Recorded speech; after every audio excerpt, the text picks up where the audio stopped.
welcome into the Boise State Game Pants Esports Arena. It's playoff Saturday here in Boise.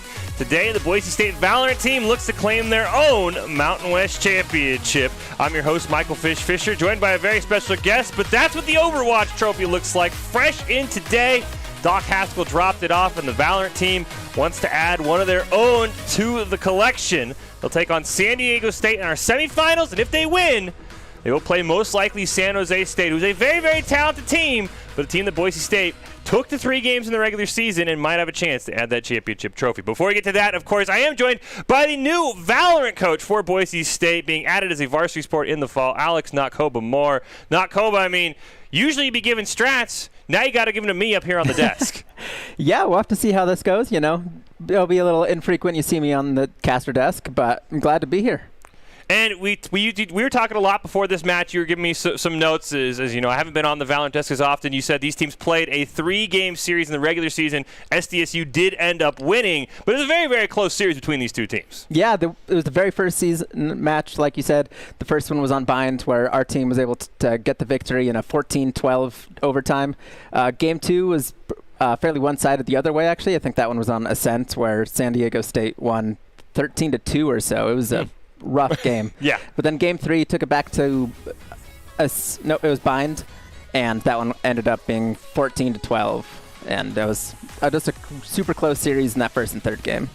Yeah, these teams seem very evenly matched. You see your Mountain West Valorant standings here. We talked about San Jose State. They have quite the accomplished team. If we play them in the finals, we will talk more about them. But San Diego State 7-1, Boise State right behind them at 6-2. So a very, very close matchup. We already went through the map bans before our cast started. So it looks like San Diego State banned Splint, Boise State banned Icebox, and we're going to Haven first. And from the Boise State team, what you know about them, do you think they would have liked that Haven choice in that first map, or how do you think that favors our matchup here? As long as they definitely are big fans of the bans from both teams. Split and Icebox are our least favorite maps, so getting rid of them is just a big help for the confidence of our team going into this. We'll be followed up by Bind, which you talked about, and then Ascent for our potential Game 3. Best of 3 semifinals, 2 very, very evenly matched teams. You mentioned multiple games going to overtime in the regular season. I would expect these to be very, very closely matched. And I mean, we talk about it all the time in games like this for the top fragger for both teams. Is there a name? If you're a Boise State fan, you missed the regular season game for San Diego State that you need to be watching out for, that if he's popping off, this could be a long series? Yeah, I think the one to watch out for is going to be Ethan Bandito. He actually had to take a step away from it a little bit. He actually went on vacation, missed a few games, but he's looking to come back swinging. He's definitely one of our top fraggers. He's always playing like the Reyna or the Jet and just flying in and just making those crazy plays. Watch out for him on and off because he's accurate. Yeah, whichever team has the better opera in games like this usually will win. And I'm very excited to see if Boise State's able to prevail. I mean that championship trophy has to be extra motivation. I know you didn't get to show the players. There's a couple in arena. You said your hat and Lycan are behind me over to my right. I mean, you show them that trophy if they make the finals. I'm sure that's just even extra motivation, not to mention those championship rings that we've been bragging all about for Overwatch. So you have a pretty easy job as a coach. It's like, hey, do you want some hardware? Here it literally is. You can add this to your collection in just a few hours. Yeah, all you got to do is click some heads and win some games. That's all it takes. But no, it's a really tough matchup. It's incredible to see how strong this Mountain West conference really is. Just in this Valorant scene. It's their first time actually branching out into this game. And looking at the trophy right there, it's just beautiful. Look for a Valorant one coming up.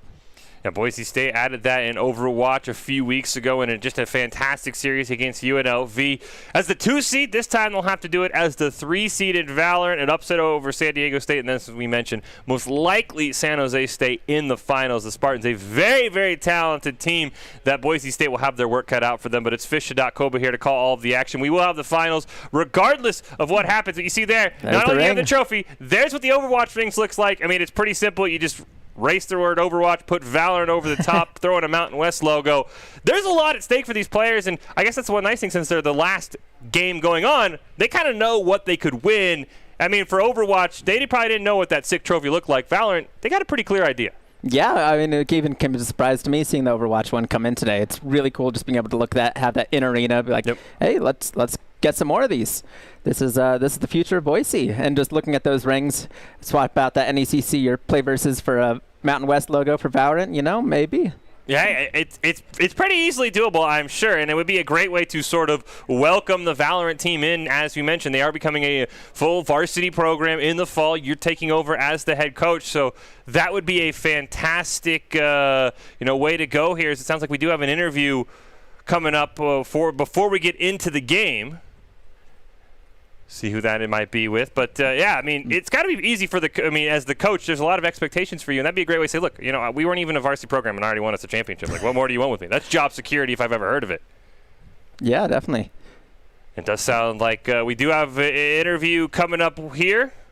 Not sure who with. Into the fall varsity roster for Boise State. What does that exactly mean going forward? So Valorant is going to be part of our broadcast now. What we're finding is that we have a really talented group of players in this space. You hear some of the audio in there too. And Coach Moore and I spent a lot of time talking about, do we want this to be, what does it mean for it to be actual varsity? It means that we select the teams. Yep. We're still going to support student-led teams, which is fine. Yeah. But we're going to select the best of the best team, and we're going to manage those practice and those competition settings. We're going to provide a very modest to start scholarship amount to honor the commitment that they're making and to offset some of their school costs. But it is really right at the beginning. We have to develop funding sources to be able to fully recruit that. We're going to start with the players that we have. But Coach Moore had lots and lots of time to think about it. I kept putting it in his I said, this would be part of your portfolio. Is this something you want to do? And he thought about it long and hard, loves the players that we have, loves the players that are going to come in and vie for those positions, including some well-known players from other varsity games at our school to maybe try to freshen up their interest in those. There are going to be some names that you're really, really surprised are going to jump ship to Valorant. And where do you think in the long haul, just in collegiate esports, do you think Valorant's going to fall in the hierarchy? I mean, we know League of Legends is kind of the top dog. Overwatch is sort of tied with Rocket League.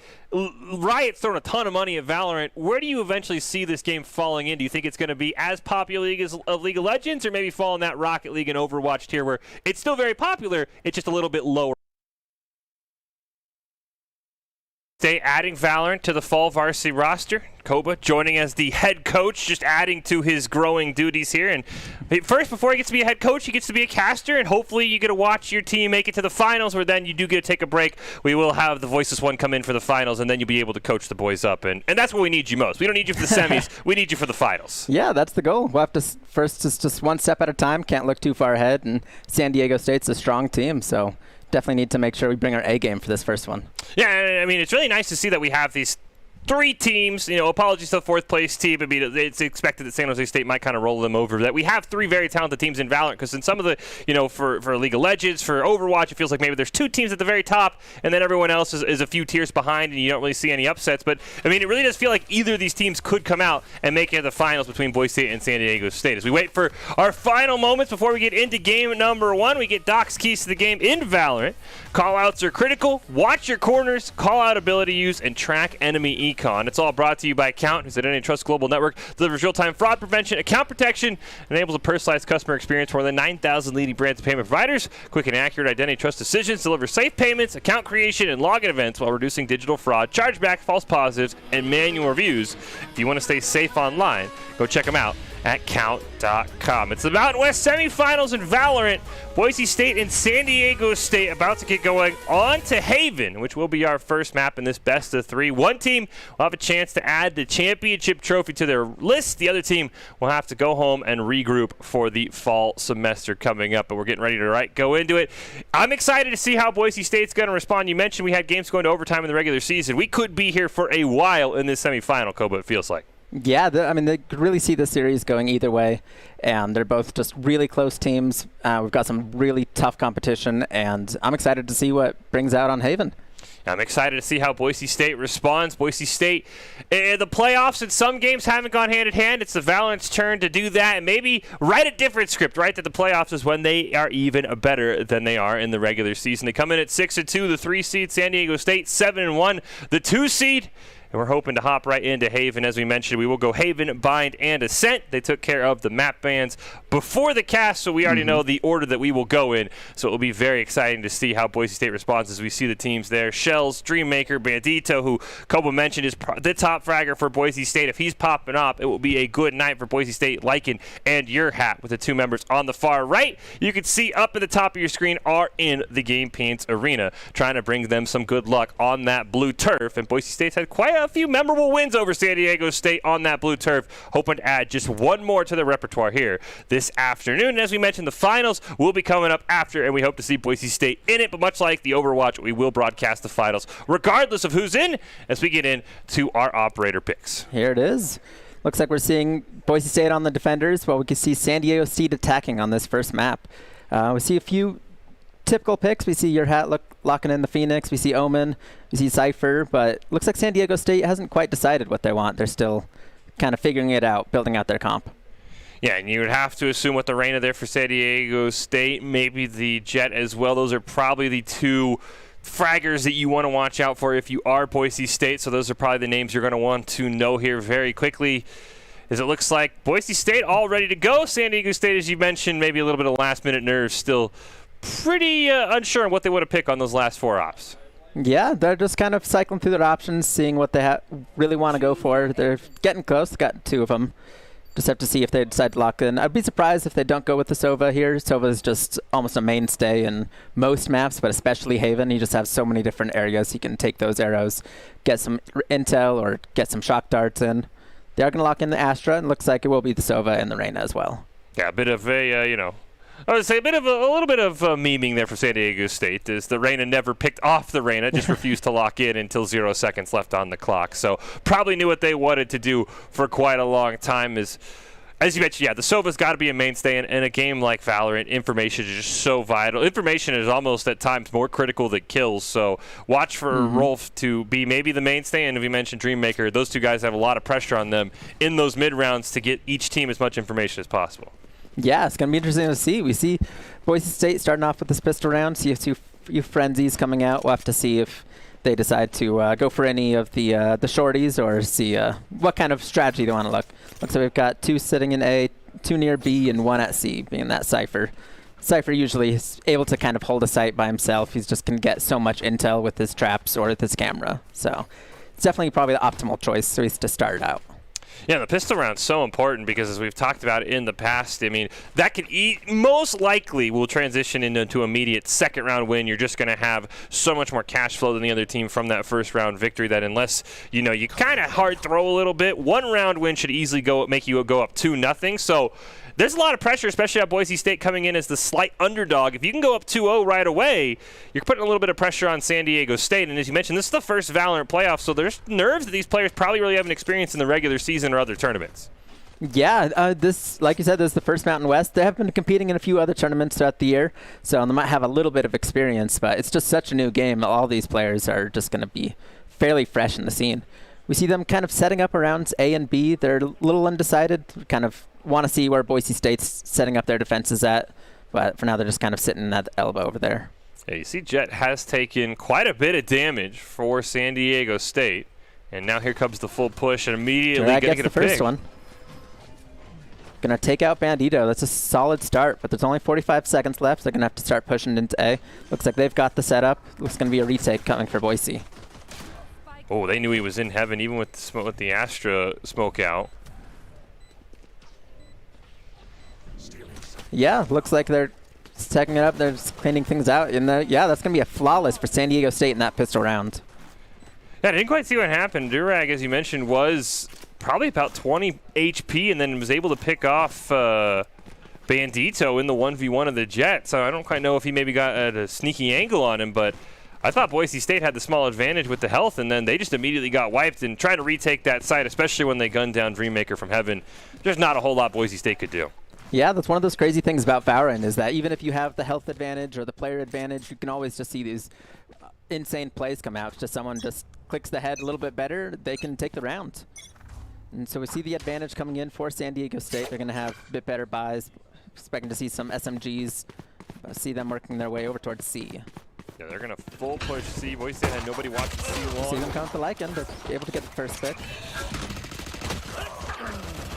But unfortunately, all Boise State was able to get there. Yeah, it all comes down to Bandito now, but in a 1v4, it's really difficult to kind of find any success, especially with just the classic. I was able to get one pick on Crayola. Maybe he gets an exit frag here. Yeah, I think that's really the goal, is just kind of try and get a few picks on the outside, see what he can deny for San Diego State, but they are going to just find Bandito in the end. Unfortunately, when he got that pick onto Crayola, information got passed over to San Diego State, and in a situation of 1v3, if you don't move and they know exactly where you killed their last teammate, they're going to have a pretty easy time finding you. But that's all you really could do. Look for an exit frag, get some extra cash, and a great start here for San Diego State early on. Yeah, they're looking strong here. We're going to see a lot of rifles for them coming out. We do see a Phantom coming out on Lycan, but we'll have to see what else Boise State's able to come up with on this third round. They're a little strapped for cash at this point. Now, usually by the third round, even if you've lost the first two, you are able to at least get an SMG or a cheap AR, so they won't be stuck with just pistols. As San Diego State looks like they're, they want to spread the love around. For now, it looks like they want to push B. Yeah, they're just shifting it up every round, swapping to a different site. They're really keeping Boise State on their toes here. See, after setting up those smokes, you see Dread planting already. Your head slowly peeks around the corner. He's going to find one. Meanwhile, most of San Diego State's pulling back on the outside. Have to see if Boise State's going to be able to comfortable enough to look for the defuse. Another pick there. They know Rolf's up in that window. Careful now. And he's just going to start. Your hat's going to heal. Oh. Gets a nice poke on Crayola, but he's going to find that elimination. And Boise State does bring it back. That's going to really help their economy, especially with saving 2 rifles. Ooh, we're not quite able to get an exit frag from either. Yeah, that was a great job by Boise State. Unfortunately, so much smoke on the point from San Diego State that overzealous plant there was kind of their doom, because they didn't really have anyone to back them up. They were trying to shoot long angles, and Boise State was able to hold and just get an easy defuse off, even without wiping the side of San Diego State. Yeah, I think they were looking to kind of find Boise State on the rotations, get that quick plant, and just catch Boise out trying to rotate towards the B site, but it just didn't quite work out. Boise played calm and collected, and they were able to take their time and wait until the right opportunity to defuse. I would see a bit more of a 2-1-2 here from San Diego State. Yeah, a bit more of a new strategy again. They came prepared for Haven. They have a lot of different looks that they want to go for. Looks like they're going to bail on C long. They're just kind of hanging around there, but yeah, we see the Jet still hoping at that window near B, but Boise's pretty prepared. They're holding out. We only see the Dreammaker at A. So we'll have to see if they decide to rotate. We see the bomb moving towards it slowly. They're a little undecided where they want to go. We're trying to be quiet. The Dreammaker should have the angle on A long if you can see there just kind of that flashlight effect on the top of the map of where he can see. So we do see Bandito already has the ult online. Yeah, he's looking here, a few shots, but so far no one's really taken damage. They're going to fully move their way into A, and they're going to take the site.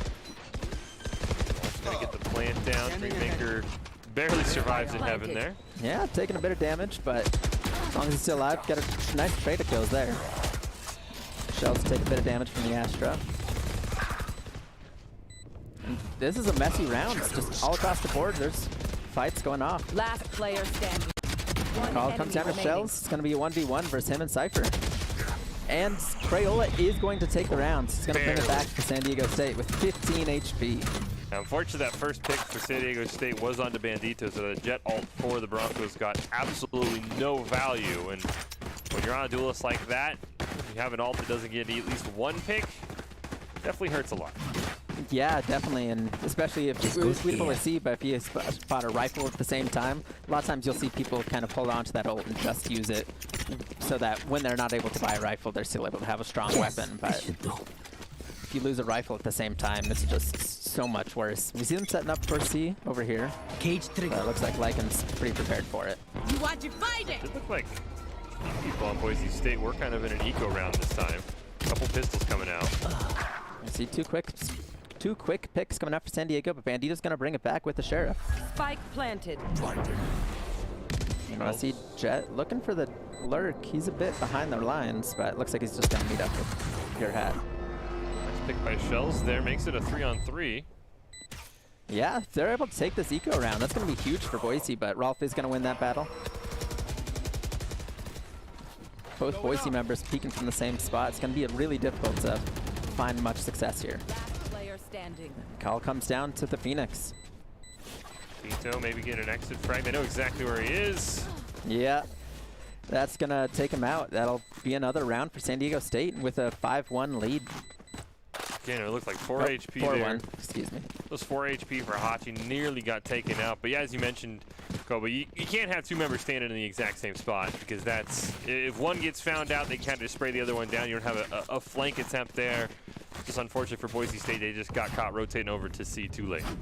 Yeah, just once you get in the farther rounds, if you're down in numbers, just having, you really need different angles and different looks so you can kind of draw them into different firing patterns. But you're coming from the same spot, it becomes really difficult at that point, especially when you're on the time crunch with the spike being planted. Yeah, and on the eco round as well. It does look like both sides do have 3 ults up. I'm curious to see if anyone wants to use them this round, especially maybe the run it back for Boise State to give him an extra life for the Phoenix. Nice quick pick by Dream over here, but he's going to be taken out by Hachi. Shells getting the flank as well. Spike down A. And they know where the spike is. That's huge for Boise State. They just have to protect that spike, try and keep San Diego State from being able to take it. Operator for Bandito doesn't get smoked off in heaven though. He's going to take a blind shot, but not going to be able to find GDP over there. One more time. Looks like they are planting. No, just pulled it off. I can get another pick. It all comes down to Crayola again. He seems to really be that last op. He's always the one on the outsides of the battle, just kind of looking to clean things up. But I do think Lycan got the ult off as well, which Cypher ult is just absolutely insane with the amount of information it gives you. I mean, there's no real way to win when a Cypher ult goes out. Yeah, it's so hard just to... your opponents know everything. They know exactly where you are, what you're looking for, what sites you're at. Yep. It just makes it way too difficult to really find success. And props to Lycan for using it at that right time. If you use it too early, you might not see much, as they can just rotate to a new side or just kind of figure out a new strategy. Yeah, that was it's a very powerful ult, and it was a perfect time for Boise State to use it to kind of get back in, clear out all the guns for San Diego State. Now we see the Hunter's Fury come out. Oh, nice pick for Lycan after. See the jet? There's the second one coming in. Both the duelists over here. Another pick for your hat. You see all of San Diego State is in C long except for their Cypher. Yeah, and Rolf's looking low, and Lycan's going to pick up a third. Spike down C. It all comes down to Crayola. And in 1v4, he's probably just going to look to try and survive. Maybe look for a few picks on the outside. Yeah, pick onto Bandito would be huge, not only because he's low HP, but he is the opper for Boise State. And if that op goes down, that is a significant cash reinvestment Boise State would have to make. Yeah, definitely, especially if he's able to pick it up for himself, share it with someone on his team. I think GDP is a pretty big opper as well. That's just a huge change in money. But so far, no one's able to find him. He's sitting on the B site there. You can see Boise State is basically spread out, but they all have a secondary angle on at least one other member in case he does try and make a push here. He's actually going to try and peek Lycan. Up to Lycan, yeah. Throws out the smoke. He's just running. And ooh, he nice finds pick. Shells. Cage triggered. He finds another two. Wow. The Dream is going to clean him up finally, but still, he was able to take away 2 rifles from Boise State. Yeah, that's a significant cash loss for Boise State, even with the round win. So a great little play there by Crayola. As you mentioned, he seems to be that sort of, you know, comeback player for San Diego State. Always the last one alive, always trying to at least get something out of that, you know, final life. And he did a pretty good job here getting 2 picks. Yeah, he did really well. He was just able to kind of hide out, drop Boise State out, make him look around, figure out what they wanted to do. Boise State is back to a 4-3 deficit now, and you see the into the void. Standing ahead. Entered the matrix. There we go. There it is, and we see them spreading out San Diego State again. They're kind of looking at B and A, just seeing where Boise State's defending. Yeah, say with the op up for Bandito, an A or C push is going to be very, very risky. Yeah, we do see GTP is able to make it to that other side, but Shells is going to find a pick right there. Both with one down. Ooh, Lycan's going to get shot from the side. Yeah, that's going to be huge for Hachi. Look, if he was only had the Sheriff, he's able to pick up a rifle that Lycan was carrying. And looks like we do see the Sova rotating back towards C. That might be where San Diego State's looking to make their move. Yeah, they do have the Astra all the way at A. Does not have the bomb, though, so now Boise State going to have to track that because they could easily just get picked off from behind. Yeah, this is a huge lurk coming on for the Astra. Going all the way behind, coming close Shells behind Jet and Dreammaker. Shells, yeah. They may not know at all. Well, we might see it self-port. Nope. And here it comes. He's going to get a perfect lurk off. Actually, moves in a little too quick, and Bendito's able to get the hop, gets a second. It all comes down, and they're taking out Rolf, and that's going to even this up. Man, I thought for sure that GDP had the perfect lurk for San Diego State. But I think Shells ends up getting taken out, and I think that's who his target was, so he didn't really have anyone to shoot. So almost a benefit that Shells got taken out here instead of getting shot from behind. Yeah, right then, Shells pushed up, and we saw Sova make his way over to the side, and he didn't find a target in time. He was just 2 seconds sooner. He would have been the perfect lurk, but it just didn't quite work out for him. Yeah, Bandito pushed with the op right in time as well to break line of sight. And as you mentioned, perfect double flick there. We saw that in the replay, and that's got to be your target for San Diego State. Is you got to get that op away from Bandito and make him reinvest that $5,000. Yeah, that's just such a huge buy for him, and he's just able to find so much success with it. We saw him getting 2 close range wins with it, and that was just really turned around for Boise State. And now that's evened up 4-4. We see him moving over towards A. We see him in the elbow.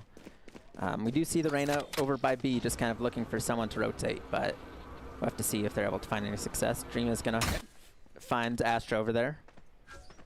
As he makes his way forward, GDP is looking at half health. But Rolf joined in on the flank and able to help out. Shells is going to pick him up on the side, and we're looking at a 2v3 with a minute left. Unfortunately, Dream did not see Rolf there. Thought it was just a 1v1. And now it looks like one member for San Diego State is going C, and that is Jet's got the spike over there. Yeah, that is the spike carrier. Everyone hiding. It looks like they're going to be revealed right there. You see another Lycan ult coming out, and we'll have to see if Boise State's able to use this advantage. The spike's been planted. We see GDP in long. He's only at half health, though. You see the touch. Start coming out, and Your Hat's going to win that fight, and the call comes down to GDP at this point. He's going to raise the wall. He's going to see some blind fire coming out. Gets the halfway, though. A nice block by Your Hat, just blocking. And he's going to get the pick as well. Huge win for Boise State. That was with having already won the last round, another full buy from San Diego State. I wouldn't be surprised to see an eco round for San Diego. They're definitely hurting in the economy right now. Yeah, that was a great job by Lycan getting another ult up and using that perfectly for Boise State to turn around what probably looked like, I would say, a slightly less than favored round at that point. And a great job there by Your Hat kind of being on the same page. He did end up getting a kill on GDP, but his primary goal was to just body block while the spike was being diffused. Yeah, and he was able to do it well. Just bought enough time. We're able to get the defuse off. See him setting up the defenses here. See Astra setting up. It looks like they're going towards B, at least to start. They do have a few people over on C long, though. Didn't see too much eco from the Shell's gonna side get a of pick. San Diego State. So Boise State wins this round. They could put the Aztecs in quite the hole. They're making their way towards B. Looks like we'll have to see. We do see the Lycan still staying at A, just kind of keeping track in case anyone decides to rotate. But for now, they seem pretty content to go for the center site. The little smoke's going to go down right there. You see them starting to move away from B. They don't like to look over here. They want to rotate, find something else. Looks like they're going to go over to C now, where it's only Lycan holding it down at the moment. But Boise State might actually get a good lurk from their own player there. So that was just to run it back. So yeah, see them making their way. They're all that's left is Lycan. We do see Sova on the side, but he's blocked from the smoke. You see Omen on the way, though. The plant's going to start coming out. They do get the first pick. We're in a 4v4 at this point with 2 low members. You do see the Odin on Dreammaker that was Astra's going to bring out the wall. There they are. pretty much all the information they need. Now they just got to get the elimination. Yeah, he's going to trade 1 for 1. But they're still trading back and forth, but now it comes down to Bandit. And a 1v2 right here. Oh, he's able to get the first pick. He knows where the other one is. The ult. Ooh, that was perfect timing. He knew exactly when that wall was going to end and was just able to find that right click, throw all those knives, and get the defuse here. Boise State's going to just get a little bit of a bigger lead. Yeah, gets the clutch right there. 5 straight round wins for Boise State. Yeah, just a fantastic job by Bandito. As you mentioned, knowing when that wall was going to fade, using that ult, and you can see there in the bottom left of your screen to check out the replay. Now he's got his op back, and I'm sure that's the place exactly he wants to be at. Yeah, we're getting close towards that side swap. There's only going to be 2 more rounds, excuse me. So we'll have to see who's able to make use of what they have left before they all fully get that reset off. Yeah, San Diego State does have the Empress available, so this could be a round for Hachi to maybe go in the pop-off moment and get San Diego State back in it. Yeah, it'll be interesting to see what they see. We do see a few of them at C long, but that is where the op is being held. We're going to put the smoke out. We'll have to see if Bandit's able to find any picks through that smoke or on the other side of it. They're just going to push him hard with that op. Yeah, he just has to fall back. Might be able to pick here. He's able to get Durag. Oh, you never peek the op after he kills your first teammate. 2 quick picks. Rolf is going to bring it back a little bit, find shells on the side. Can't quite land that third shot, though. But we see the plant going down. We do see a huge lurk coming out from Lycan all the way in C long. We'll have to see what if he's able to pick up on the backside. 3rd kill for Bandito. Crayola goes down as well. And here comes the defuse. Dreammaker's going to get that ult kill. And Boise State's going to take the round. Yeah, unfortunately for San Diego State, just a bit of an ego peek there from, I think that was GDP. When your teammate gets shot by the op, the last thing you want to do is then peek the exact same spot and hope you're going to kill the op. Yeah, I think they were expecting them to fully push back. Thought he was just looking for the single pick, but like you said, he was just way too confident and pushed up. Yeah, when your teammate dies from the op, you should, let your team know not to be like, oh, don't worry, I'll kill him, guys. Don't worry. That was just an unfortunate, that happens. We've all done that when your teammate gets opped. Like, oh, I'll peek him. I'll peek the opper and win. It happens to the best of us. We've all done it, yeah. Like, I can win this fight. I've got a classic, but it's enough. And then you're like, okay, now I know. Never do that again until the next time it happens. And now San Diego State, they've lost 6 in a row. It'd be a great job before they swap to maybe get some of that momentum back and win a round here, because Boise State's got to feel very confident in their final round. Yeah, 7-4 is pretty strong lead, but we'll have to see how this half is going to end out. Seen a solid offense from San Diego State, but we'll have to see if Boise's able to bring anything else. But we see Bandit looking for the Pico right here. See shells in the high ground, but we see the ult coming out from Sova. Just kind of going to scout out, see where anyone is, see if you can find any damage on the side. They're probably trying to push Bandito off heaven, just clear up C or A. We do see the Jet for San Diego State is pushing up C long. Yeah, he might find Lycan over there. We do see San Diego's looking to rotate a little bit. Oh, Lycan's going to win the fight. Didn't even expect him to peek there. They're making their way towards C, though. I think with that pick, Boise kind of expected them to pull it off. Thought he was alone, but Lycan's making his way back. GDP's going to take out shells on the side. Yeah, Lycan now has to hold it down. He's got a couple members there. Hachi and Rolf now rotating back. It looks towards B, as you can see the Cypher for San Diego State almost all alone on that B site. Yeah, your hat's going to get one, but Rolf will take him out. But there's only 15 seconds left. They need to get this plant down. Vita's going to watch him with the op. One down. Missed the first one, but 10 seconds. They need to get this plant. He's going to fake it out, but with that, as long as he's not able to get it to triple kill, I think Boise's going to take this round. Yeah, I was going to say, a little bit of aggressive play from Bandito, but Lycan's going to hold it down. Yeah, it scared me a little bit, charging the sole member who doesn't have the spike, but Boise's going to find that half. And 8-4 is a solid round. Yeah, 8-4 is a great round. Means even if you lose the pistol in the following round, you'll still be in the lead. And really just a great rally by Boise State. I mean, this first 5 rounds were all San Diego State for the most part, and Boise State has kind of just taken over since. Yeah, I mean, this is going to be a good chance for San Diego to reset. A lot of the times it's expected to be a little bit defender favored, so we'll have to see what kind of strategies Boise State is going to bring out here. This is the first game of the Mountain West semifinals between Boise State and San Diego State. Finals to follow after this best of 3, and for now the Broncos in a pretty happy spot, but as you mentioned with the defender-favored map, 8-4 is not something that's going to quickly become 12-4. It'll probably be a lot closer in the end. Yeah, I'm expecting San Diego to find a few rounds. We know they won the pistol round last time. You see Boise State making their way towards A. And it looks like San Diego's mostly expecting it. They've only got one person by C and one person at B, so they're kind of preparing for this A, but Boise State's going to start moving away, rotating towards C again. GDP in heaven there is able to finally see your hat and Dream It's a little bit of damage. That's Boise State just like they wanted the alt orb, and they're gonna rotate now maybe towards B. It did force out a huge rotation from the Aztecs though. 4 members over at A at one point. Yeah, they're definitely a bit confused at Boise State at this point. They don't know what's coming. See Sova making his way towards B. Your hat might be able to find a pick here. Got Lycan up close, but looks like he's not gonna peek. He just wants to play it safe. I think that's the right move. Definitely quite a bit of damage onto Rolf as well. Yeah, but your hat's going to finish him off, and Boise State's taking over this B. We're going to see the plant coming in, and San Diego State's going to have a good retake, but Bandit's going to find the pick as well. San Diego State is coming from the C side. Boise State, unfortunately, not really looking in that direction right now. Yeah, this might be their opportunity. We do see Dreammaker's over there.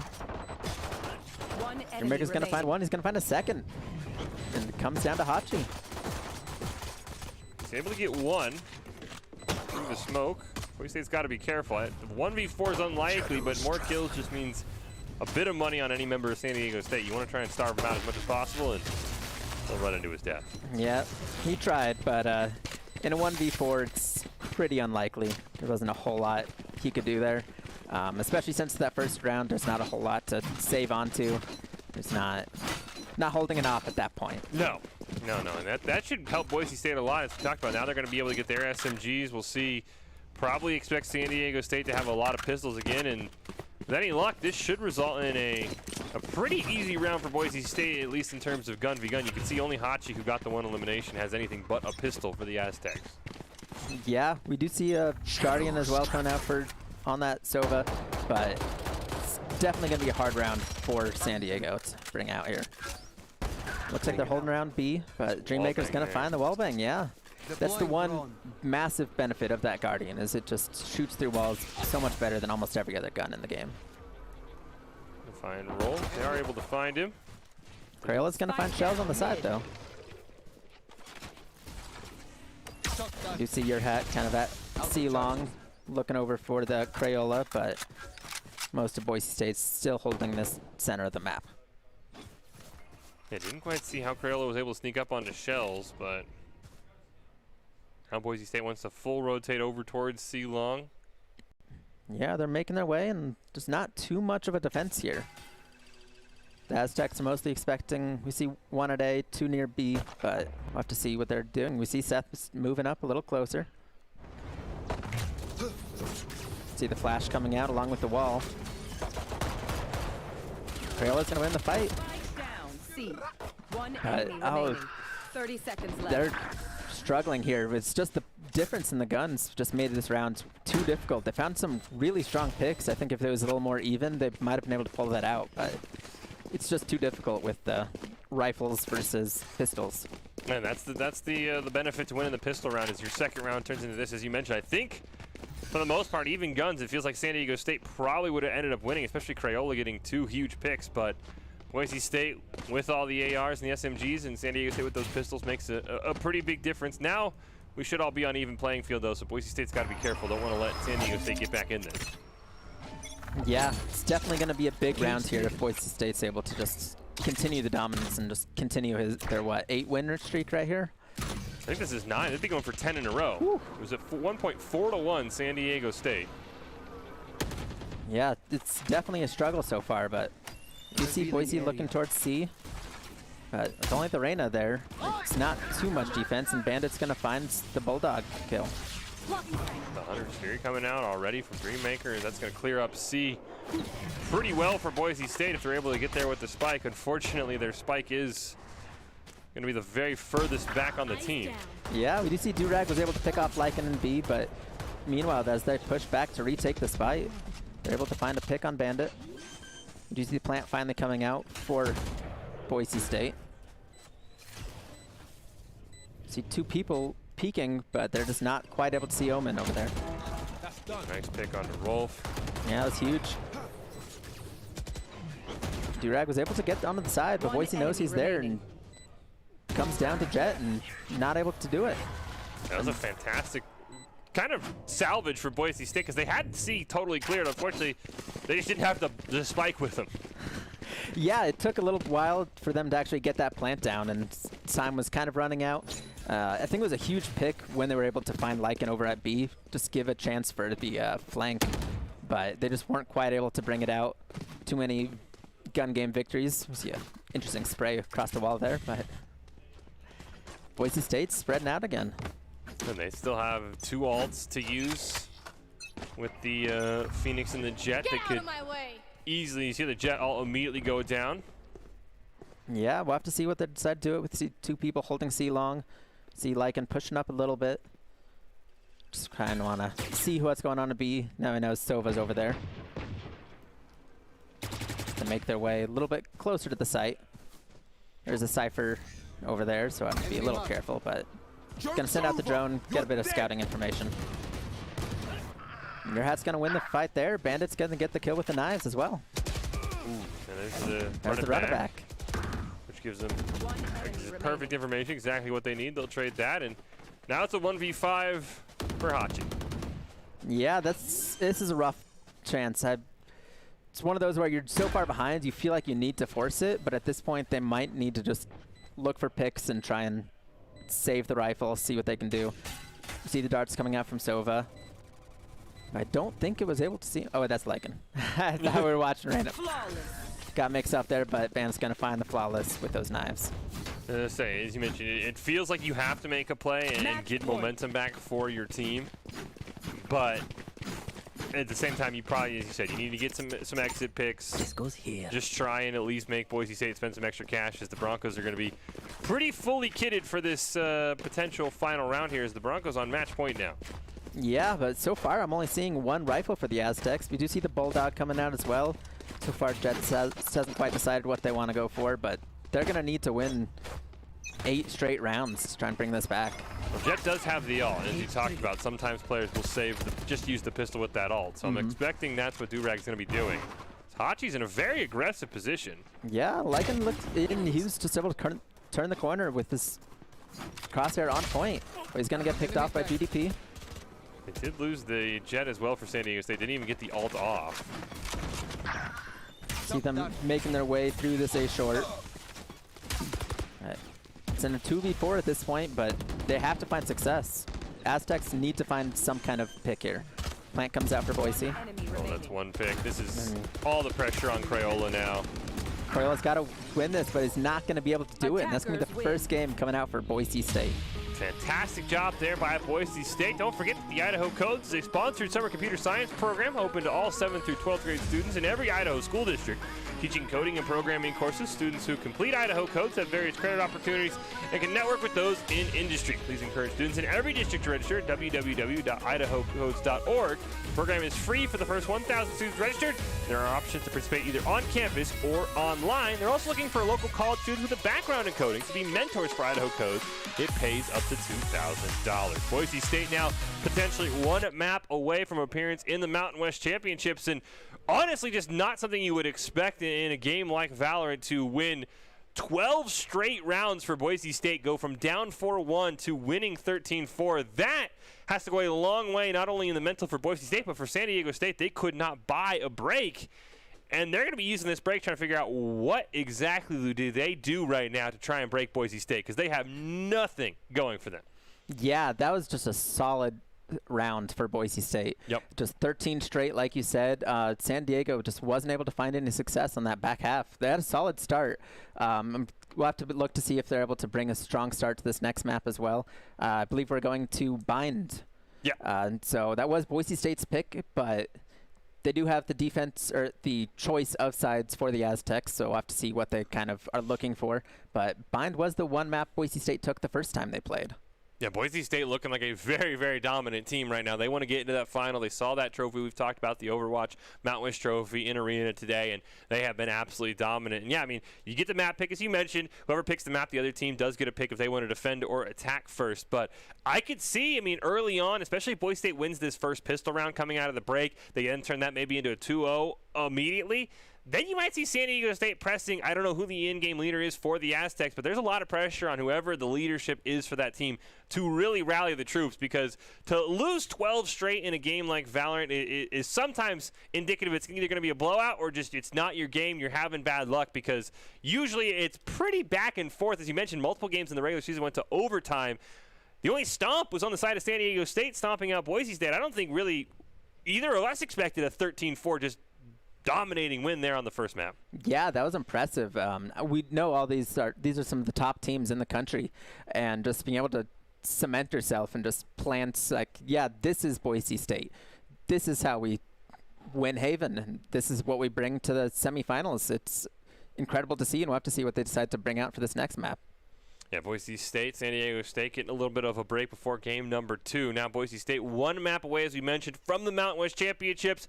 Fully expect them to play San Jose State, but you never know. Anything can happen in the other semifinal, but the Spartans are a very, very incredibly talented team, and Boise State will have their work cut out for them. But right now they're focusing on the Aztecs. One more map, as you mentioned, Bind. If we do have a map 3, we will go to Ascent, which was SDSU's map choice, so who knows what could happen if you get to a map 3. I'm sure Boise State would love a similar performance. Go down 4-1, win 12 in a row. I mean, you take that every time, honestly. Yeah, definitely. It's just feels so good when you're able to actually come back from a it wasn't even a huge deficit being down 4 rounds. It definitely hurts, but just making a statement, just being staple and winning that many rounds in a row is impressive. I mean, we haven't even seen that in the Masters going on, the first international Valorant tournament happening right now in Reykjavik. Just incredible performance by the Broncos. Yeah, absolutely fantastic from Boise State. I would assume with the players maybe taking a little bit of a mental break, we will throw it to a break ourselves.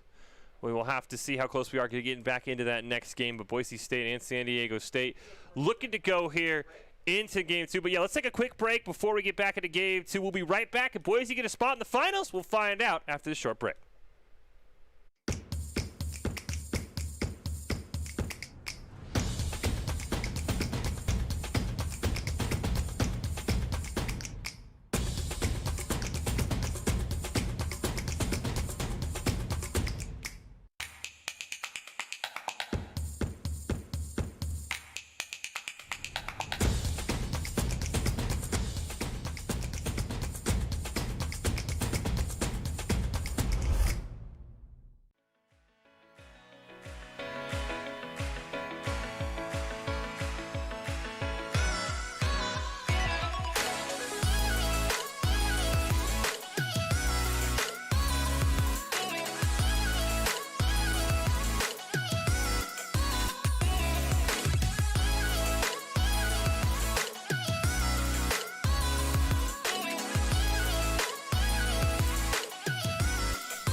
BFC is launching the greatest events of the summer, so gamers know that they are never alone. Brought to you by Antares Gaming and Never Alone Gaming, gaming teams that build a better future for mental health. And Esports Tower, paving the way for education in esports for the youth. We want the community to know that we stand together and we are united in spreading mental health awareness. We are also proud to announce that we are expanded into new games. This summer, gaming events are back. Oh, no, come on! That's insane! Oh my god! No! Oh my goodness! Trying to keep it in play. Kyle! Yodi gets it. Trace is your winner. He goes down 1 HP. Oh, no!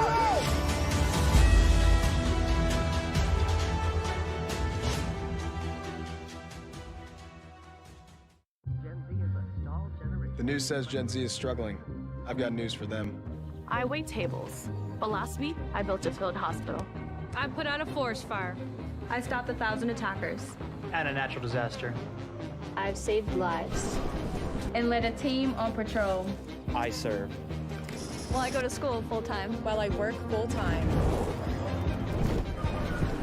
The greater the challenge, the stronger we become.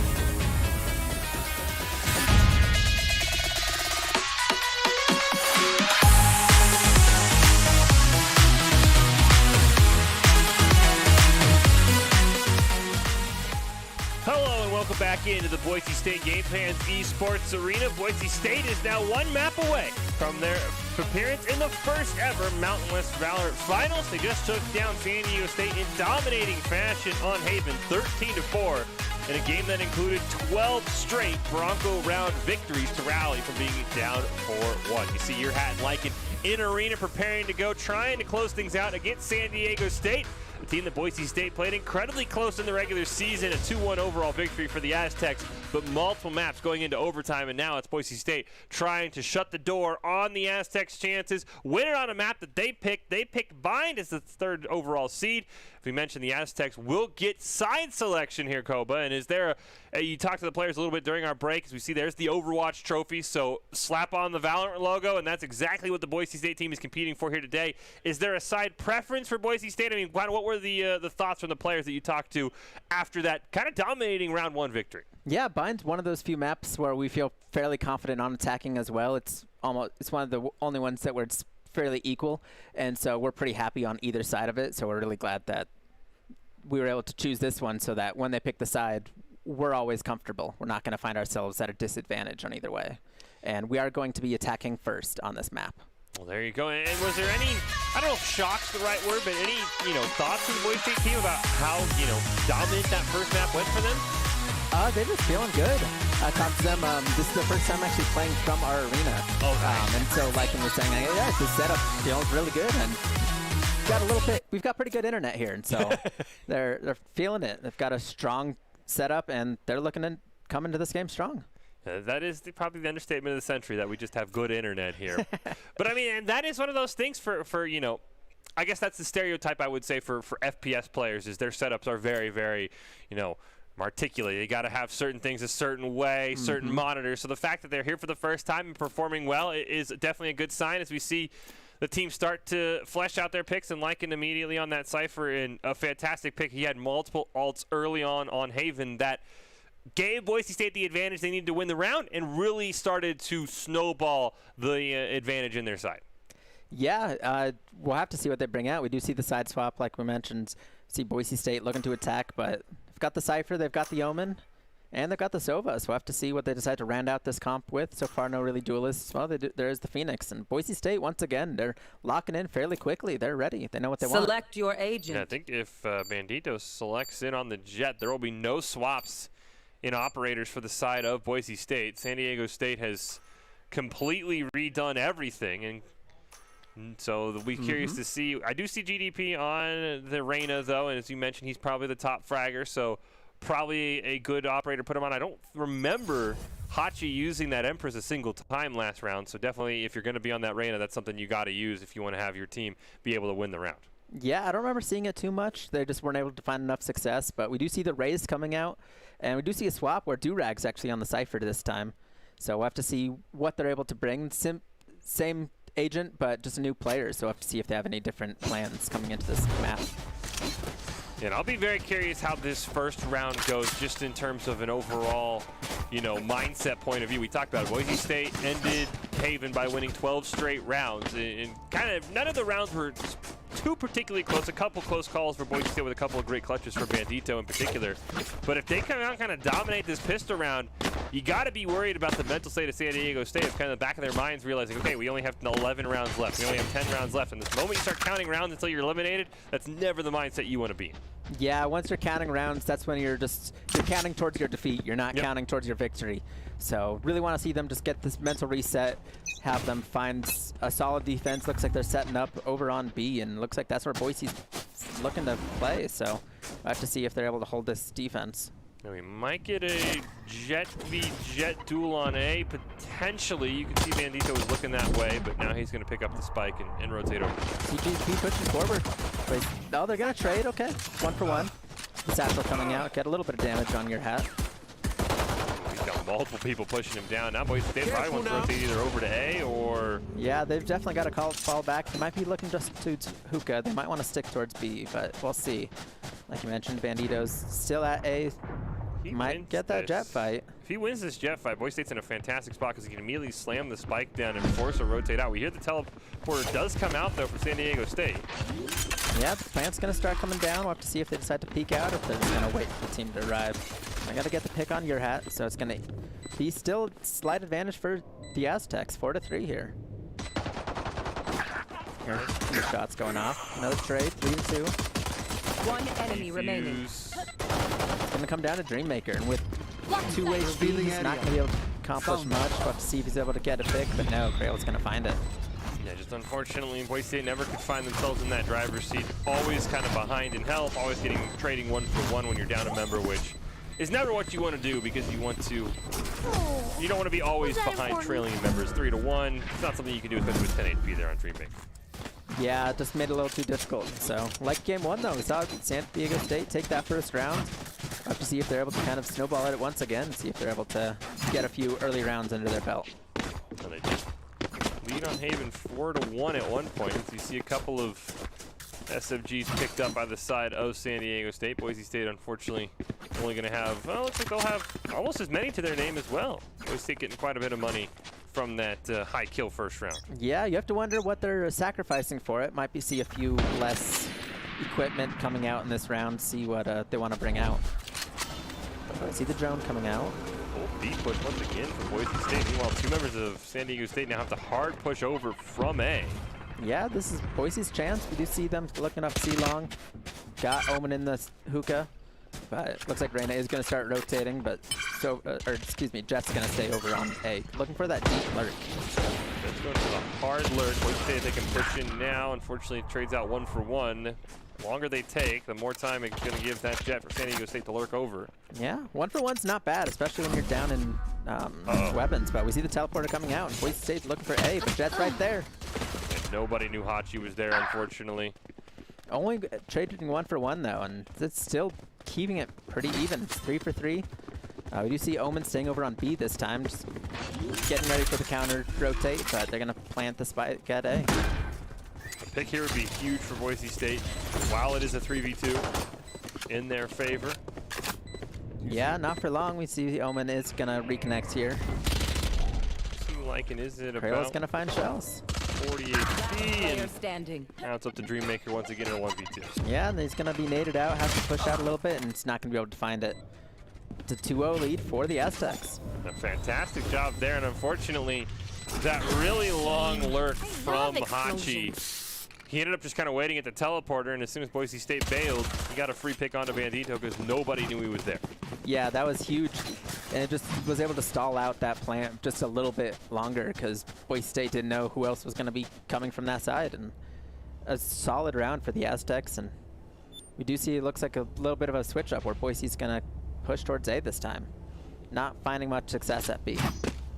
And I'll be curious to see with Boise State trying to win round 2 and going pretty heavy in on those SMGs, that they'll be forced to eco in round 3 now.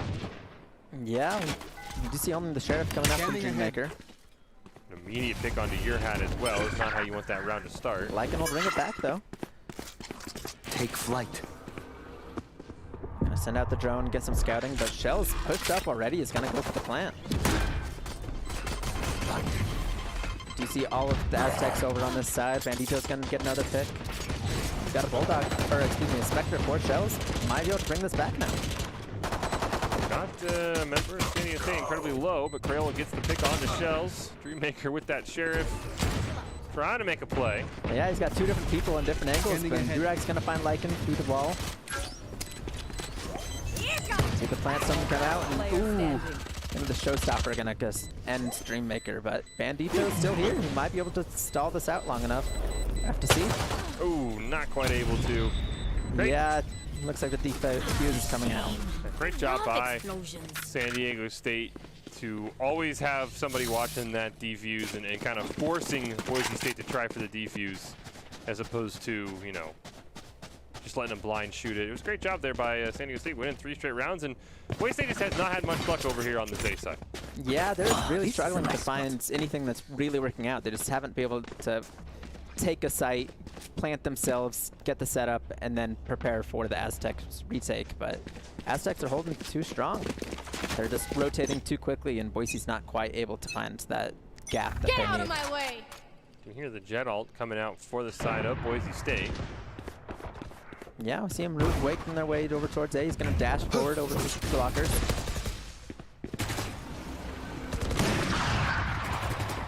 Well, they get 2 picks. This might be the round for Boise. Direct's going to even it out a little bit. Find 1 at least, but we see a big flank coming out from the Rays over here. Cage triggered. Spike is down, so Boise State is going to have all the pressure. Unfortunately, Crayola has been fantastic this round for San Diego State. Yeah, he's just doing really well. Almost able to pick off Lycan. He's at 1 HP, but we're at 2v2 here. Here he does come out. 1 enemy remaining. Oh, 1v1. Oh, but they're able to win the fight with 1 HP. Huge from Lycan right there. Like you mentioned, we saw the Sova ult coming out. We're able to get the first pick as well. This is just a massive round for Boise State. They're able to start making some money. And we'll have to see what the Aztecs really have saved up, see if they're able to get some decent buys or if they're kind of forced to eco here. Yeah, and with Bandito getting a kill and using his ult, as we talked about, was able to just kind of save his money, use that ult as a weapon. He's going to have a decent bit of cash as well, and we know he wants to be the opper for Boise State. So any round he can save money and win is a great round for Boise State. Yeah, I saw that Crayola has the Vandal, but saw a few pistols as well, so it might be a bit of a rough round for San Diego to bring out here. I thought I heard the op last round for San Diego State. I don't know if anyone from Boise State ever managed to go pick it up, though. I'm not sure either. I think they did.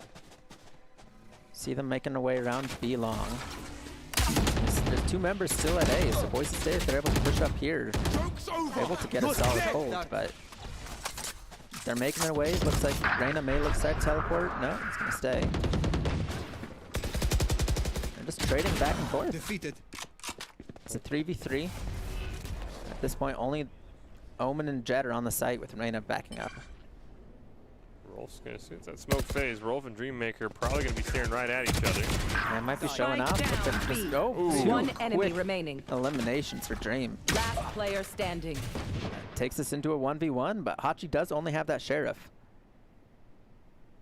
Your hat has a good idea where he is. He's able to get a tick on him, but still looking pretty healthy. 30 seconds left. We're able to reclaim the psych, but it looks like both players are going to rotate towards A. Is he going to fake the A? Oh, looks like you're right. He might go in the teleporter as well.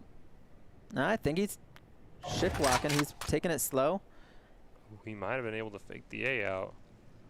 He's going to have to plant soon, but I think he's got plenty of time. Yeah, he's going to get a free 10 seconds plant left. down.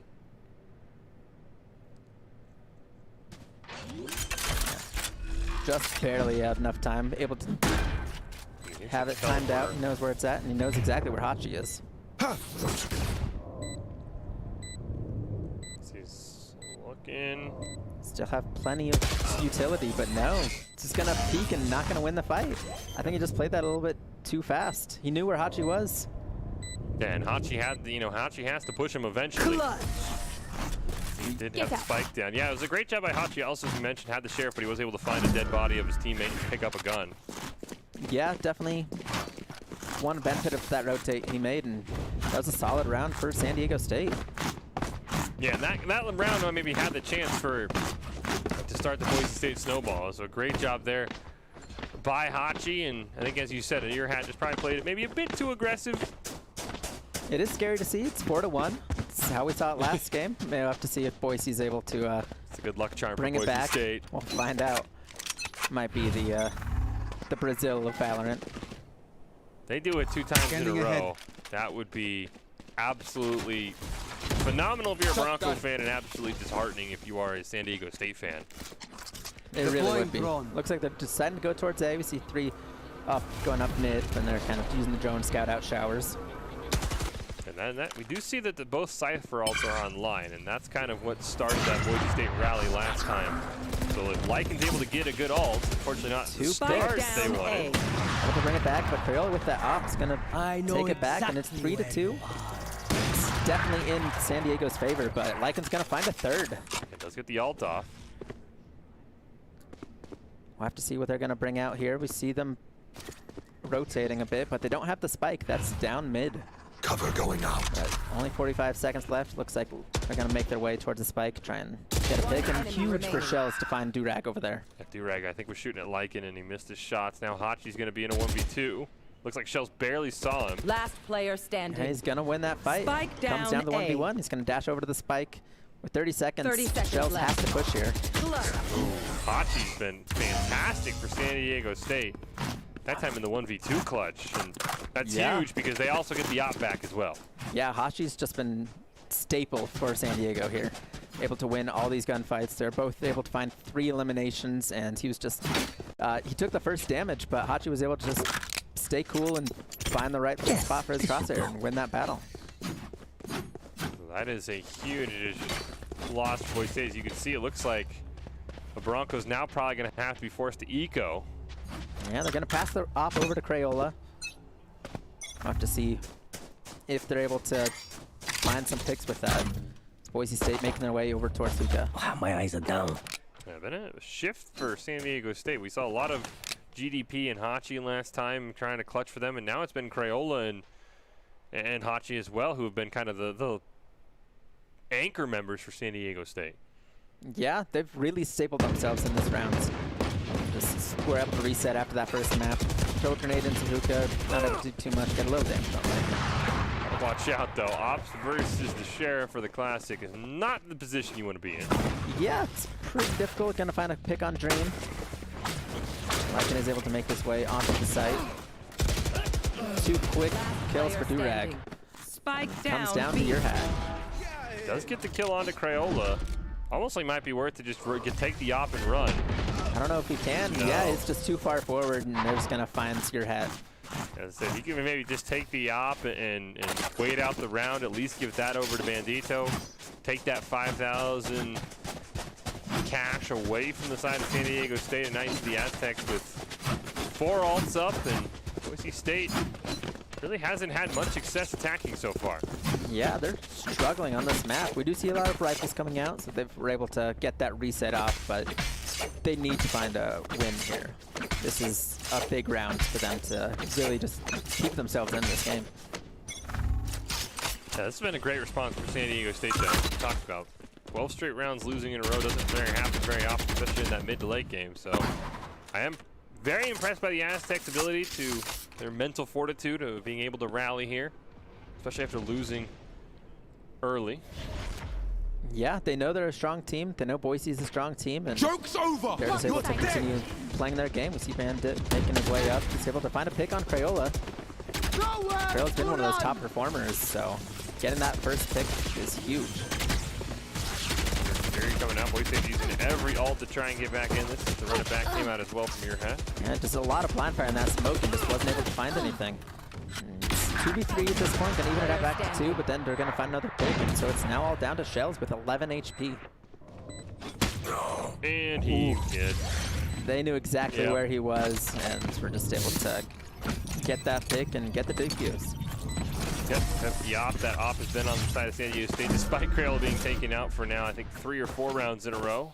Yeah, it's so huge just being able to hold on to that weapon and just keep it going every round and just really save that investment. So you see there, GGP's just going to hand it right back to Crayola.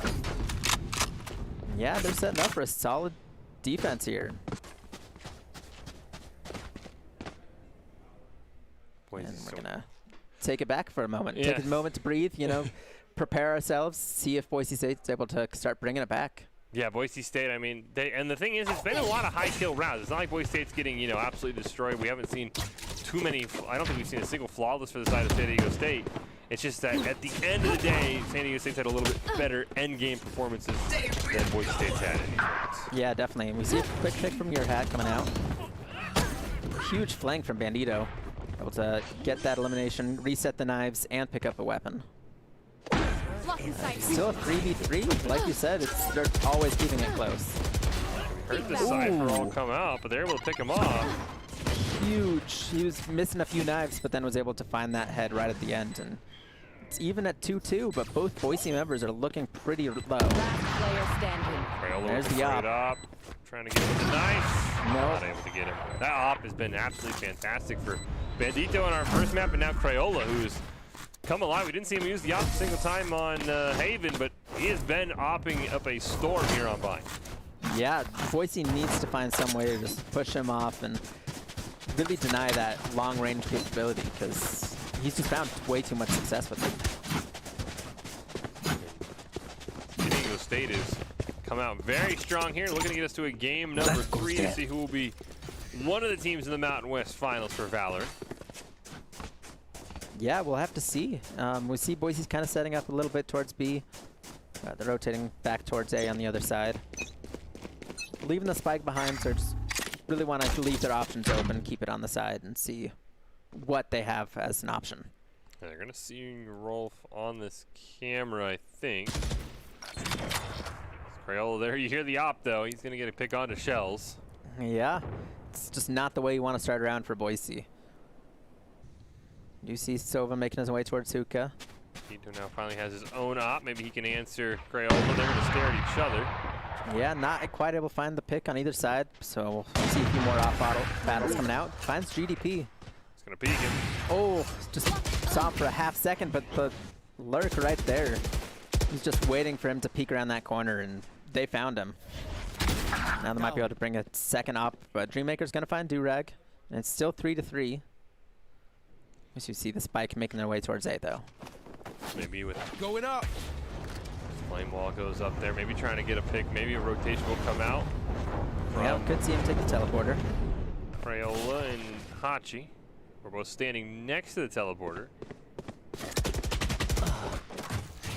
Spike Quick pick down from Rolf. A. Your hat knows where he is, but it's not able to find any of the shots. So don't see it teleport out.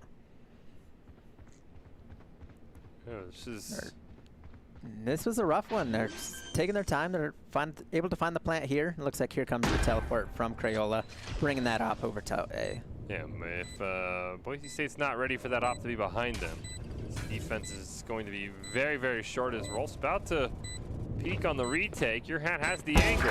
Yeah, he's able to even it out. Hachi's going to peek the same spot. Be careful. But Op from the behind. Yeah. One enemy remaining. Dreammaker in a 1v1, but he's going against the op. Yeah, he does have time on his side, though. There's not too much left. Just has to stall it out. You see the tap coming out, but Satchel up. Dream is able to find it. There it is. Little recognition is nice. Now, So he's not going to grab the Yeah, I op. was going to say, surprised he didn't want to go grab the op. It might have stayed up top. It might have been a little difficult to get it. Not sure. I didn't fully see where it ended up at. Great play, That's though. a huge round for Boise. They needed that to just stay in this game. Plays it perfectly there. See him coming up. No, he didn't even really attempt for the op. Just wasn't really something that they were looking for in this round. Or maybe it was just celebrating a little bit too much. Not sure. Yeah, when you finally are able to stop that winning streak, might be a bit distracted there. Yeah, we'll see them making their way towards B long. Have to see if they're able to Camera taken out. find some success here. With 3 members of San Diego over at A, this might be their opportunity. Have to see if they were able to purchase a new op for Crayola, though. He's just found so much success. Yeah, does not look like it. Run. Joke's Yeah, looks like he's holding the Vandal. You see the run it back coming out for your hat.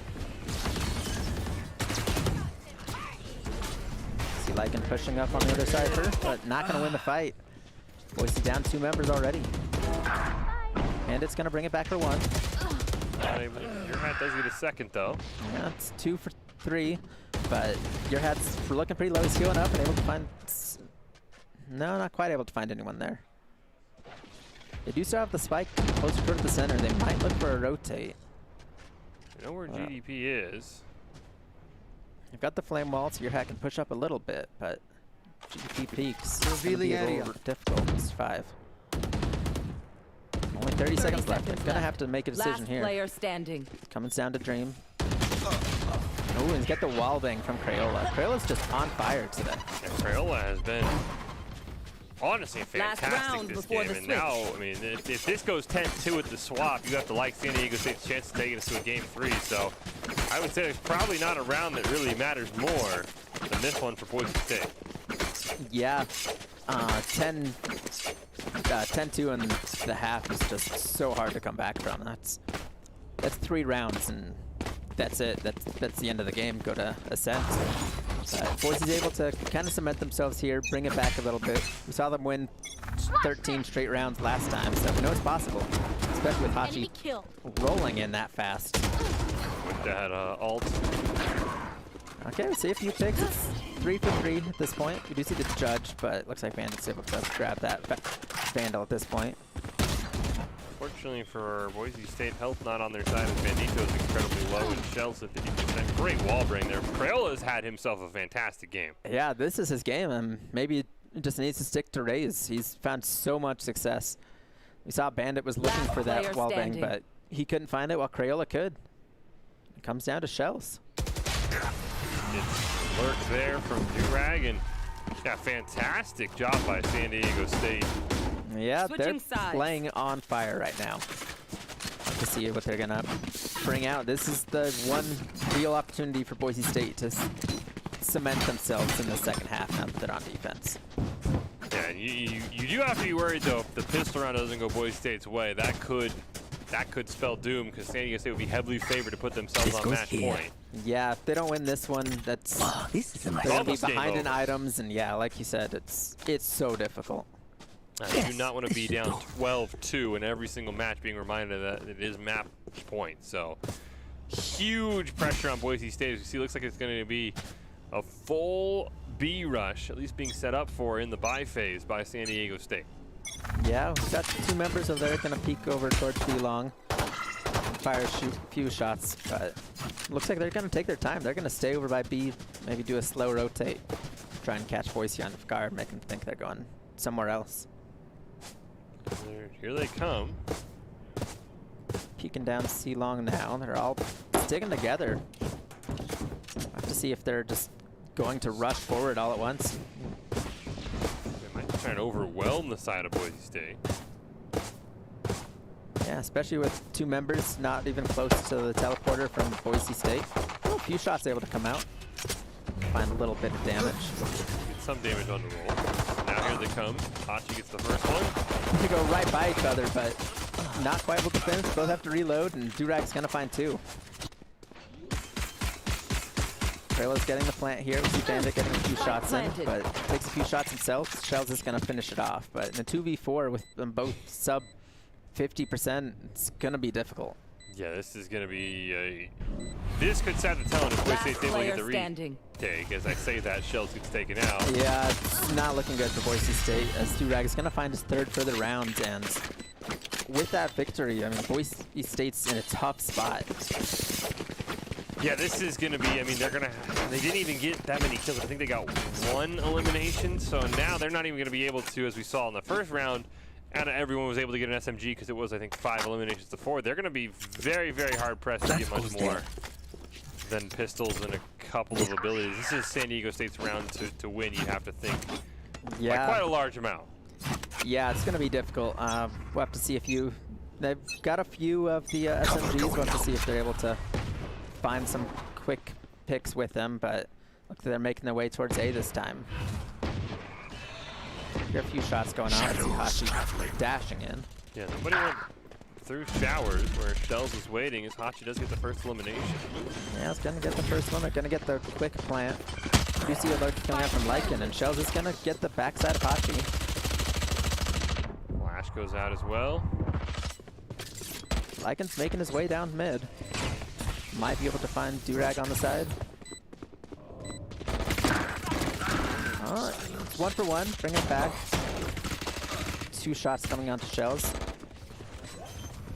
DQ's touch, but it looks like they're not going to commit. Last player standing. Ooh. Wow. GDP's just playing so well with that pistol, and they're able to find the third as well after he picked up. It's 12-2. That's hard. Yeah, I mean, that's just, I mean, Boise State felt like they had the advantage in the GDP with the triple to end it there. And this is going to be, you know, I don't expect Boise State to just let them win, but to win what would be 10 straight rounds to force overtime, definitely going to be very, very hard. Yeah, this is almost, it's looking a little insurmountable for Boise State at this point. 10 straight rounds, you're down on guns, you're down on equipment. They have to find some success. We do see Lycan bring out the judge, might be able to bring a slightly different look. We'll see what they decide to bring here. So they make their way towards B again. You can see the Marshall for Bandito. A couple of headshots might be able to even this round as well.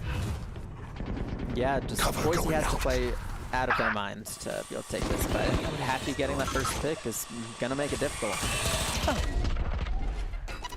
See the grenade coming out, gonna get a little bit of damage on Lycan. Get the first one.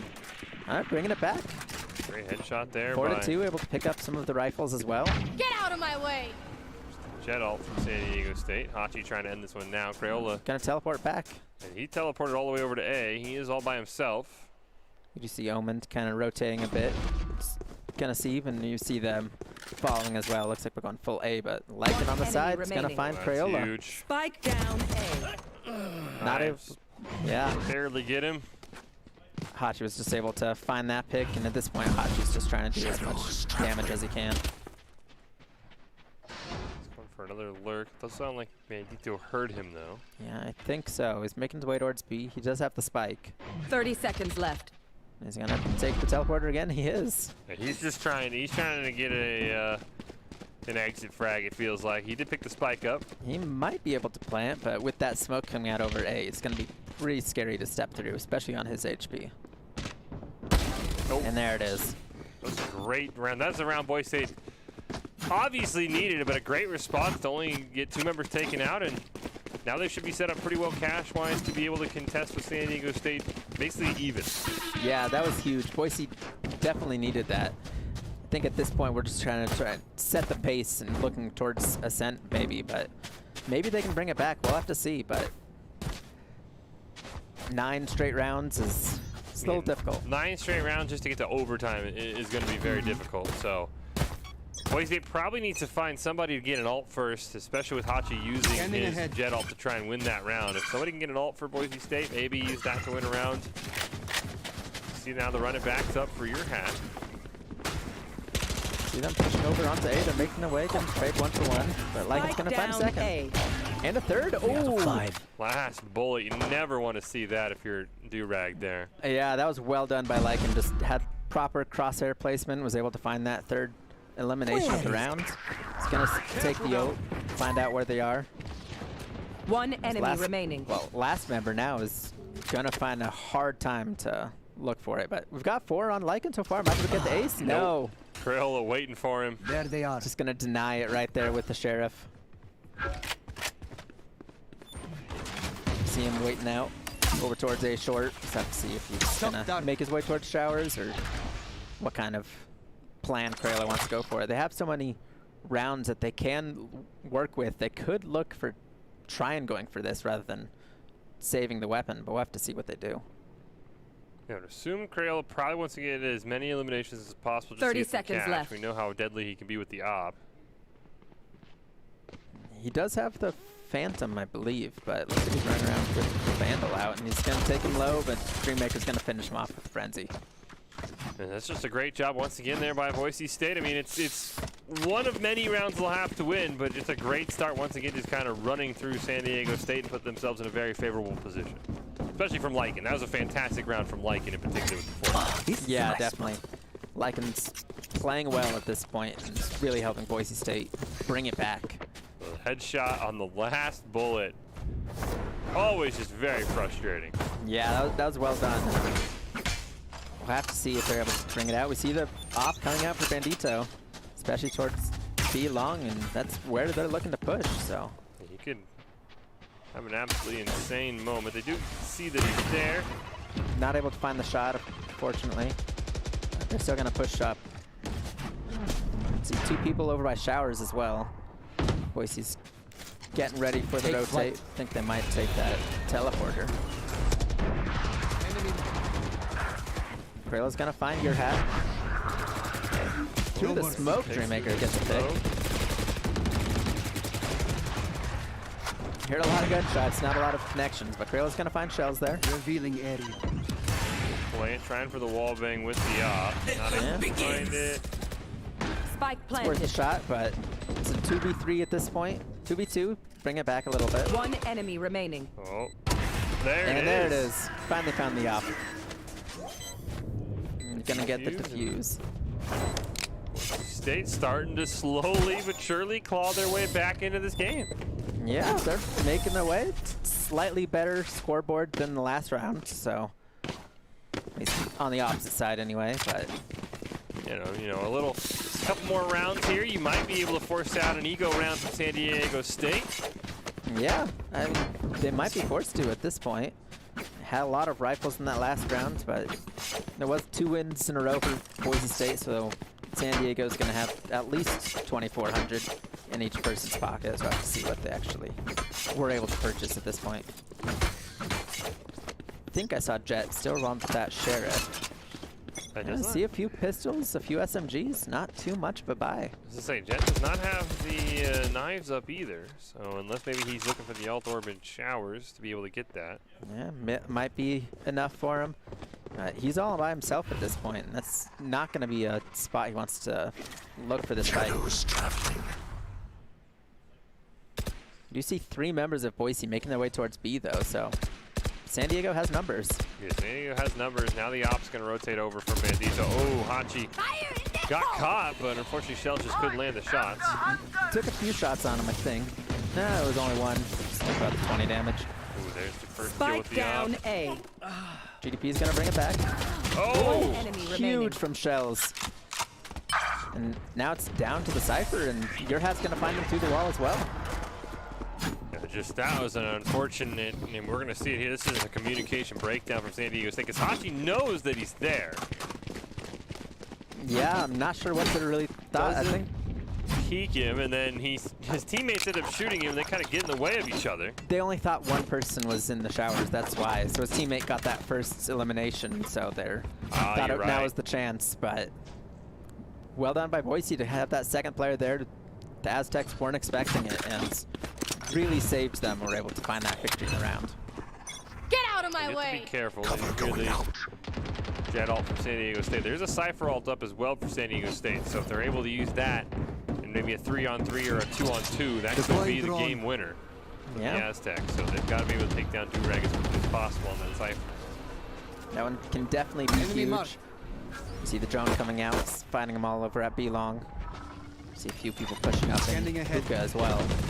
Everyone's making their way towards B now. 2 picks from Crayola coming out. Spike down B. Huge dash from Hachi. Wow, that was aggressive. Ult comes out from Lycan. Lycan. Only 1 enemy remaining.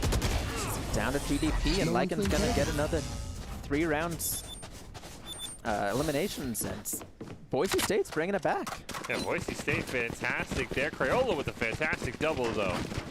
Did not see where he was able to sneak up on your hat and Bandito, and he's trying his hardest to get San Diego State this round win, but Boise State has put in a fantastic last 5 rounds. Makes you wonder, where was Boise before this? Why didn't we see this side before the, it was match point? But they're holding it out. See the Guardian coming out from Dream over there. We got that. It was hard to say. We didn't get it last week, but this could be another full eco round for San Diego State. Might be. We see Durag with the Sheriff over there. Don't think he'll win that fight against the op from Bandit. I mean, this, if they can beat him on the eco round, that's going to be huge for Boise State. And he's actually going to beat him with just the Sheriff. That is the last thing Boise State wanted, because now that should be a free op over to San Diego State. Yeah, that was huge. We'll have to see what Boise's able to bring back. Yeah, brings out the ult, knows exactly where everyone is. They've got numbers, but it looks like they're going to start rotating back towards B. Just keeping the op of Durag over here. But I mean, besides the op, Boise State is going to have the gun advantage. yeah, and the op is separated from the spike, so. They get a pick on a Durag. I don't know if there's a secondary opper for Boise State or not, but it would be huge. Yeah, would be, but not sure. Like you said, I don't typically see Boise State have 2 ops, but 30 seconds left. not fully sure. But time's running out. We see them making their way towards B. Will be a 4v1. Yeah, Dream's going to have to hold well to find something, but he does have those shock darts, and with the time left, he might be able to stall long enough just to prevent the plant. 10 seconds left. Get the pick on the Durag, so the op is down. So it's just 4 pistols for San Diego State. Plant's coming out. Is it fast enough? I think he'll make it. Barely. Ooh, cut that close. Few wall bangs coming in to take Crayola down to in the red. Basically nothing. Almost 1 HP. GDP is going to get a pick on Lycan, but Shells will bring it back. Shells on 3. There's one for Yurt Pat, and it comes down to the Jet. For an exit frag. Not able to get it. Well done by Boise to keep that round, especially losing their op right at the start. Yeah. I was scared for Boise in that round. The moment that came out, I thought I was done for. Yeah, and then great job by Dream holding it down in a 1v4 long enough for his teammates to rotate over. Did not see, I don't think anyone for Boise did end up grabbing the op though, so Bandito probably forced onto a Phantom or a Vandal. Yeah, Actually, no, well, he's able to get the op. over there, yeah. I didn't know how much cash he had. Might have been able to save up enough, especially on their like 6 rounds in a row at this point. 6-round win streak for Boise State. San Diego State will at least be able to be pretty kitted out now after that eco round. Yeah, they do have the showstopper for Rays. Might be able to find a quick pick or 2 off that one. So far, they're keeping themselves pretty spread out, not really forcing anything at this point. I kind of want to see where Boise's defending. You see Durag back in showers again. Everybody else for San Diego State, as you mentioned, Kobe just kind of hanging out. Spikes in the middle too to give themselves some freedom to rotate around. Yeah, we'll hear a few shots. People are just feeling each other out, seeing where they're at. Are in hookah for the most part. Down to a minute left. They're going to have to start making their commitment at this point. Looks like Jet's making their way towards the spike. And looks like B is going to be their choice. But they're still firing shots over from showers, so Boise might think it's at A. Yeah, Durag's doing a great job trying to run some distractions. He is going to retreat now. Boise State does have 2 members over on B this time, so it's not only up to Dream in a 1v5. 30 seconds left. I think they saw him now. We see Dreammaker making his way over. Omen and Cypher are still staying at A, but Fire in the hole! they are alone at this point. The Rays will come out. See Shell's gonna ult across as well. Ray's coming out, but your hat's gonna find the pick. Not able to find the second one on the ult though. Ooh, Bandito with the knives, not able to get it. Yeah, here comes the plant. Spike planted. Ooh, Gonna get the pick on Dream and then 2v4. It's gonna be difficult. The Empress come out as well. Make it even harder. Cover going out. See, few smokes coming out. Buy a little bit of time. Lycan's gonna get the first pick. They're running low on time. Oh, unfortunately, Gonna find Shells and Rolf, and that'll be the victory for the Aztecs. Win. Great job by San Diego State to rally and force us to a game 3. Boise State nearly came back. A couple more rounds, and I think San Diego State probably would have been sweating a little bit, but unfortunately that 12-2 hole the Broncos dug just a little bit too deep. And now we'll go on to Ascent, and first 1 to 13, unless we get overtime, gets a spot in the Mountain West Finals. Yeah, it's going to be another incredible match. I'm looking forward to it. We'll have to see what these teams bring out and see if Boise's able to find a stop much earlier, or see if really both of these teams have found just massive winning streaks across both of these games. And so we'll have to see if that's going to continue or if they're going to kind of bounce back and forth a bit more. Yeah, so we haven't really seen that, you win one round, I win the other round. It's been, as you mentioned, we've seen now 2 10-plus round winning streaks for both sides. But we will take a quick break. We will find out one of these teams is going to the Mountain West Valorant Finals. Who's it going to be, Boise State or San Diego State? Find out after this break.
BFC is launching the greatest events of the summer, so gamers know that they are never alone. Brought to you by Antares Gaming and Never Alone Gaming, gaming teams that build a better future for mental health. And Esports Tower, paving the way for education in esports for the youth. We want the community to know that we stand together and we are united in spreading mental health awareness. We are also proud to announce that we are expanded into new games. This summer, gaming events are back.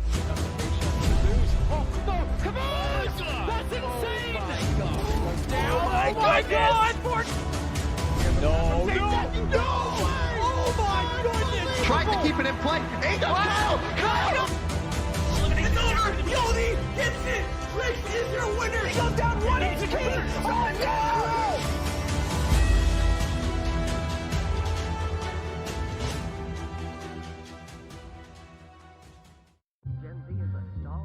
The news says Gen Z is struggling.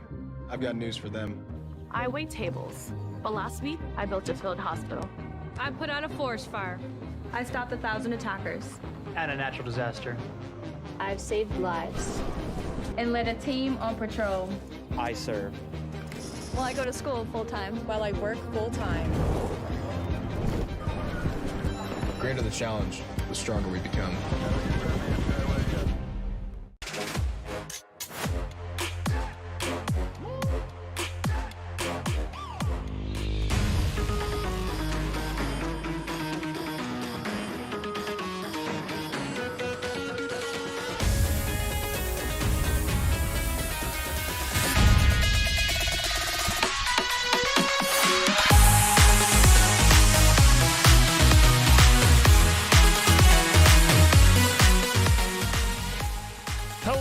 Back into the Boise State Game Pants Esports Arena. One team is just one map away from making it to the first ever Mountain West Valorant Finals. Will it be San Diego State or will it be Boise State? We're about to find out.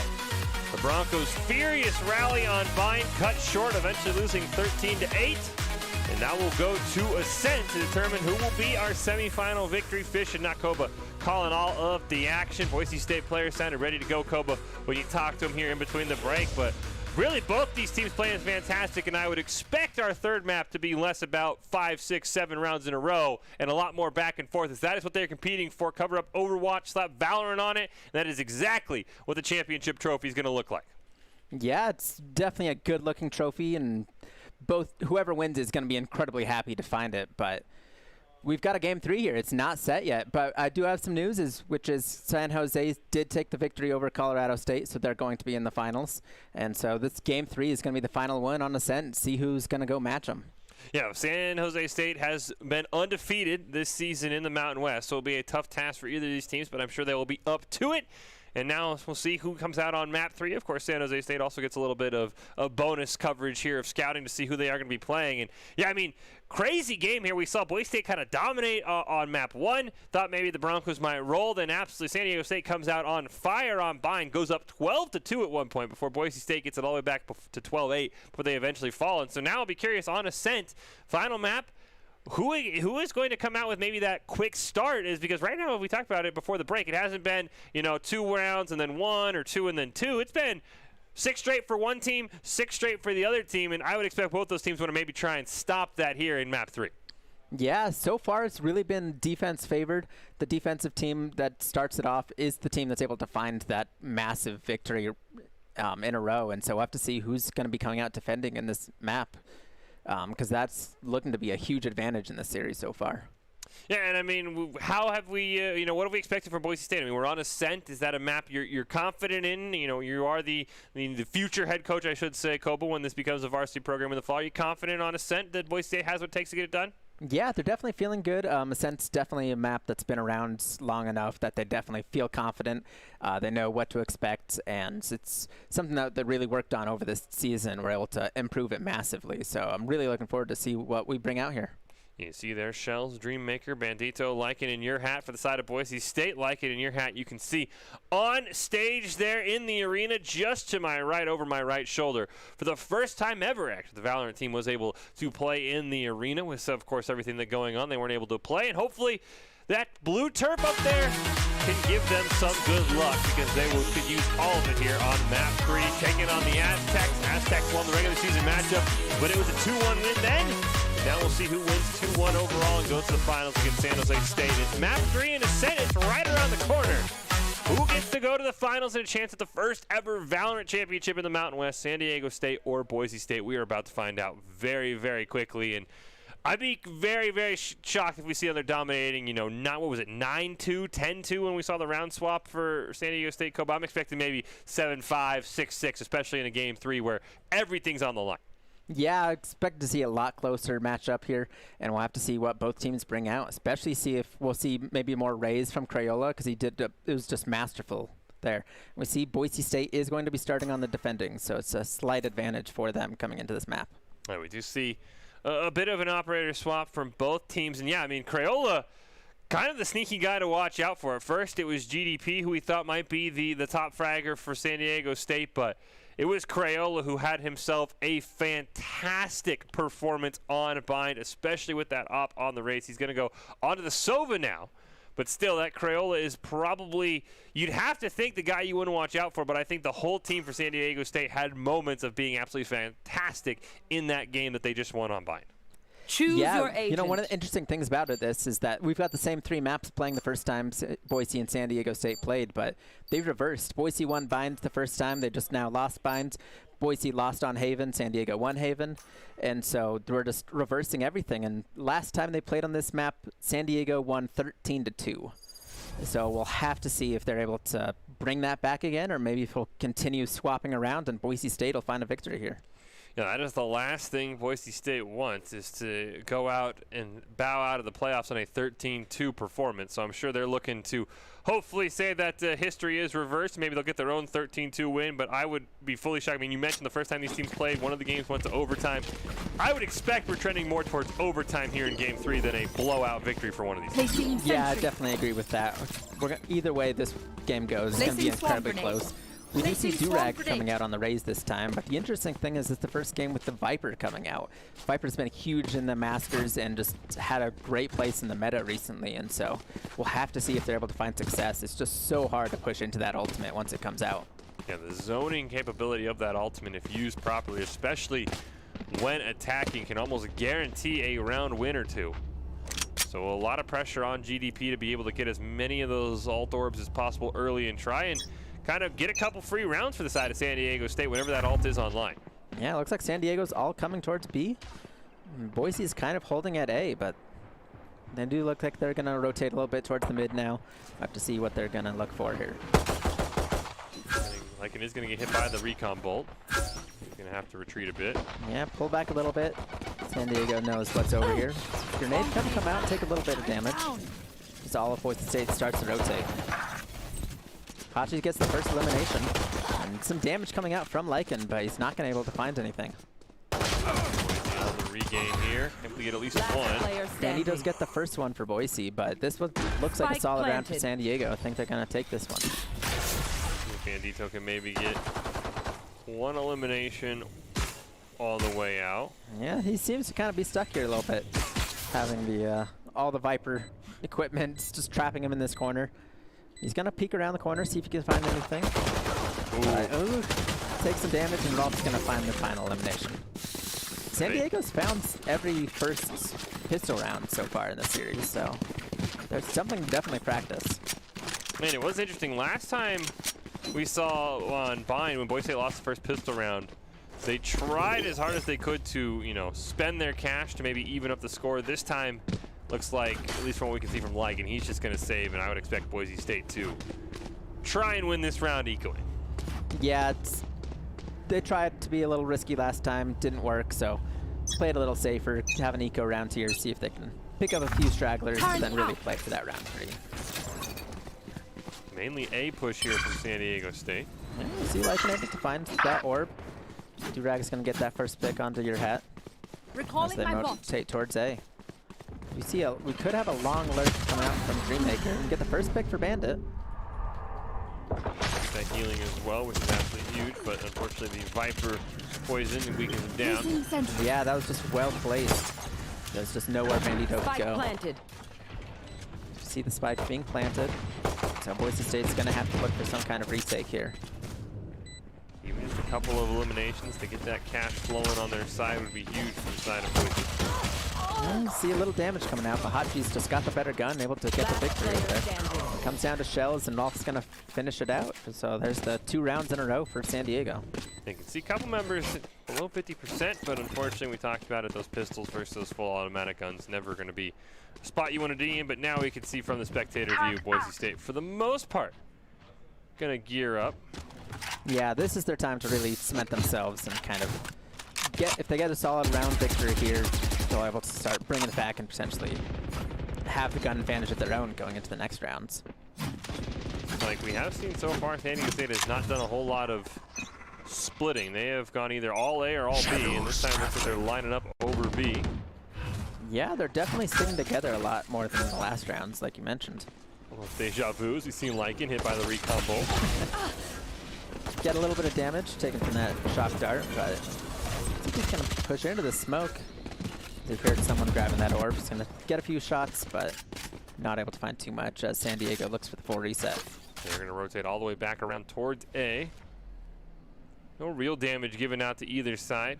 Yeah, just a little bit of poke onto the Killjoy on San Diego's side, but for the most part, it's just kind of a time loss for them and a few equipment. They are going to be right next to Bandito, so he should be able to hear their footsteps if they don't crouch walk and give that information over to Boise State. Boise seems to be rotating, so I think they heard something. They know what's happening. Killjoy's going to bring out the ult, though.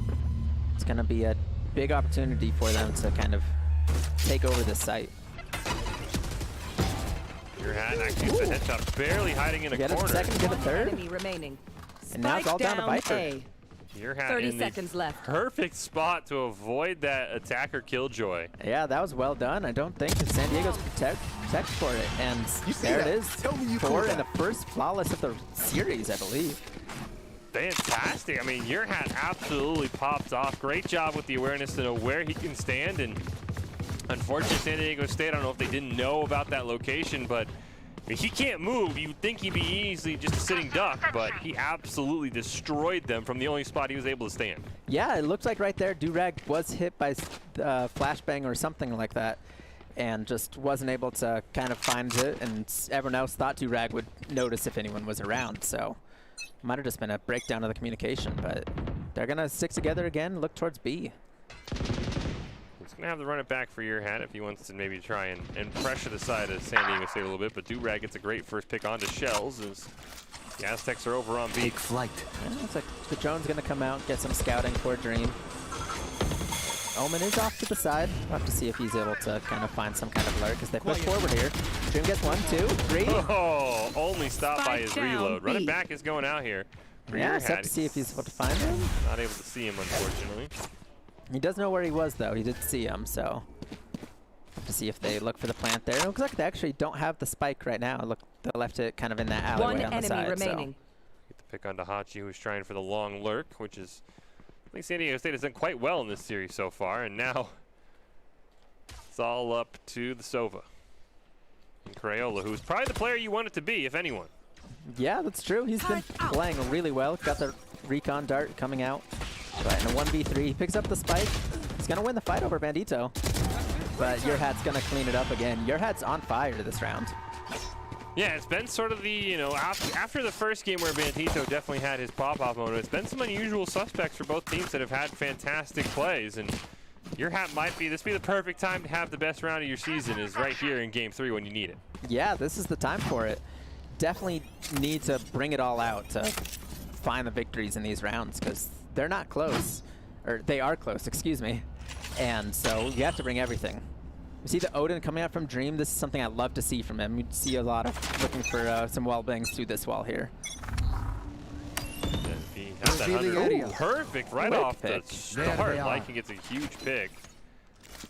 And make their way towards the center of the map. Another great pick there from Your Hat onto GDP. Yeah, Boise State's playing this really well. Might be able to find themselves an advantage here.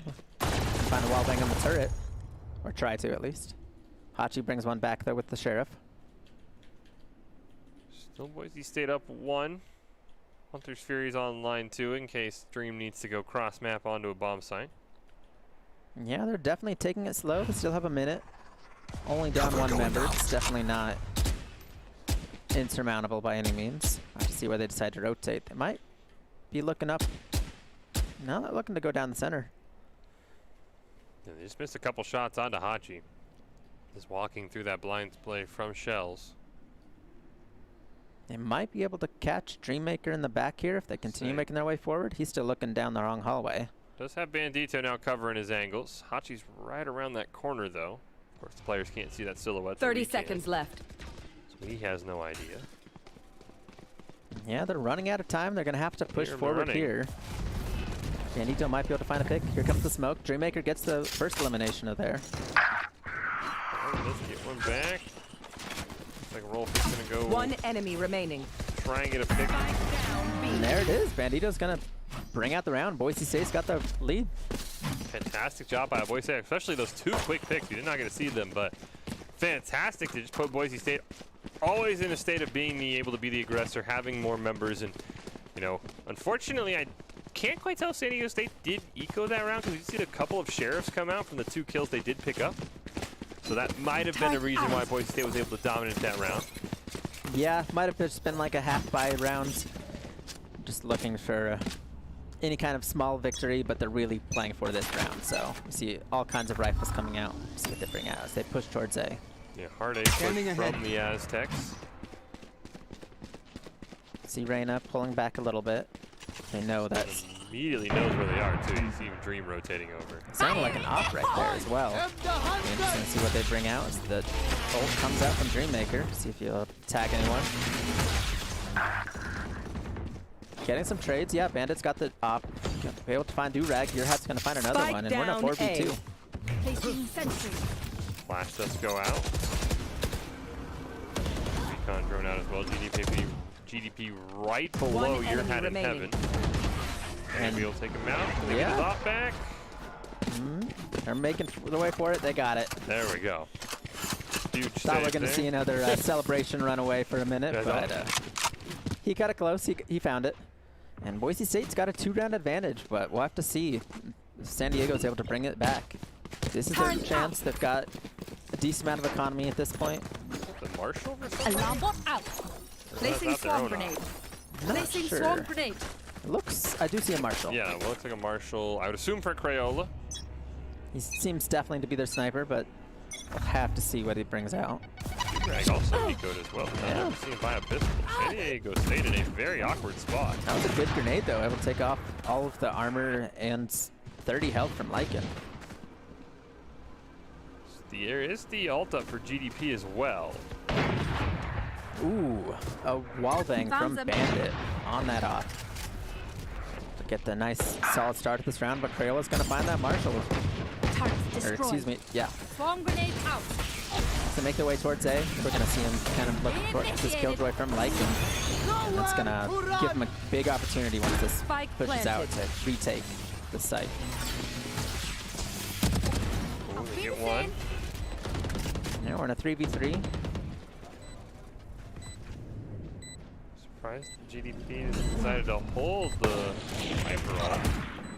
Yeah, especially how far away he is. I think he is prepping for a, it's something we see in Masters a lot, where they're just sitting back there trying to find the right spot to throw one of those equipments so that you just can't defuse the spike. But Dreammaker realized, yeah, there it is. We see the acid sitting there. Just going to have to tank it up a little bit, but he had plenty of health to use, and so he was able to find it. Fantastic job by Boise State, now 5-2.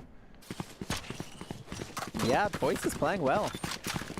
It was a good strategy for the Aztecs. They were able to get the plant, just weren't able to stall quite enough.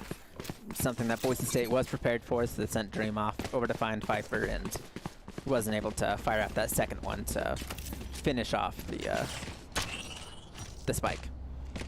Yeah, and it has been a very awkward economy for San Diego State. We've seen a lot of half-buy rounds. I mean, we saw a couple of Sheriffs that round. They've been pretty successful with it.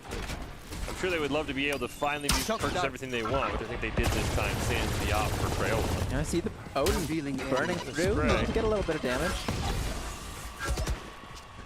Not able to finish anyone off. We see Killjoy is looking pretty low. You should run. See Crayola over there. Attacker Killjoy coming out here. There's just really no spot safety for them. They're going to have to kind of pull back off the side if they don't want to be detained. One player was detained. Yeah, they are. Have to see if they're able to pick him off. Shell's going to find Rolf. Down B. Barrel, I think, is the player, the Reyna from Boise State. Barrel calls it back here. Yeah, it's keeping it even. It's 3 for 3. Spike hasn't been dropped yet. Spike looks to be a little outside of this site, though. 2v3, but no spike doesn't mean that. They did grab it, so they're planting it now. Ooh, the op barely tagged your hat. Yeah, that was close. He's got the wall. He's able to heal up, but Tasha's going to find another one. It's all down to your hat. He's able to find the first pick. At the second, another. It's in a 1v1. He's got to take out Viper. He's half health, just needs to find that one, but here comes the ult, it sounds like. He is vulnerable. He's going to take a lot of damage here. Just needs to find a little bit, but he's on the side. GDP just played that well. Yeah, GDP played that fantastically, and he's going to get the op for, you would assume, Crayola. Just unfortunately, just barely pushed in the wrong spot. Yeah, that was a much-needed round for San Diego. They were starting to fall behind, so this is a good opportunity for them to start bringing it back.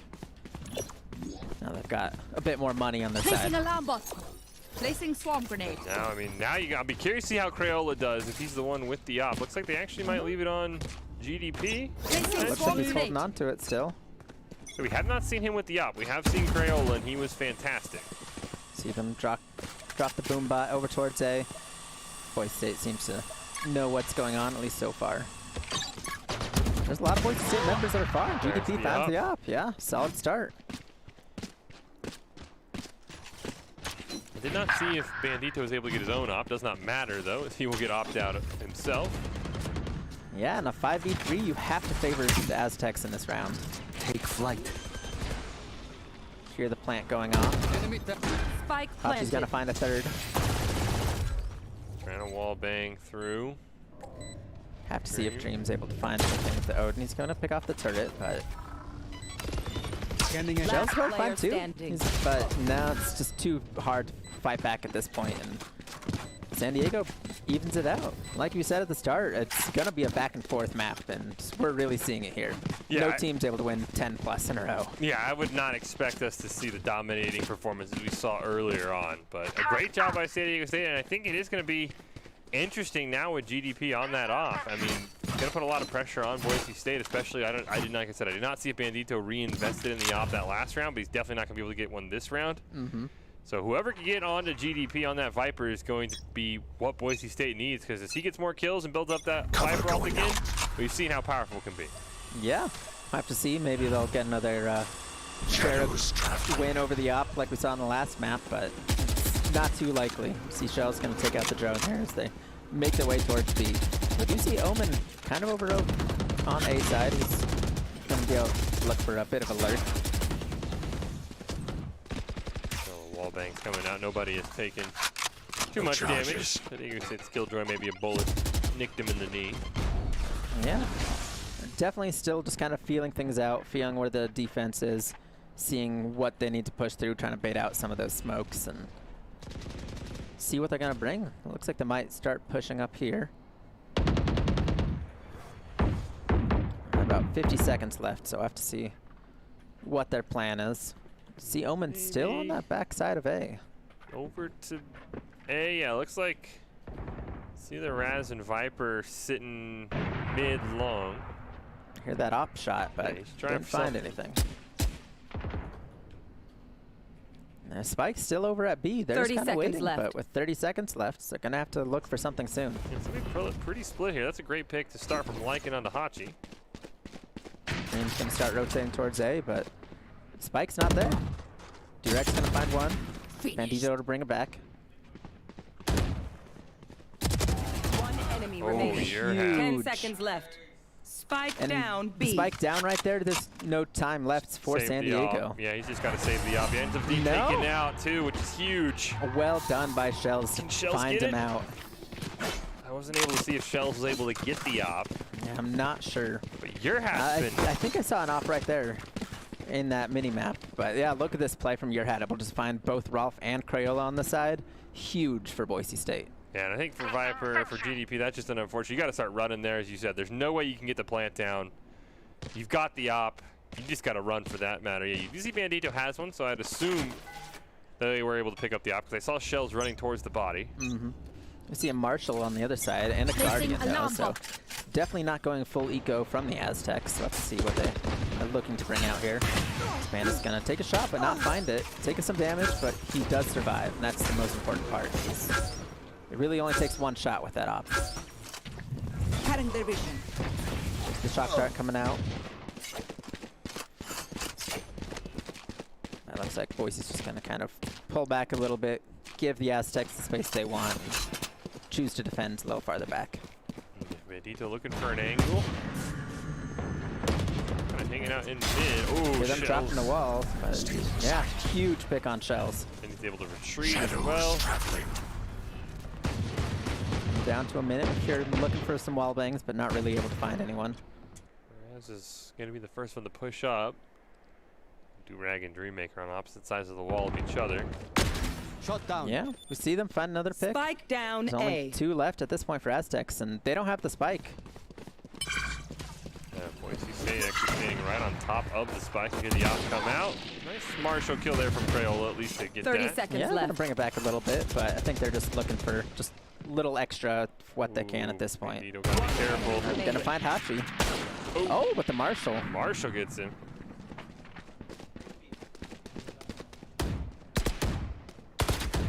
See them poking out a little bit, able to find it, and look, saw immediately Dream making his way over towards that op. Really turns around, There, goes for the op. Last round. they learned from that first half. game. Yes. And the last round before the swap, this is looking similar to that first game where that one ended with an 8-4 half, but we'll have to see what they bring out here.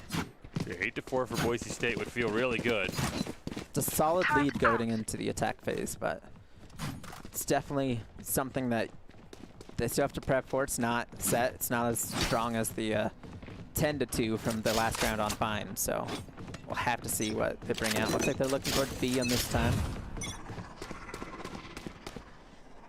We do see Dreammaker has the Odin again. Might be able to look for some more wall bangs, but he's playing from the opposite wall inside this time. Cover going out. Here are all the bullets. There's the Hunter Fury that's going to come out. Raz going to ult as well. He's going to run through with that showstopper. Spike Able to down find some B. damage. Oh, he's able to find your hat. But both GDP and Durag are looking really low at this point. But it is a 4v4. Keep that. Taken out by Shells. Do have the site. We see a Killjoy coming out from Boise State. Dream's going to find Durag, and it's a 3v2. Probably just have to plant this if you are. One enemy remaining. They don't even have the spike, actually. You see Shell stand next to it. Yep, and there's going to be the triple for Dream.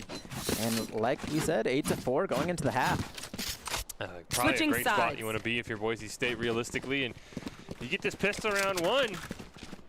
Boise State is inching closer and closer to that victory. We'll see how San Diego State does, however, as you mentioned. This is the map in the regular season. San Diego State did win 13-2, so if there's a map they wanted it to be game 3 for, it was probably this one. Yeah, it'd be interesting to see what comes out in this pistol round. We talked before, just so important. It really sets the pace for the economy of the second half. But so far, Boise's only found one pistol round, which was the swap on that first map. So I'd definitely give it favor to the Aztecs. We'll have to see if they're able to bring it out and lead it back towards a closer game. And that is the nice thing, though, about being up 8-4, is if you lose the pistol round, realistically, it probably becomes maybe 8-6 as opposed to 7-7. What we will have to see is Lycan's able to take care of all that equipment running his way. Yeah, he's going to find the boombox. But Durag right on the other side of that smoke. I don't know if he knows. I saw San Diego pushing up Turret a little destroyed. bit, but it looks like they pulled back. They just grabbed the orb over at B. I see Boise kind of pushing up towards the center. They might be able to find Omen here. They're going to get the pick there. He's pretty loose for the side of San Diego State. Meanwhile, you can see how hard the Sova and the Viper are holding down A for the B for the Aztecs, I should say. Yeah, big lurk coming out from that raise though. Might be able to find some picks on the backside. No, looks like Lycan's going to find him. Taken really low, but neither side's going to find that victory. Durag is going to find Bandit. Krayla finds Dream. It's a 3 versus 4. And Lycan's looking really low. Lycan's going to have to do something incredible. Yeah, comes down to your hat in a 1v3. 30 seconds left.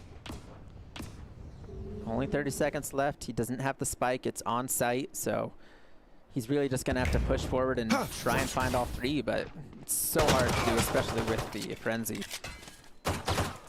And 7 HP, I think this is going to have to be the Aztecs rounds. Oh, that's a great pick, though, for some 10 extra seconds cash. left. Yeah, he's found 3 for himself, but it looks like Krayla is going to find his own 3rd, and it's going to be the round for the Aztecs. A great job there from San Diego State.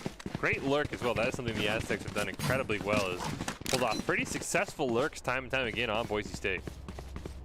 Yeah, they're doing well. It's interesting to see how I haven't seen too many lurks coming out from Boise State, and so it's something that the Aztecs really lean towards, and it's something they find success with. We see them bring out a lot of Spectres, a lot of the SMGs, and Boise's going to be stuck with pistols. Unless they do try and force like the first half. We'll have to see. I thought I saw at least one I thought maybe had. Not quite see. Lycan does have the Sheriff. Hachi's going to get the first pick onto your hat. Durag's going to find another one in the 3rd. This is looking like a solid hold for the Aztecs. Going to bring it back to 8-6, but it comes down to Shells and Bandit. But Shells is taken low. Last player standing. Durag's going to find the 3rd Flawless. and the Flawless, bringing it back. Well done from the Aztecs. Winning the round that they needed to win. Gonna put Boise State in probably one more round of being just a little bit cash strapped. You see the team there. 4 rounds away from an appearance against San Jose State in the Mountain West Finals. Yeah, they're coming up, but we'll have to see what they're able to buy in this round. Looks like so far they're still holding. Lycan seems to have spent almost all his money, so this is a big round Boise needs to find a victory on. But he does have that Vandal. It does look like Boise State opted to try and catch back up this round for the most part. This is the round where we might start seeing some ults if maybe 1 or 2 key eliminations are found, so we'll have to see. I know the run it back should be fairly close, but Lycan's going to find the first pick onto Hachi.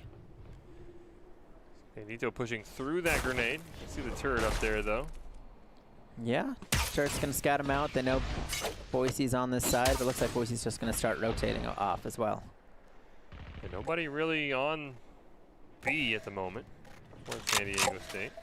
Yeah, looks like Shells is kind of waiting, going to try and catch someone on that rotate to B, but we'll have to see when they decide to do it. We see a few members kind of sitting around in their attacker spawns. Curious if maybe wants to use the run it back here to peek this mid courtyard. He might. He'd have to go through that wall, so it's a little scary. But it looks like they're just going to full rotate back towards that B side. See, the Rays coming down through mid. Might be able to find a few picks from the lurk here. But it looks like all Boise does get in there. There's the run it back. Dream's going to find Crayola. 30 seconds left. One enemy Oh, remaining. huge flick from Lycan, bringing it back. And it's a 2 versus 1 here. It's all down to the Killjoy. The roll's going to rotate over. Placing swarm grenade. Got some swarm grenades coming out, but Boise's really got time on their side. But Rolf is going to find that one. And it comes down to Rolf and Bandit, and Bandit's going to find it. Perfect lurk there for Bandit. Almost worried there with all the bullets flying over his shoulder, but... Yeah, that was a little scary. A few missed shots, and like we saw just earlier in that round, we saw a quick turnaround flick from Lycan, and might have seen that from Rolf, but wasn't quite able to find it. Boise State up 9-6 now. Yeah, they're cleaning it out. Just need a few more rounds. Just need 4 rounds from there or 7 rounds from the Aztecs to find the victory unless we get some overtime. But we'll have to see. We see Boise spreading out. We didn't see a lot of spreading coming from the Aztecs on their offense. We'll have to see if they're able to find some success. You see the wall bangs coming out with the Odin over on from Crayola. I think he was able to get a few dings. Sova's taking a little bit of damage, but... A couple of... Probably about 20 or so HP onto Sova. Yeah, definitely take everything you can get. It's not something, it's not like Warzone where you need the ammo or anything. You definitely will spend a full clip just looking for a half a health bar. Very rarely, unless you're on the op, do you go through all of your ammo in a round of Valorant. I have to see what Boise's going to push up towards this A side. Have to see if they're able to find him. They're going to trade some. Bandit and Dream find kill of a piece, but Durag found one with the satchel on the first side. Wall does go up. It's in a 4v3, so a little damage coming out onto Bandit. He finds 2. Spike down A. To power up that Viper like you talked about. Come down to Bandit, and Hachi's going to find it out. Takes us to 9-7. This is a much closer game than we've seen at all from this series. Yeah, spectacular play by GDP with that wall, forcing Boise State to push through. Now he has that Viper ult. Can be a little bit awkward at times defending. Kind of have to wait for the team to plant before you use it. Yeah, it's definitely a little bit easier to use on the offensive side, but it can just stall for so much time. So we'll have to see how he decides to use it. See the showstopper from Rays as well available, so might be able to see some of those rockets coming out. Yeah, it looks like Boise's gonna be forced into an eco here. Yeah, don't have a whole lot. Got Hachi getting that first round on Bandit. A few smokes coming out, gonna wall off Sova. Taking a little bit of damage, but he's only got the frenzy, gonna make it a little difficult. Yeah. A couple picks here would be huge for Boise State, even if they're not able to win the round. Yeah. Power equaling, they need that money. Just need to find something. Even that orb would be nice, but looks like Lycan does have that ult already set up. Looks like Crayola's gonna find one, Durag find another. It's in a 2v5. Your hand might be able to get a pick on a Durag. A little bit of a lurk here. Last player standing. No, no. The gun difference was too much there. Flawless for San Diego State, and the Aztecs have us at 9-8 now, and clearly have money advantage on their side by a significant margin. Yeah, they've really brought it back. We'll have to see what Boise's able to do here. They saved up that last round, like you mentioned, so they've got plenty of money, but we'll have to see if they put it to good use here. Saw an Odin on the Aztec side. Might be looking for some more wall bangs. Found a lot of success for it in the past 2 rounds, so to see what happens on this A site. I'm surprised I haven't seen an op come out from San Diego State, especially either on the Crayola or GTP. They've both been quite fantastic with it so far. Yeah, they've definitely found a lot of success. So I'll have to see if maybe next round they decide to bring it out. Hear the orb coming up for the Phoenix. You see Dream kind of on the backside of mid, hoping to catch some rotations, possibly. Might see the Rays if they decide to peek out, but looks like Boise's going to pull back and kind of rotate off towards B. Not too many on B for San Diego State, just the one member with the Rays kind of hanging out in the mid. And so far, San Diego State not opting yet to rotate over, which Boise State, if they go quickly, might be able to catch GDP off guard. Yeah, with throwing out the smoke and the Killjoy ult, they're definitely going to know it's at B now, so they're going to start their rotations. Durag's able to find the showstopper as well onto your hat, but Lycan's just going to bring it back. With that Killjoy ult coming out, they're going to have full control over this site. Good job escaping the Killjoy there from San Diego State, but it's going to be Boise State control of the point. Here are a few swarm grenades coming out. Empress going out as well for Bandito. Spike's been planted now. Boise just has to hold this location. But Viper does have the ult if she's able to make it over there and drop it. So have to see if they're able to kind of get that success roll. Finds Lycan. So many shots coming out just into the smoke blind, hoping to find something. Revealing area. Bandito as well. Shells does get one back. It's 2v3. Yeah, Shell's going to bring it back. Hachi's going to start the defuse though, but Dreammaker's going to get him with the ult. But Crayola's going to finish it, and right there, we have an even game. Tried to use, I think, multiple ults there from Boise State, not able to find it. So close, had to stall for another 3 seconds, but just wasn't quite enough. And we're tied at 9-9.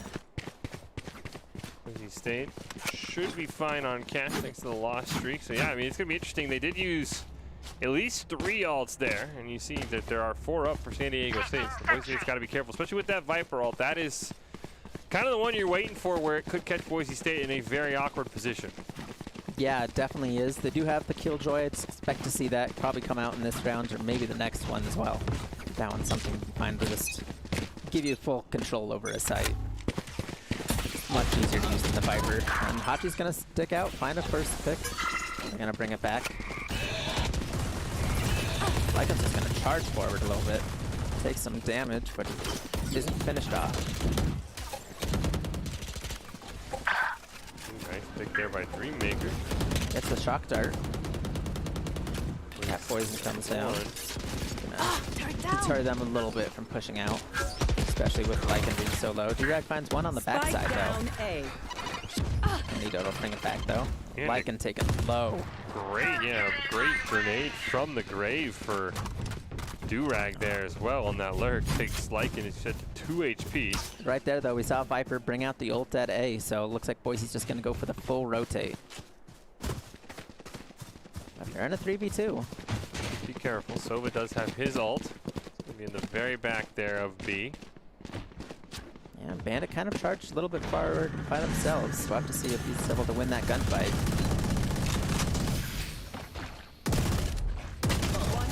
Oh, Dream does take him out actually. And Boise is gonna find the plant here. Just have to find that Viper, but there's 2 really low members here. Yeah, Boise State. Killjoy at 2 HP, Dream at 12. Know where he is. GDP finds Lycan. Didn't take any damage either. It's gonna come down to Dream and Bandit just to really hold this site and find this victory for Boise State. And they really need to find this one. You see this wall coming up. Time's running out for GDP though. He needs to make this quick. He's gonna find Dream. Bandit's just gotta take this slow. GDP finds it. Can he get the defuse? Not sure. I think he does. Close. Clutch. He got it. Just under 2 seconds. It's so close, but once again, Boise just wasn't able to hold quite long enough. And San Diego State has the lead going into this round. And GDP knew exactly where Bandit was, which made that fight even harder for him. And now we see San Diego State. We talked about those long winning streaks. Won 6 of the last 7. Yeah, they're doing well. got another big round here. See if Boise can even it out or see if San Diego's going to further their lead. See them setting up around this A site with 3 members from the Aztecs over at B, so. See a few smokes coming out. Deploying drone. Drone's going to kind of scout out, see what kind of defense is over at this site. See the one member of San Diego State hanging out there. You see Killjoy kind of staying towards mid, hoping for a catch-up pick, but it looks like they're going to make their way towards A. Only the Raze is left on B. Oh. Oh, okay. Omen thought about teleporting, but he did cancel it. You should run. There's the attack Killjoy. Along with the run it back as well. Dolph's going to find one with the grenades. Back is taken out. No value there, unfortunately. Boise State's going to have to rotate over. Yeah. It's a 4v5. It's still not too bad, but... Friola's hanging right there. Boise State's not careful. Yeah, that looks like they spotted him out. He wasn't able to find anything. I do see Boise kind of in this mid. Looks like they're unsure which side they really want to push for. 30 seconds kind of left. making up their mind still. Looks like they might be going towards A again. Ooh, they knew exactly where your hat was, trying to get that flank off. Well done from Hachi. He's able to find the headshot instantly, and they know that Boise's coming back towards A. Trail's going to find another one and a second. Flawless. Another flawless for San Diego State. The Aztecs starting to pull away a little bit in this one. Still 2 rounds left at least.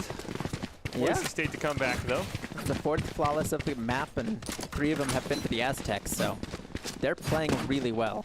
They've really found kind of their stride in this map. But 11-9, still not over. There's a few more rounds. Boise can bring it back fairly quickly, but we do see Shells sitting on the Sheriff. We'll have to see if they decide to eco here.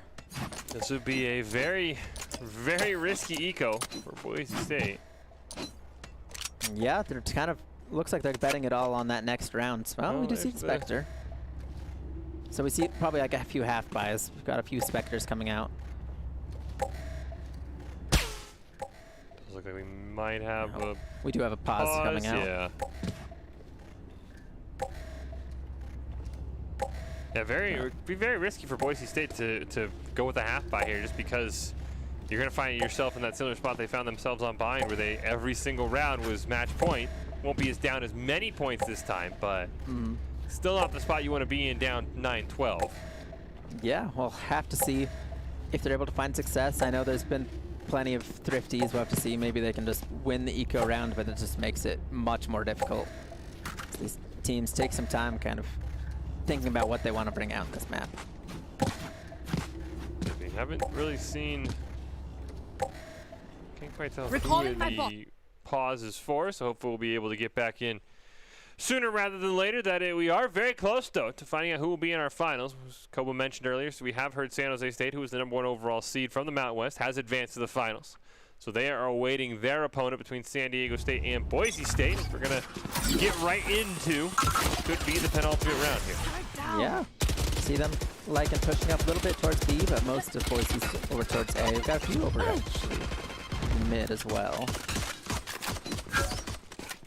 Take a little bit of damage, but overall not too much happened over here.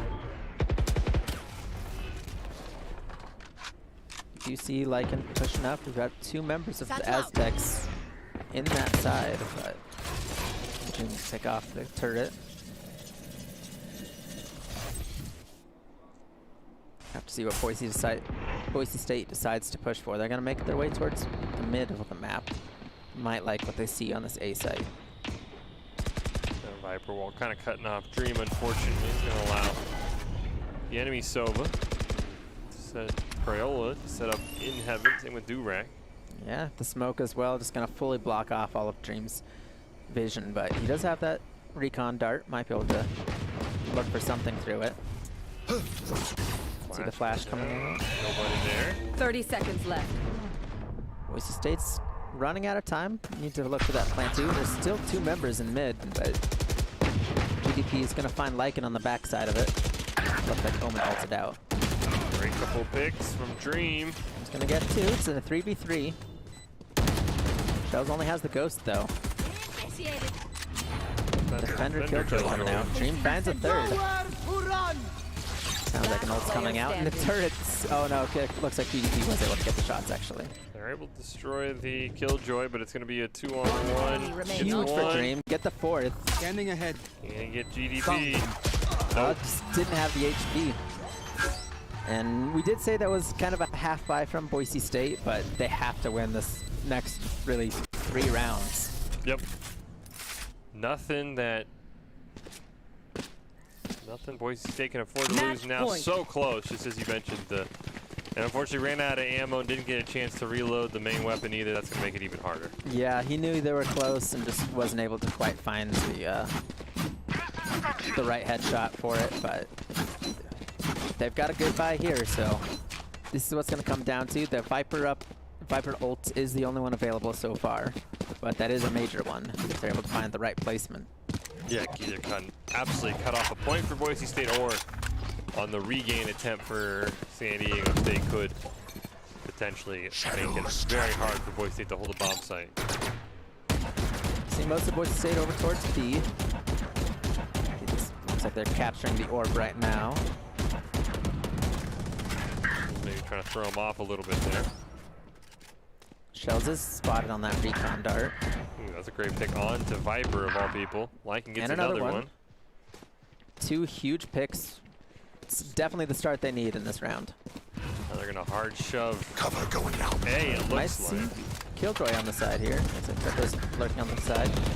Rag. Now they need to get rolled. Trades 1-for-1, but that's fine for Boise State because now it's Crayola in the 1-on-4. Your hat's gonna get the plant down. You saw a lot of these in that first map, but typically Crayola just wasn't quite able to bring it out. It's a bit difficult to do a 1v4, but if there's a time for it, this might be the one the Aztecs need.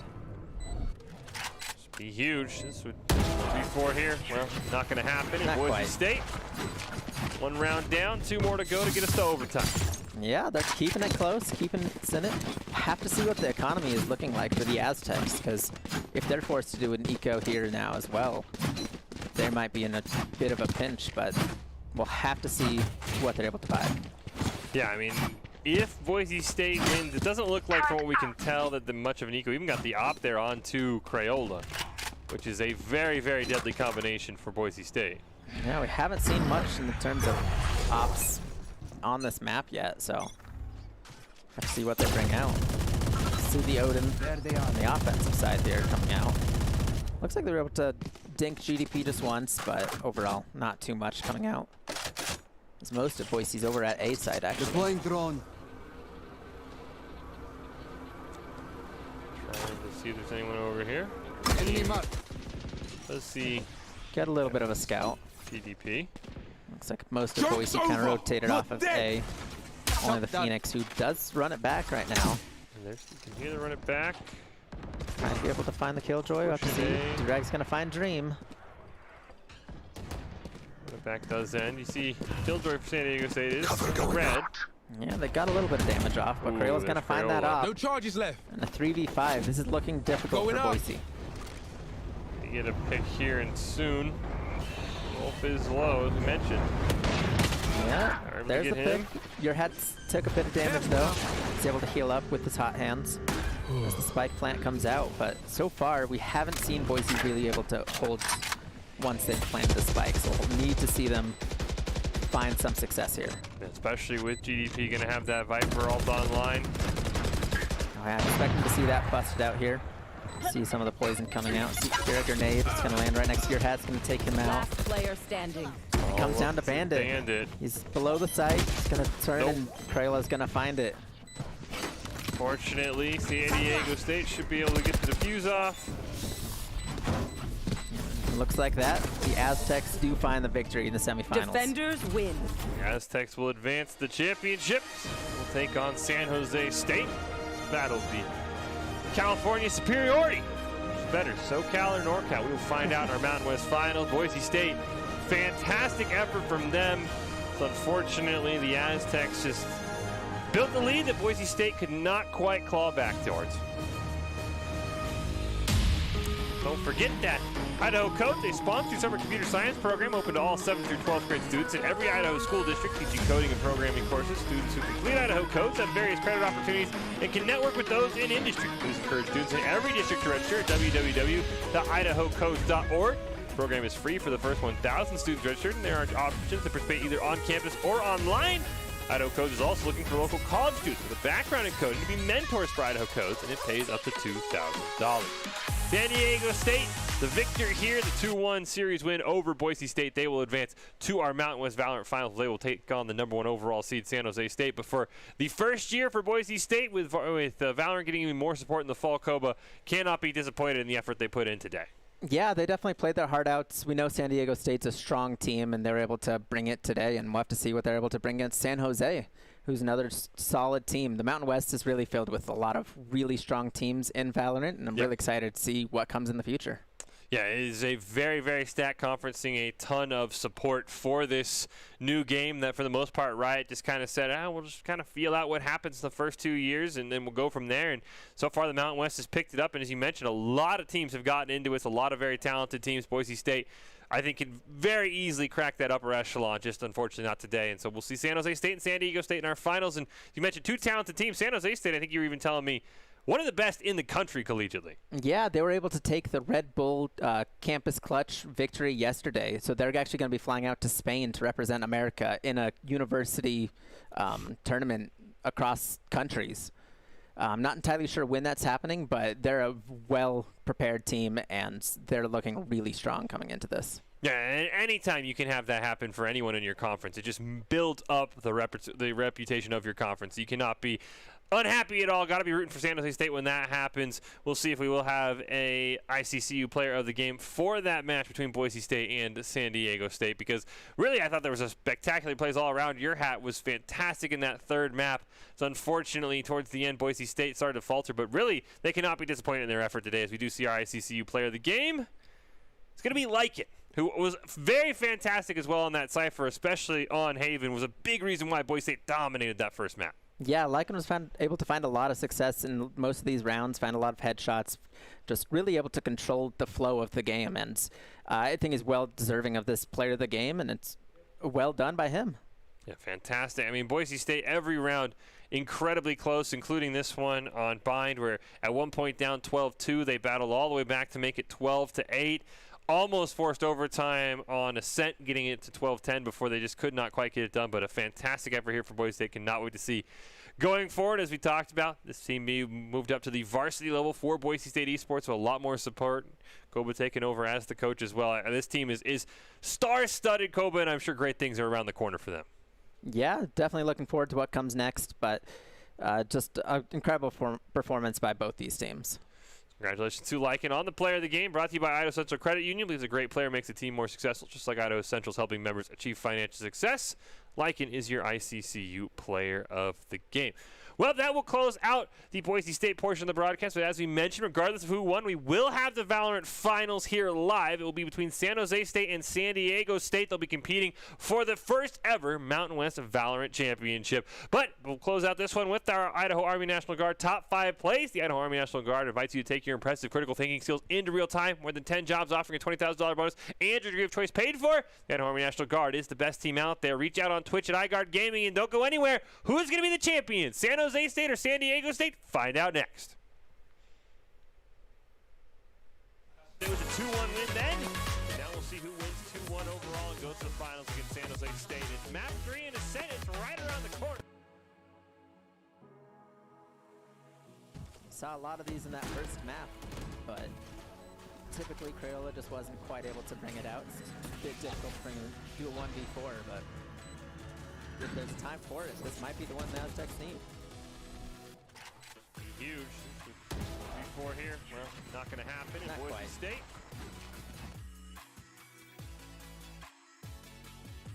So I think they heard something. They know what's happening. Killjoy's going to bring out the ult, though. It's going to be a big opportunity for them to kind of take over the site.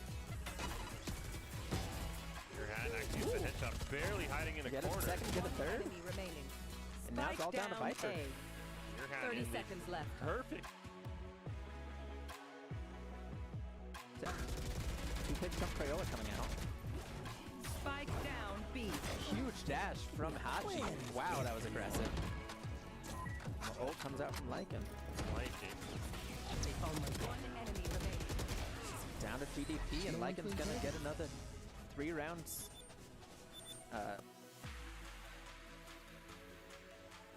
Bandito. Oh, Hachi got caught, but unfortunately Shell just couldn't land the shots.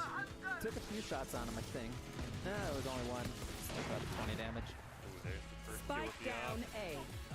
GDP's gonna bring it back. Oh! Enemy remaining. Huge from Shells.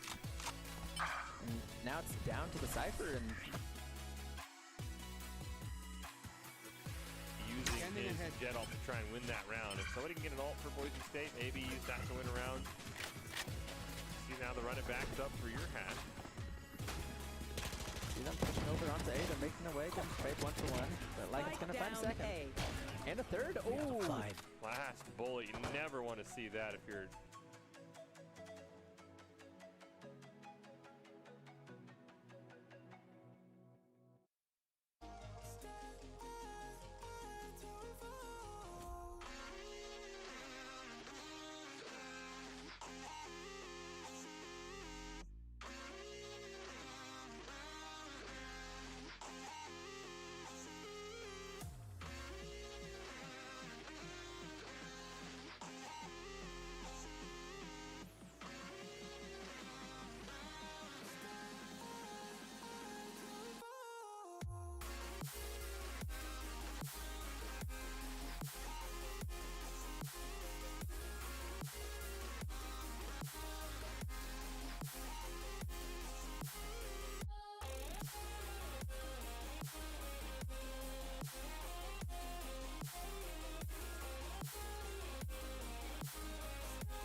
lost your attention.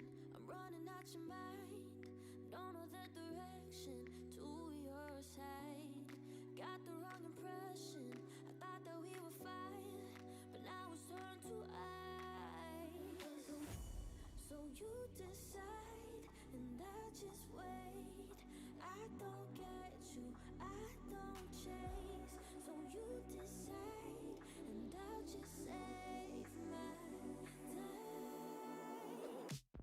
I guess we'll never know, but don't say that you're sorry. Don't say that you're sorry, girl. 'Cause we came almost too close, but don't say that you're sorry. You don't really want me, girl.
It's making me realize everything we've been through makes us strong enough. You and I, everything we've been through makes us strong enough. You and I, you and I.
welcome into the Boise State Game Pants Esports Arena. Tonight, we will crown our first ever Mountain West Valorant champion. San Diego State just took down Boise State in Game 3 to advance. They will play San Jose State, who is by far one of the best collegiate Valorant teams in the country. As we heard Notkoba say before the break, they're going to end up traveling to Spain some point in the summer to represent NA in a collegiate tournament. So they are definitely going to be one of the best teams. We talked to one of the players for Boise State. He said multiple members of them in the top 100 for NA Valorant. I am joined now by Voiceless One, who's the main Valorant caster for Boise State. And Voiceless, this is going to be a very, very tough match for San Diego State to be able to win. You were able to catch some of their win over Boise State. What do you think the Aztecs do well, and do you think they have a chance against maybe the best team in collegiate Valorant right now? I think a big part of their success lies in their ability to retake. We saw so much of their major strengths come out on those quick retakes, especially as a group, you know, the 5-man retake.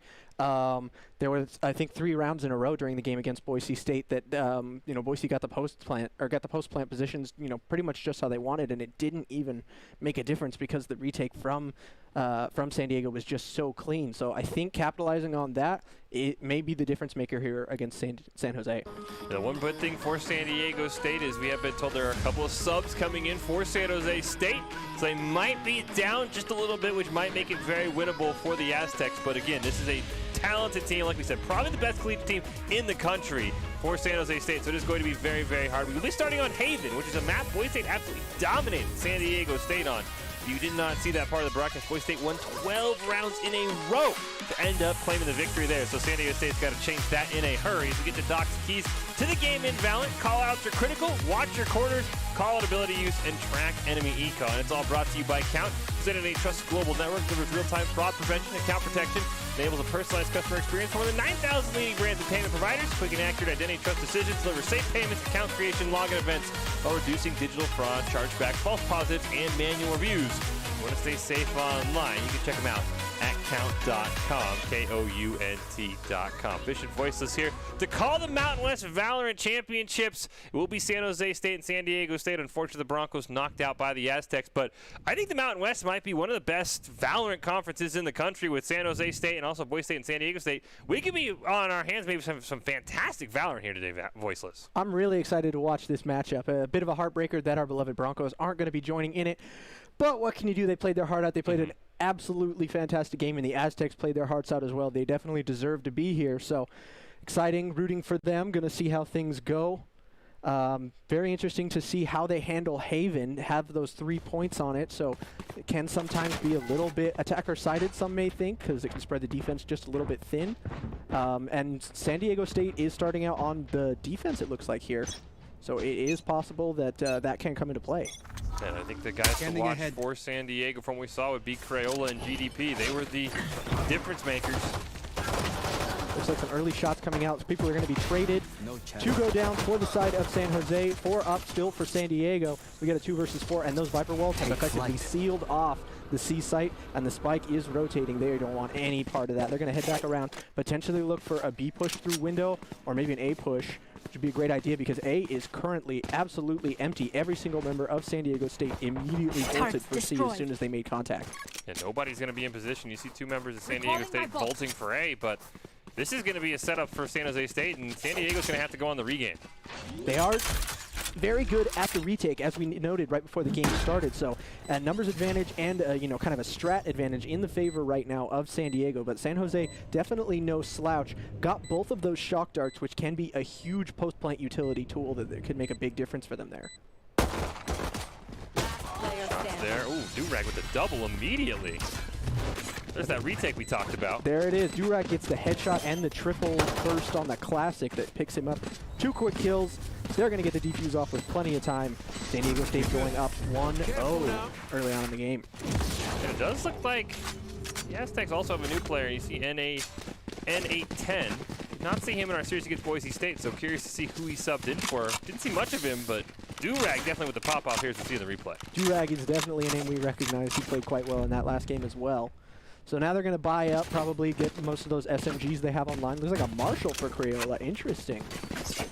Marshall for Nashi as well. Did not see many Marshalls in the Boise State series, so Kind of shocked that they're already coming out on round 2. And San Jose's going to force up as well, so that's high risk, high reward. If they lose this round, they're in big trouble, back down to a full-on eco. And that'll give a full bonus for San Diego, so it'll be interesting to see what comes out there. As Durag goes down early in Garage, the ping will come through and let them know that just one is pushing up through Garage for the moment. I'm not sure if it's going to matter, though. As soon as the site is vacated, we have all full control of C site for San Jose State. There is one player for San Diego playing in the Garage, but has not aggressed yet. Going to wait for his teammates to come in so they can all push in together. As the post plant is positioned, are taken for San Jose, as another player for San Diego goes down in the Garage.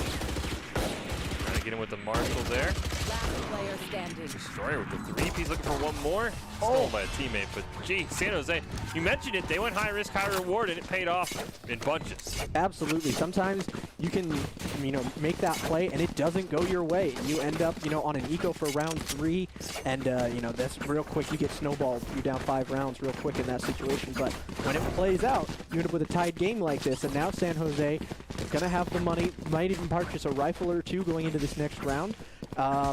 And that should mean that this next round is a bit of a walkaway, because they're not going to have much money, our San Diego State. Stuck on mostly Sheriffs. That's like a full eco, as you mentioned, for San Diego State. And it's been a C-favored game so far for San Jose, as Destroyer's looking to maybe peek. Hachi wants that orb. Not going to find it, though. Gets the assist there, so we'll get the soul orb there, able to be used, but Destroyer not going to elect to use it, just going to blind in, send out that Leer, and they're going to immediately plant in the middle of C-Site and dare San Diego State to push into them and retake, with the Garage being held excellently by Eris. He's going to get a quick kill off onto Rolf. And now there's only 2 players remaining for San Diego State. Make that one. It's just a lonesome Jet hiding in spawn. Don't do it to him. Oh, does get 2 quick kills with the Sheriff before he gets gunned down in the back by Eris with that Spectre. And that's a 2-1 San Diego State down, but probably now having the credits they need to get a bye in this next round. Again, I like San Jose State realizing, as we've seen in Masters, the power of that Viper and just baiting in. I think that was Hachi from San Diego State to that alt orb on C long and getting a free first pick to get this pike man on C. Really a great kind of bait play there from San Jose State. I think the reason we're seeing, as you see San Jose State sort of aggress very heavily onto A side, I think what we're going to see a lot of them, if these first 3 rounds are to be believed, is heavy early aggression coming out onto a site and then just daring San Diego State to retake into them. I think this seems to be the modus operandi here for San Jose State, and that's, I think, why they've been prioritizing C and now A, because those are the easiest 2 sites to hold in a retake. B has so many angles you can be peeked from, it can be a little difficult there. They do trade out 1 for 2, and you see Crayola has the knives out. Uh-oh. Oh, no!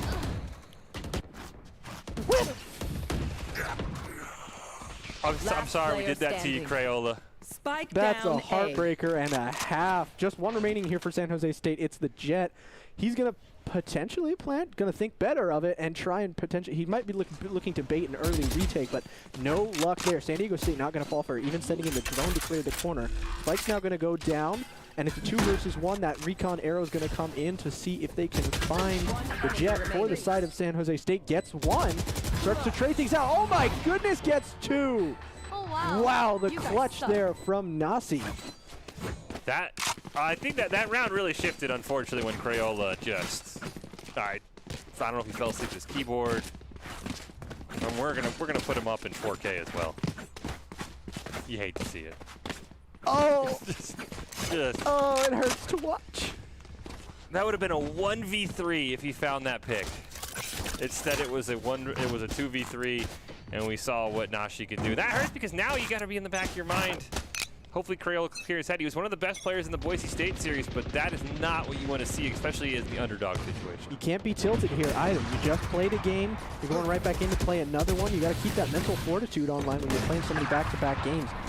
Wow, some kills exchanged. 1 with a Vandal, 1 with an off, but the early push into Garage goes terribly for the Omen on the side of San Jose State, and the Spike is now stuck in the middle of Garage. He's going to pick up that Phantom upgrade. Crayola trying to hold it with the op. It's caught out though, and that's huge. That's a big $5,000 shift, especially if San Jose State can win this round. That lurk coming in through B is key right there. A lot of times it can feel like you snowball towards a point with all 5 of your members, and that's all that matters. But these lurks and these flanks from different angles are the difference maker here in this round. Wow. As the flank coming in from mid and B ends up taking down all the players on the side of San Diego that were attempting to hold down that spike. And as you talked about that lurk, that's something else that I thought San Diego State did really well against Boise State. They had a couple of great lurks, so the fact that Destroyer got one off of there is just kind of bittersweet. Is no idea that he was there, and I did not see if San Jose opted for the op. Doesn't look like they wanted it. No, it looks like they left that on the ground. Well, maybe actually not. Thig has one. I don't know if he was able to go pick it up or not, though. It's, I wonder myself. They do have plenty of credits, so it could have been that they just bought it. I'm not sure. Same skin. Hard to say, though. Thig holding down that very long A angle. Going to see if the Jet is going to push into him, but they're going to fall back and just try and take a looser hold on the A site. So with that control game, actually looking to go for a little bit of a default here. Our San Jose State kind of pushing in equal places all over the map. Honestly, going down in garage there was a little strange to me. I think he was trying to catch the Phoenix in the run it back animation. Oh, that could be. Didn't realize he had a teammate there. Excellent hold. Wow. Spike down From A. N810. Holding an excellent angle, going to get the spike on the floor and take down 2 players. He will go down himself, but now there is a man advantage for San Diego State. Even though the spike is going down. Wow, it's going to be a 1 versus 3 retake. Destroyer has it all to do. Now he is playing Reyna, and if any hero can do it, Reyna can. She's got all that survivability, but it's not to be. Hachi takes him down with a headshot from the Phantom. Defuse is going to come through, and San Diego State are going to get a much-needed win in this round. They're very aggressive from San Jose State, as you mentioned, pushing the Phoenix, just trying to catch him in the animation, which was very weird, and Hachi was in the perfect spot. Has that Viper ult, which can be very, very influential if a plant goes down, or you can just block off a whole point. Curious to see how he wants to use it. Not a lot of ult usage here for either team, really. Look at most of them seeming to sort of stack their ults. Sometimes that can end in, you know, one of those rounds, just like you see in Overwatch, where everybody just throws their ults at the wall and sees what sticks. Yep. We've only seen, I think, the one Jet ult that, you know, for Crayola's sake, we won't mention again. But yeah, you're right. Besides that, we haven't seen too much. I mean, you would think maybe we might get an attacker killjoy out here from San Jose State if they get a plant down. Ooh, very early tag from the drone there. Excellent play from Elvin. Sprays down the wall on the garage. It's going to make that a little easier to wallbang in the future. And it looks like the hit is going to come through for C. Most of the players are cheating that direction. Just one remaining on a lurk for San Jose State, looking to cut off anybody who may be attempting to rotate through spawn on the side of San Diego. See, Hachi's trying to hold it down. There's smoke. Trying to fake out the orb, but no real interest in shooting down C long so far from Hachi. Doesn't have any idea they're there. They're just going to rotate over towards B now. Nice pick, though. Durag immediately peeking out, finding the great timing that he needs. Oof! Gonna get a second. Was that through the smoke? I think so. I think that was through the Viper wall, and it didn't even matter. Gets a second kill, so once again, San Diego State with a man advantage, and time is starting to tick down, approaching 40 seconds, about halfway through the round, and no real play made yet for San Jose State. And they're gonna lose another one. C. That's a great job. Hachi gets caught out. They know the spike is exactly on C long, which is with an op watching. It is never a fun place to be for San Jose. I'd like to see a little bit more utility usage when they know that there's an op there for San Jose State. I feel like they're doing a pretty good job of trying to keep it at bay, but I think I'd like to see. I guess I'd like to see just a little bit more Jet smoking when Jet's planning to play aggressive Crayola there. That sucks. Well done, holding a perfect angle that nobody was expecting, and Elvin goes down to an op shot. Fantastic play here from San Diego State. As we mentioned, they came in as probably a slight underdog. San Jose State at full strength, one of the best, if not the best, collegiate team. A couple of subs in for the Spartans, but still, strong start for San Jose. I think up 4-1, but Aztecs have battled back here and kind of used the Spartans' aggressiveness against them. But San Jose State's taken a lot of very risky, is probably the most appropriate way to put it, gunfights. And I think the Viper pick is the perfect way to do that if you're San Diego State, because Viper has that immediate decay damage on her poison now. You know, you can throw that up at an angle you know San Jose State like to peek and dare them to take that fight at a disadvantage, because they're down 30 health the second they walk through that spike, or that poison. Corolla had 4 pushing him, still gets a pick on the Destroyer, which is huge. Now immediately he's going to try and go on to Chris. Gets him. One enemy remaining. What Elvin can do. He's going to hold all by his lonesome. I don't think he's trying to win the round anymore. I think he's just trying to do some economic damage and hang on to this rifle of his. Yep. He wants to try and get a greedy pick or two, and as you said, just stay here and not get picked off. Don't know if he will be able to. 1 minute is a long time in Valorant, and that's a lot of time for members of San Diego State to flank and get into position from all sorts of different angles. The biggest would be if you could kill Crayola and get the op out. That would be probably the most damage you could do. I think in this situation, you consider that a win if you're Elvin. There is a player playing right underneath window in main, B main. So maybe sending out a drone in there, attempting to find a location. No, just holding the angle, waiting for Elvin. Interesting. 30 kind of seconds expected left. San Diego State to hunt just a little bit more for this kill, but they seem content to kind of just let the round play out. Yeah, well, they have, they're on the winning streak, so I think they're probably more concerned about keeping their own guns than trying to do this much damage to Elvin. Great utility usage. Like we were talking about earlier, I think the early couple 10 rounds seconds left. kind of threw San Diego State for just a little bit of a loop. Wow, as Hachi picks up the kill through the wall there. Just like I was talking about, that he comes through the wall and he has to take that fight at a disadvantage because he's 30 health down because of the wall. And that's the power that the Viper can bring to the table. And while I think San Diego State were thrown for a bit of a loop by the early aggression from San Jose State, I think they've kind of got a game plan figured out, Val. And they're using early util to force San Jose State to just kind of take a half step. Instead of sprinting at full speed, they come in just a little slower than they'd like to, and that gives San Diego State enough time to get some kills and put San Jose State in an awkward position. Yeah, and as you mentioned, San Jose State wants to be on either A or C just because of the lack of angles. And a Viper basically by herself can hold off all of C. And that's kind of just funneling San Jose State right down A, and they've been picked off several times. Yeah, San Diego was I think expecting this round to come in at C. They had cheated 3 players over to that side and just had 1 playing A. And he's going to fall back off of site, and A10 is going to fall back off of site. And unfortunately, as he peeks to get a kill, he's going to go down. So it's a 2 versus 5 as San Jose State gets the spike down on A. And much like last round, I wouldn't be surprised if we just see a save here. It's not very glamorous, but maybe the right call in this situation, as San Jose has picked up pretty much every gun they could look for and may even now start hunting for the kills themselves. So they know Crayola has the op, so you would assume they want to hunt him down and take that out, even if they have to trade out a couple members for it. Yeah, both players kind of watching each other's backs there. Oof! There's the op down on the floor, and I don't know that the remaining player for San Diego State is going to be able to pick that up. Trying to protect it. Hachi will get 1.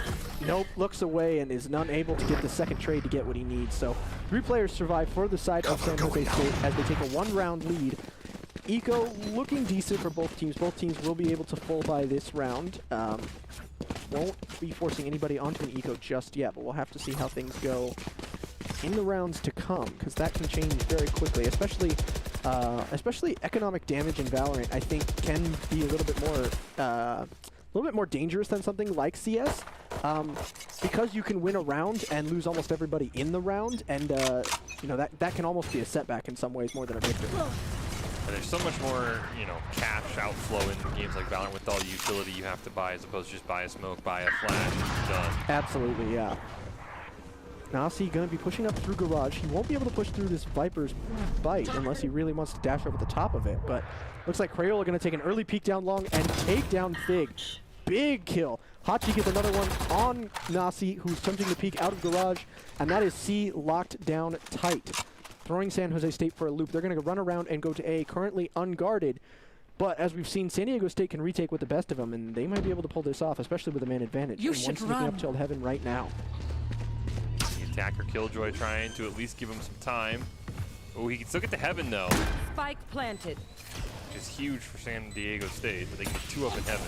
Oh, 2 players up there, but those shotguns could come in. Oh, both players surviving barely. That was close. They do area damage, so if Crayola was just a little bit closer to where those had gone off, he might have gone down.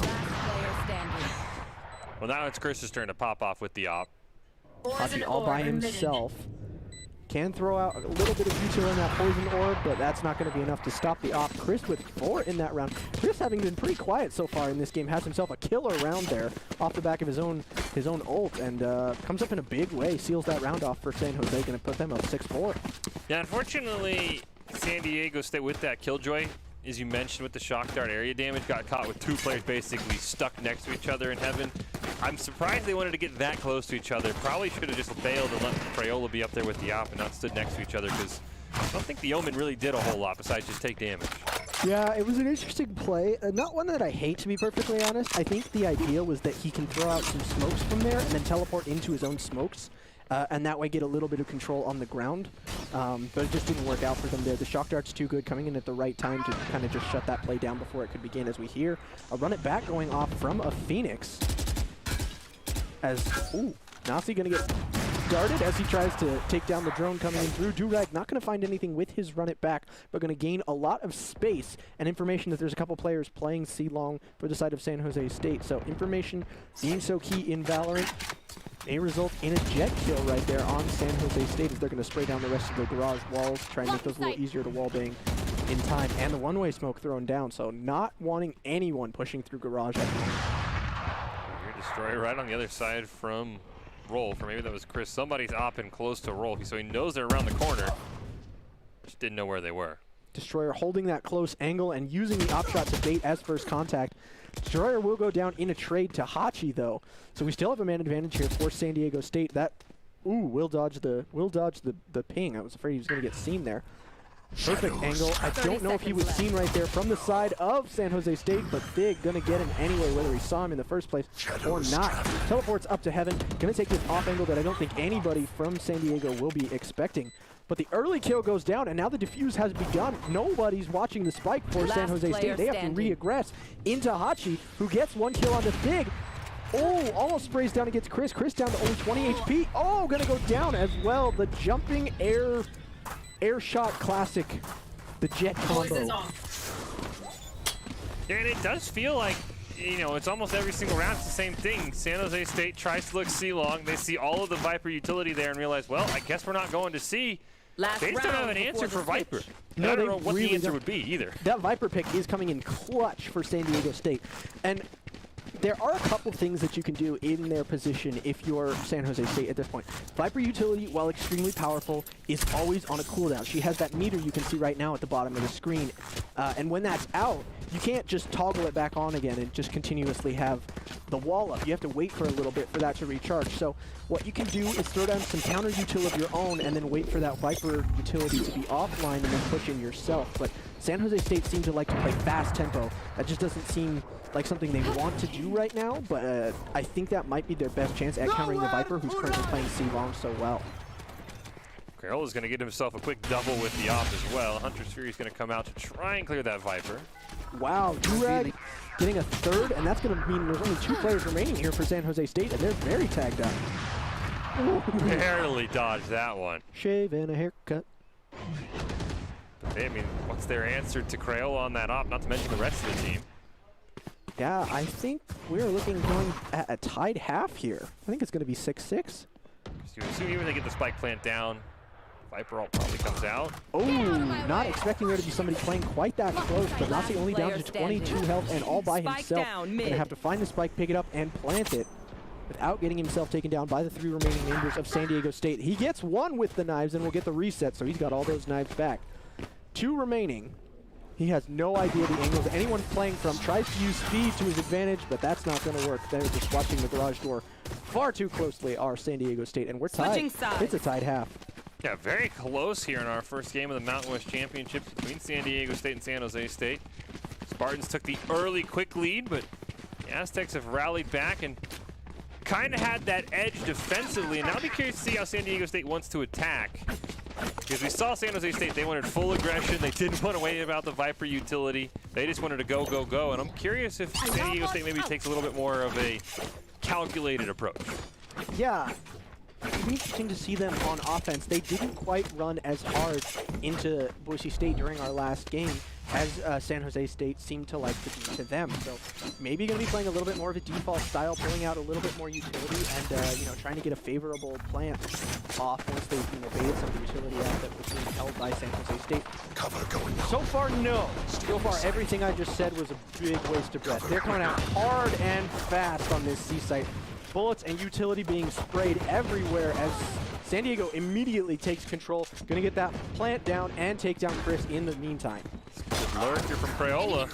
Very good lurk. Gonna get 1 in garage. Gonna pull himself back just out of range before he's able to be traded by the player coming in through garage window. And now he's holding a very close angle with his fellow Phoenix. Oh, doesn't even go down as they take down Destroyer in trade. Perfect blind coming in through from 3Rag. And that was a clean, crispy round to start off the half from San Diego State. Yeah, I do think it's interesting how we talked about against Boise State. San Diego State was a lot more slower, a lot more methodical. They came out here, and it just feels like they believe the Viper is the counter to San Jose State, and that the Spartans just don't want to deal with that Viper utility, and that's kind of been the case so far for the last 5-6 rounds. It's definitely been the difference maker so far in this half. They may be onto something. Maybe San Jose State just hasn't trained much. I mean, in their defense, the defense of San Jose State, Viper has been very non-meta for most of the time that they've been playing. So maybe now that she's had a recent buff, they're just not quite sure how to deal with her because nobody was playing her this whole time. Do trade early 1-for-1. Ooh, Nashi with a great pick on the side there. And 8-10 had no idea. Only 3 remaining for San Diego State. They'll get the plant down and get the post plants they'd like. They have plenty of time, especially with that recon guard forcing players back just a little bit. But will they be able to hold it until the bomb goes off? That's one going down. So that's already things not looking great. Only 2 remaining here for San Diego. Villa and Hachi, one holding Hell, one holding around the corner near Sewers. Not quite going to get what he needs there. Oh, got the headshot from the box just in time. Gets Destroyer. Not going to get it. Going to be 2 players remaining here for San Jose. They'll get the defuse off, and once again, we're tied up. This game, very close. Very close. Yeah, this has been, a lot more back and forth than, at least from what I had been told about San Jose State, than maybe I was expecting. So, honestly, great start for San Diego State. You saw the pre-fire there, ended up getting him, but yeah, this has been a very back and forth game, which is very impressive for San Diego State, because Boise State was, one team was either winning 6 in a row or the other team was winning 6 in a row. Yeah, it hasn't been a very streaky game, It's not like one wins 4 rounds and another wins 4 rounds. It's been almost 1-for-1 every single round. And that's that to me says 2 teams that are very, very closely matched. Oh, yep. Nobody expecting Nasi to be holding that close angle with the Bulldog down C-long. He'll get 2 kills before he gets himself taken down. His work is done. You're happy with all that info and even the damage done in that position. That gives San Diego State the full clearance to send 2 players over to net to take a look at C. Have other people lurking possibly mid. Maybe for a flank later on in the round? We'll have to see. Even defensively, the Spartans are incredibly aggressive. As you mentioned, nobody expected Nashi to be there. And they're kind of stuck in C-long right now. Yeah, throwing out those jet smokes, trying to keep anybody from peeking them, but I think they need to rotate out at this point. There's too much info gathered about the locations, and there's too many players already rotated. You have time to rotate to another site at this point if you're San Diego State, and I think you need to do it. I may even do it in combination with an Omen Orb right there. But I think continuing to push down C site, and so much utility has been given at this point. There's already all the Killjoy util is all set up 30 there as seconds well. left. I think we have a couple players tagged up like this. Shadows traveling. Go well. I don't quite know what San Diego State was expecting pushing back C-long. Last player. I think the hope there, because they hadn't gained enough information, they had lost their initiator. So they didn't have any way to gain information about who might be playing on site. Yeah, you can see that their Sova's down. So they don't have any way to gain information about who's on site. And I think they were hoping that if they waited long enough that they could trick San Jose State into rotating off and going somewhere else. Kind of playing mind games upon mind games there, but San Jose State way too patient for that. Just waits on site, and they just run right into the arms of the defenders. Yeah, that was kind of my one thought. Might be the, as you said, the mind game, trying to out-mind game the mind game. Ooh, interesting. Very different Viper wall that we've been seeing. This one can go straight down the middle of the map and looks to be specifically targeted to keep Thig as low on health as possible. He's running back and forth between that wall, but in the long run, that will keep you very fragile. Ooh, I was gonna say, Crayola used the ult, didn't get a single kill, and then gets taken out immediately. Trading 1-for-1, now 2 picked up for San Diego State, so they have the advantage. And there is nobody currently playing on C proper. One in Garage, but that can easily be sealed off with an Omen Orb, and this plant could be going down very well here for San Diego. running kind of slowly. Oh, going to use the running back to clear through Garage, and it will work. The turret's going to go down, and they'll seal the defending player off in the window. So the entire Seaside proper and Garage have now been taken over by Durag, but he's going to get himself very caught out by the players who rotated through mid. That's the danger of popping your ult right outside Garage there, is there's almost always somebody waiting in mid to take you down. One enemy remaining. 1-2 plus the long lurk here from Destroyer. They'll see him and know he's coming. Just another, I mean, again, 8-8. Shadows traveling. Very, very back and forth game, and a lot of pressure for San Diego State. Clearly likes that C-Long, not only defending it with the Viper, but also attacking it. That's kind of been their go-to spot when they need a win. I haven't seen them, I don't think I've seen San Diego State make a realistic push for any other points yet in this half. Now that I'm thinking about it. They tried once for A. Yeah, I think everything's been C, and you said that one for A where... But that felt like they were pushed off of C and were like, all right, maybe we'll try this. Not like their game plan Revealing area from the beginning. Well, here's the first full A push we're going to see. Coming out hard and fast, as they are wont to do. Durag leading the way with those flashes of his. Lurk from the Omen. They'll get a tag using that recon dart.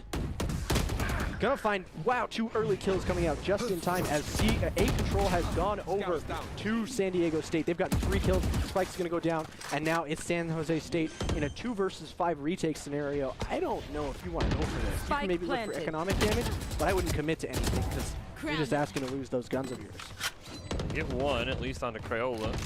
Now they're gonna be right next to each other. Both have their ults, but they want to commit that much utility to this. Chris gonna go down before he can use it. Durag with 3 on the round will pick up both Chris and Nasi. And that's gonna be 4 players surviving and carrying their guns forward to the next round. So a big win there coming forward from San Diego State. But like you said, those ultimates are online. So maybe in a round when they have the man advantage is a little bit closer, they're not in 2 versus 5, that can be the difference maker and will be sent right back to a tie.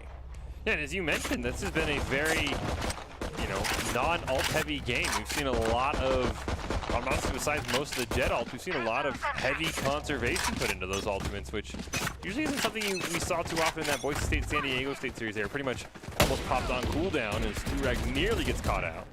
Yeah, now that I'm thinking about it, I don't think we've seen either Silver use their ult for the entire game. I don't think I've seen one Hunter's Fury yet. Never even saw the Viper ult, never needed it.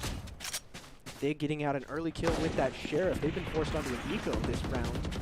They lose that one painfully in the one right before this. They're gonna, whoa, the very aggressive lurk from Big. Did not expect him to be quite up so far. I don't think either did San Diego State. They are down a player at this point, but their Killjoy has been tagged up just a little bit. Ooh, that's a crispy op shot from Chris. No pun intended. Again, I think I can't get over San Diego State again trying to make this C-long push work, and it just doesn't. No, I think the Marshall there was specifically bought from Chris with the intention of shutting down the C-long push. Yep.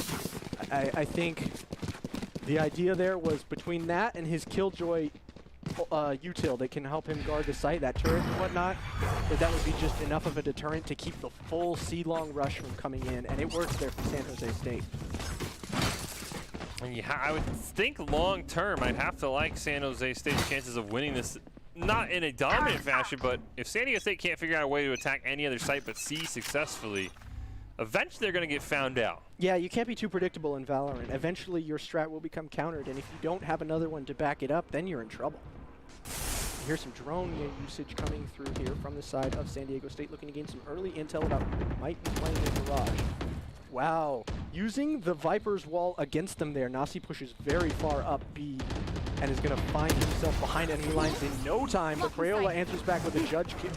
We'll trade that out for a Vandal, and we'll find Nasi behind his lines, who had snuck up there previously. Nasi gets 2 kills behind enemy lines and is now got Crayola pinned in B main. He'll go down. Everyone will go down.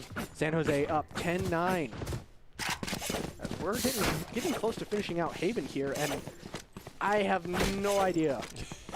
Sometimes you could, Valorant, even though it's a round-based game, it can be very momentum as well. Yep. You can feel that one team is definitely an advantage because they've won 5-6 rounds in a row. Neither team has any momentum right now. I feel like you could just flip a coin And that could be the result of the next round. I'm 100% there with you, especially because of how aggressive San Jose State has played even defensively. Get out of my way! I mean, they've kind of, every time they get the go man, you know, they kind of throw it away because they get so aggressive and go for some crazy early lurk. Yeah. Not going to be doing so this round. Going to be a slightly more passive A-hold, but the early Jet ultimate comes out, will force a little bit of shots out, but no kills coming out yet. Oh, wow. One enemy remaining. Never mind. Lots of kills coming through. Only one remaining is the defender killjoy used by Chris here. He'll go down, and because he has the lockdown, will be destroyed.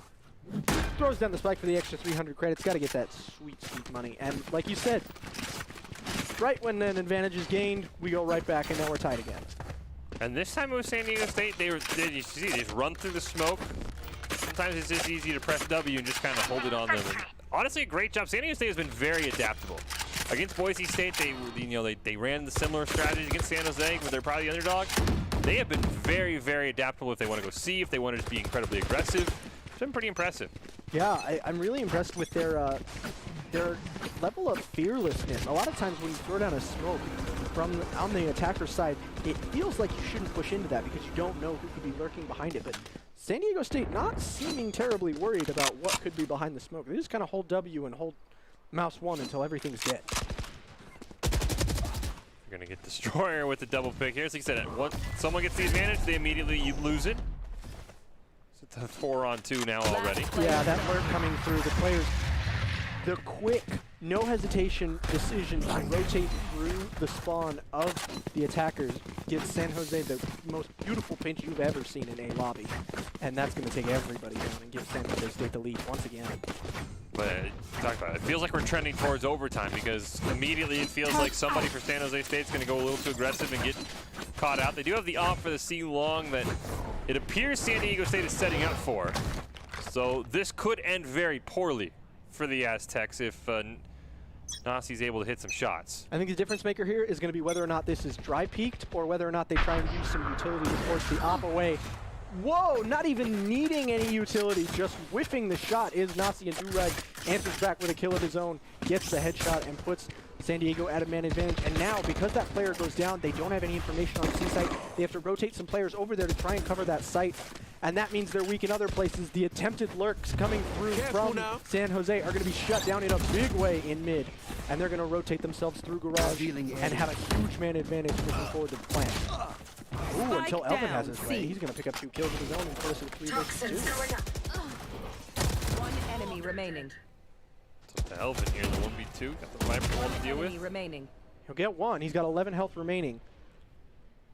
No Viper left to keep those walls online. Would be a pretty easy kill here for N810. He may just rotate off this point and force the enemy Sova to play into him. I wouldn't be surprised if that happens whatsoever. If you're going to ever use a Hunter's Fury, now might be the time if you can get a lucky shot onto B. 30 seconds left. Planting. Oh. Timing not quite lining up perfectly there. It's only 23 seconds remaining left for N810. He's got to make a decision about where he wants to plant pretty soon. Unbeknownst to him, there is a player rotating through. That smoke will give it away. He's going to throw the smoke down as fast as he can. An excellent decision to use the off angle, not expecting anybody to plant in that location. The Hunter's Fury is going to whiff, and he gets himself out and behind the smoke before the smoke dissipates, which means he has an incredible lurk here in the middle. But not going to be caught quite so easily is the Sova on the side of San Jose State, and that recon dart will find N810, but it doesn't matter. N810 getting the kills that he needs using his superior health pool, and we're all tied up once again, Fish. I have never seen a game that's this back and forth. I don't think I have either. Because it's not like, as you mentioned, it's not win 4, win 4. It's literally one team wins a round. I think we've gone back and forth almost, you see that there, like 5 straight rounds. Every round since we flipped, no team has really gained a huge advantage. No, and that's also meant that both teams are constantly on razor-thin eco. You can see that everybody can mostly buy in this round, but if they lose this, they're out of luck next one. You see the full send from San Jose, double ops. Did not see that at all in Boise State and San Diego State. Very rarely do you have 2 confident offers on a team. Gonna send through that drone through garage. Gonna catch the Phoenix using his run it back. Will not find anything in terms of damage, just a reveal Durag. He's going to clear up through Garage. Maybe find it. Ooh, we'll know that there's an op being played on C Long. Get himself taken down by the lurking Thig, but Thig will then get himself traded back by N810. Now going to go down to Nassi in the mid. So only 2 players remaining now for San Diego State. They are all the way back in spawn and have no information about where the players for San Jose State could be at this point. And it looks like the lurk wrap around through spawn is coming through once again. Seems to be a favorite play of San Jose State. They really like that. Spike down A. Chris not even needing the help from behind though. Gonna get 2 quick op shots and shut this down. And we're on match point now, ladies and gents. Match point. Yeah, and if San Diego tracked well, they should know that there's 2 ops up for the Spartans, which I don't think you're pushing C Long into a double op.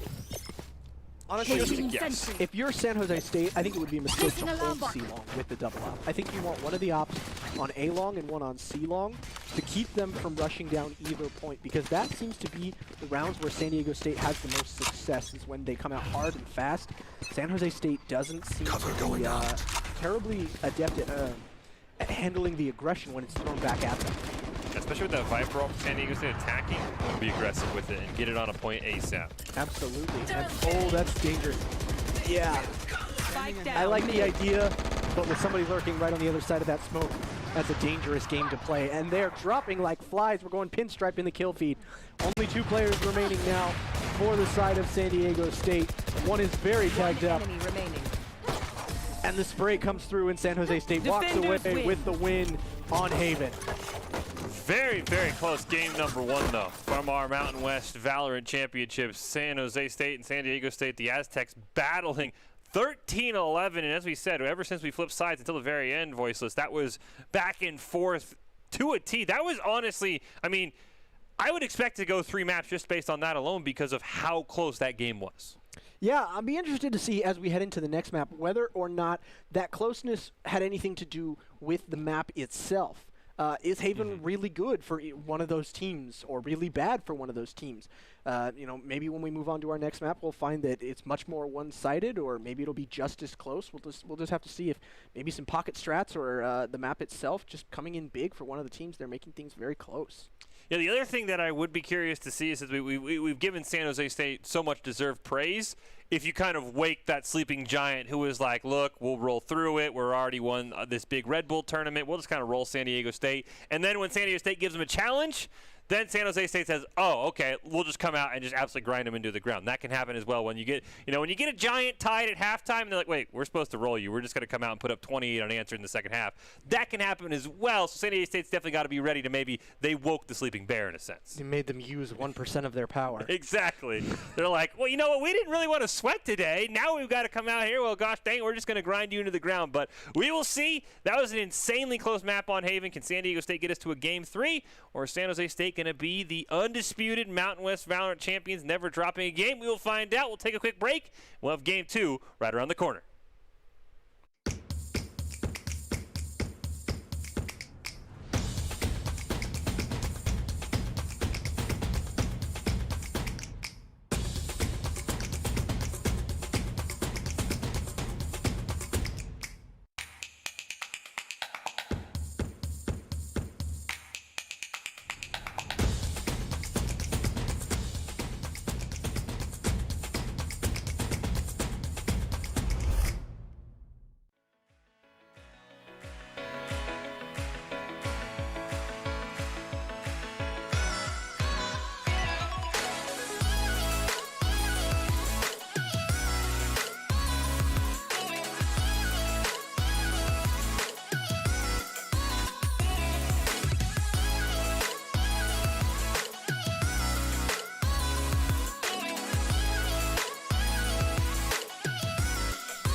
BFC is launching the greatest events of the summer, so gamers know that they are never alone. Brought to you by Antares Gaming and Never Alone Gaming, gaming teams that build a better future for mental health. And Esports Tower, paving the way for education in esports for the youth. We want the community to know that we stand together and we are united in spreading mental health awareness. We are also proud to announce that we are expanded into new games. This summer, gaming events are back. Oh, come on! That's insane! Oh my God! No! Oh my goodness! Tried to keep it in play. Kyle! It's over! Yodi gets it! Grace is your winner! He goes down 1 HP! Oh no!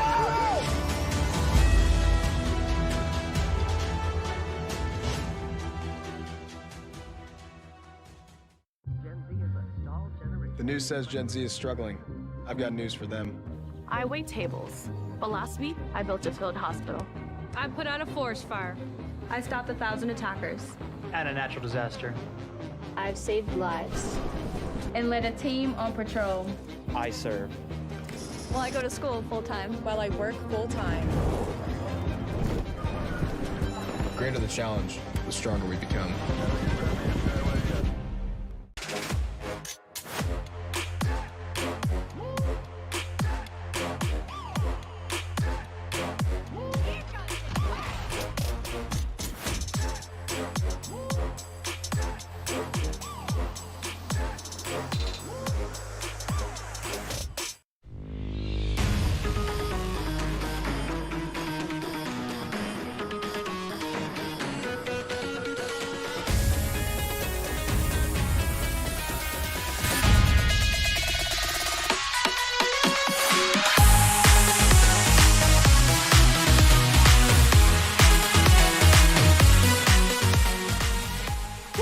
Into the Boise State Game Pants Esports Arena. We're potentially one map away from crowning our first ever Mountain West Valorant champion. San Jose State squeaking out a win on a Haven against San Diego State. We'll go to Ascent next, and we'll see if the Aztecs can force this to a game 3.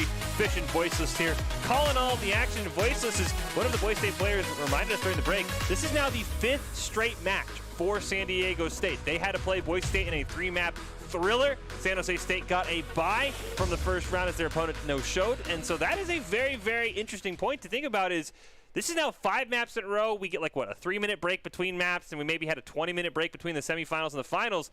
That's a lot of Valorant, especially a lot of high-stakes Valorant in a row. Absolutely, and when your opponent hasn't had to play anything yet today, that's a big swing in terms of a lot of fatigue versus no fatigue. So maybe some of that having an effect here in the way that this match is playing out. Maybe things under a little bit different circumstances. We go to overtime and things look a little bit different. That last match was a little bit on a razor's edge. So little things like that can stack up in the long run.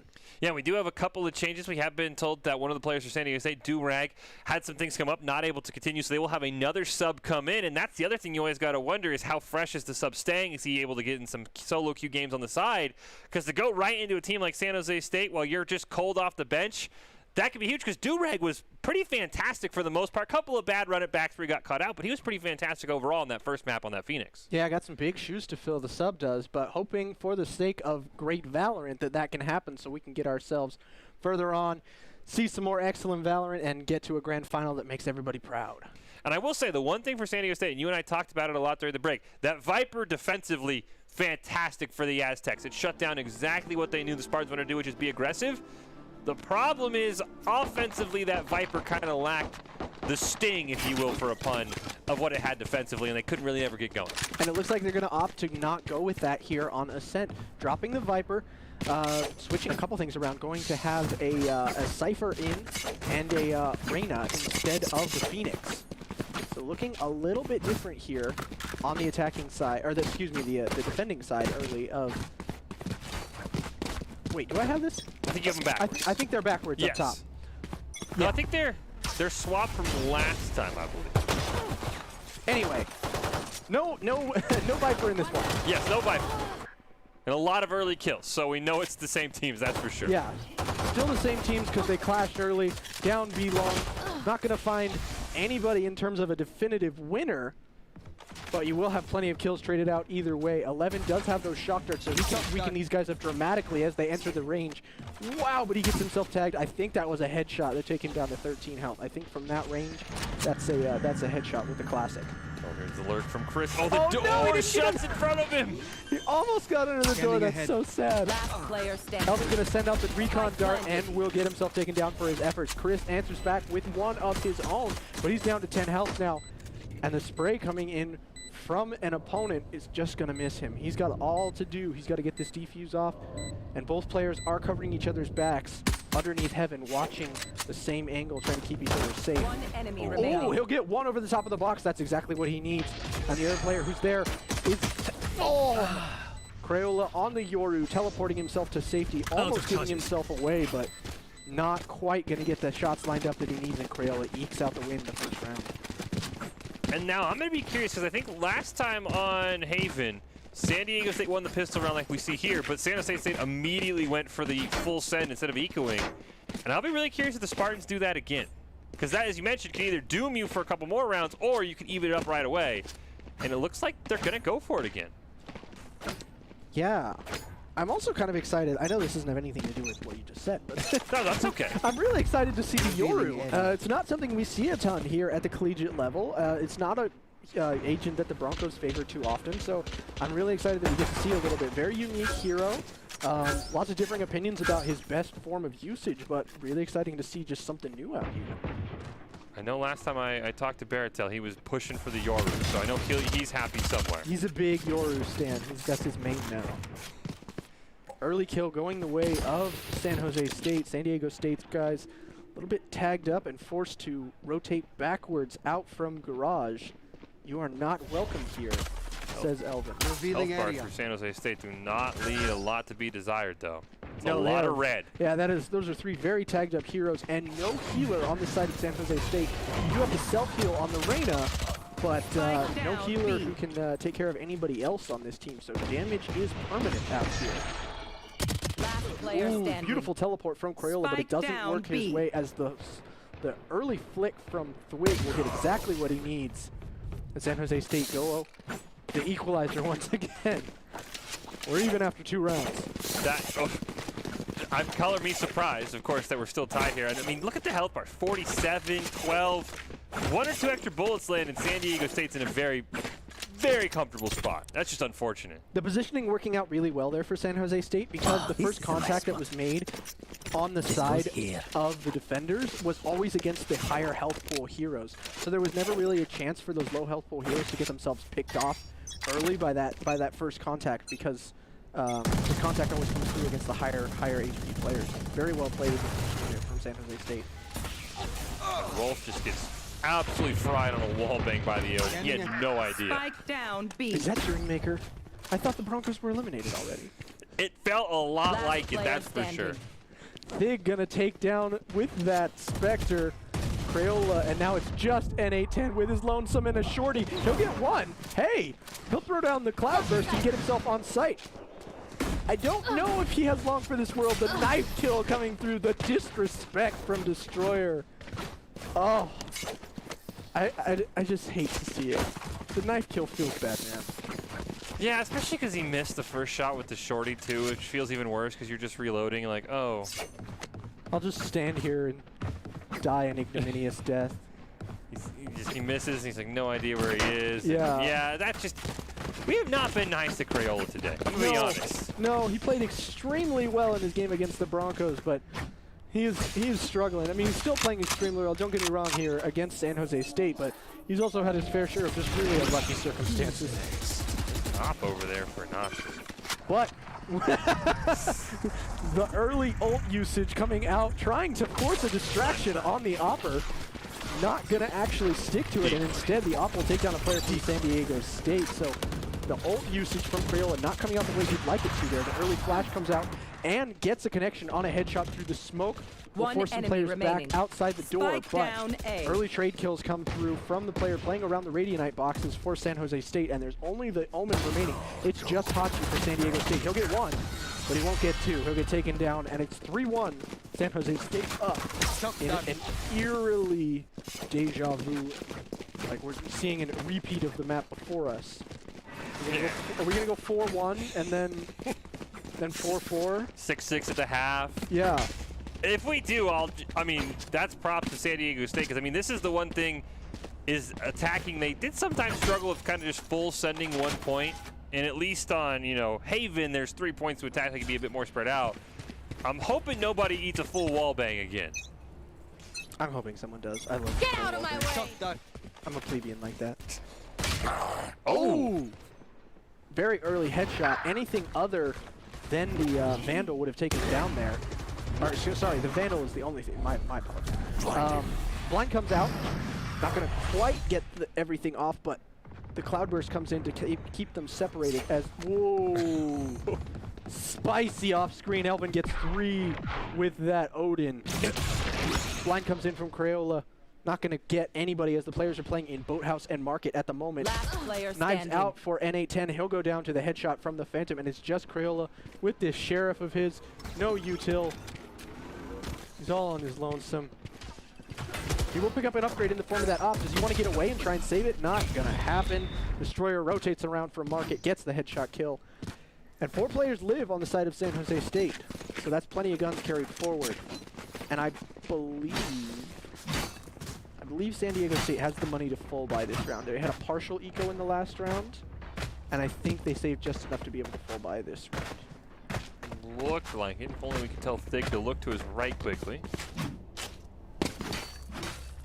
I will say, we talked about how Viper on that C on Haven was almost unpenetrable for San Jose State. Elvin with his Odin over on B has almost had the same effect. Absolutely, and that is kind of the risk you take when you end up choosing Ascent. I believe we are working on loser's choice here, so I believe Ascent was the choice of San Diego State, and when you make that choice, you have to be prepared that someone might just hold that garage wall and just wallbang you to pieces.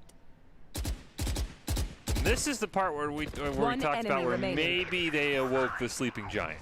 Yeah, this seems to be San Diego State getting... Oh, no scoped! Oh! That was spicy. I can't even be mad. It was just so clean. You can't be mad when you die to an op no scope. No. You really can't. But you will be, but you shouldn't be. You shouldn't be. You just kind of have to accept that you deserve that. That was earned. Like, and he knew he had the op too. Yeah. And we talked about this in the code, but you never peek the op. That was beautiful. So not a carbon copy repeat of the last map. We're going up 5-1. Now there's kind of a broken half buy coming in for San Diego State, and San Jose State are so loaded. They have every single gun they could possibly want. The early blind comes through and is going to force the op back from Nasi. Shock Dart follows up to try and get some damage. Won't quite find it, but they will see that there's a Yoru patrolling around. And using the shorty, he'll take the op down and set it on the floor. He'll get himself taken down as Destroyer picks up 2 with his Phantom, though. But kills are traded every which way, and we come out on the other side with even man advantage on either side. The spike goes down, and the door is closed. Spike planted. Getting sight. A lot of ults committed that round for the first time really ever. Roll's looking to set up some of that Killjoy utility that he likes to use. Gonna keep that spike safe, hoping that they can use it to delay for time, get what they need to keep the spike from going off, but they don't live long enough. The op and the quick rotation coming in from B main just tearing the Aztecs to shreds there as the spike will get defused and we'll go up 6-1. We got the attack Killjoy. We finally got a Hunter's Fury come out, which is always a positive. Love to see those Hunter's Furies. You failed. Now. And I think that's the one thing we talked about with, you know, Haven. You can be a bit more spread out with how aggressive San Jose State likes to play defending. I mean, these guys are just running basically point blank into ops. They finally got him take him down thanks to the Yoru, but they still have 2 ops on the side of San Jose State. Yeah, and those ops are going to be absolutely oppressive to push into because once you have 2 like that, I know double op has largely fallen out of the meta just because of the changes to ult usage and the recon and things like that, but it's still incredibly oppressive to have an op on both of your long angles. Yep. You got one holding mid, and you got one holding like the Heaven from A site, and it can just feel like you're locked in place and have nowhere to go. Wow, this is incredibly aggressive with the op from Thig. Oh, he's in trouble. That was not how he hoped that would go at all. Losing the op in enemy territory will give it over as he pushed up incredibly aggressively through Garage and got himself taken down there. Destroyer will answer back using the op of his own. Spike down B. And we'll get one. And now we're in a 1 versus 2. Hachi does have the spike and teleports to the empty A site. We'll get that spike down all on his lonesome. But can he hold the post plant as they push in towards him? They've got an op, which is not necessarily what you want for entering a site. It's a little bit more of a defensive tool. It'll whiff on the first shot, and Hachi gets the kill that he needs. It's a 1 versus 1. He has no idea where the player will be coming from. He's only got 8 shots in his Vandal. Hopefully he can reload before contact is made. He doesn't hear anything. All noise has been cut so far, and the clock continues to tick down as it plays in San Diego State's favor. I think he hears those footprints. There's plan. Still hasn't reloaded his gun. Oh. Stealing sight. Oh! The patience. Get your place. Barely. Just get taken out, which is unfortunate. But yeah, I mean, you mentioned it. That I was getting anxiety just watching him, you know, not ever opt to reload the Vandal there. That was incredibly well played from Hachi. I cannot give him enough props for the patience displayed in that round. There's a little bit of mind games that go on with, you know, faking the defuse of the spike and things like that, but once he makes it clear that the enemy is trying to bait him with repeated defuses, he refuses to come around that corner until he knows the enemy has no choice but to stick the spike, and then he has that paranoia to back himself up and is able to just come away with the win there. Incredibly well played from Hachi, coming out with a big clutch there to get San Diego State their 2nd win on the board. Well, I was going to say if that gives them the momentum they need, but the kill feed disagrees with what my comment was about to be. Oh, wow. Absolute bloodbath in B main as only 2 players from the side of San Diego State are able to walk away with their lives. They do have Thig, who has rotated behind them.